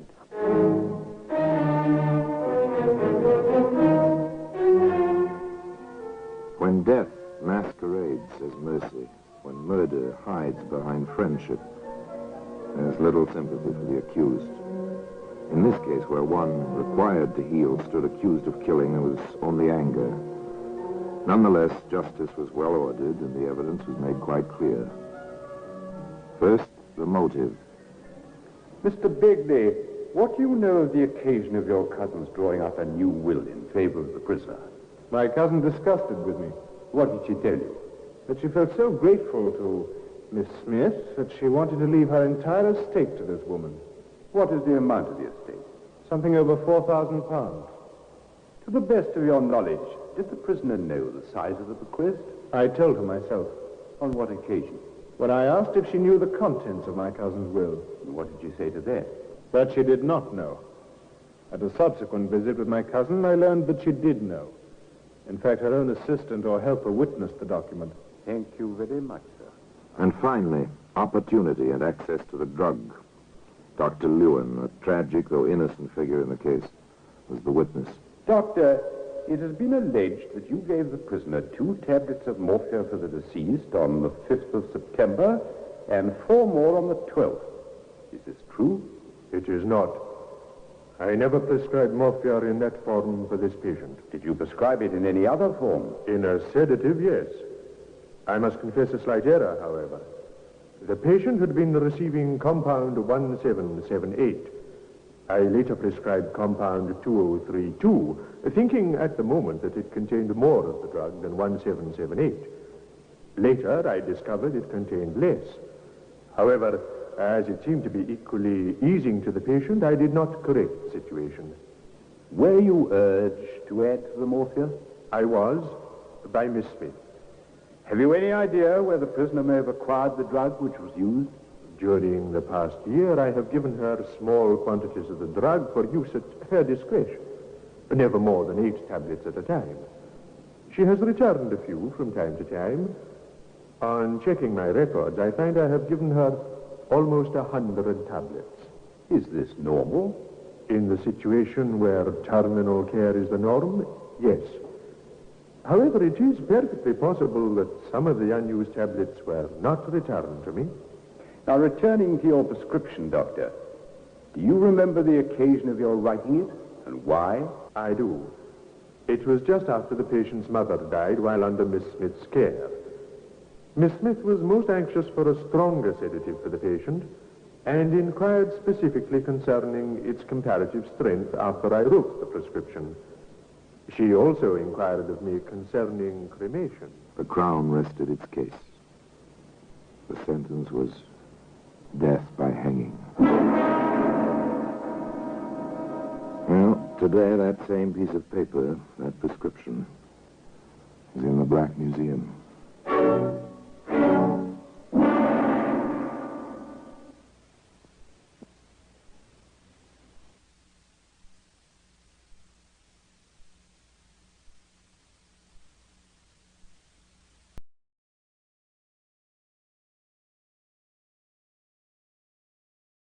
Exciting news for join us on Lost in Brazil brings you to captivating videos showcasing heart-pounding adventures, mouth-watering cuisine, and hidden gems of this incredible country. From bustling cities to tranquil beaches, our videos capture the essence of Brazil's beauty, experience the warmth of its people, the rhythm of its music, and the thrill of exploration. Click on the link in the description to find out more. I would like to extend my sincere gratitude to Old Time Radio Research Group for their remarkable efforts in preserving and archiving the captivating world of old-time radio programs. Their invaluable contribution allows us to step back in time and experience the magic of radio history firsthand. Their link is in the description below.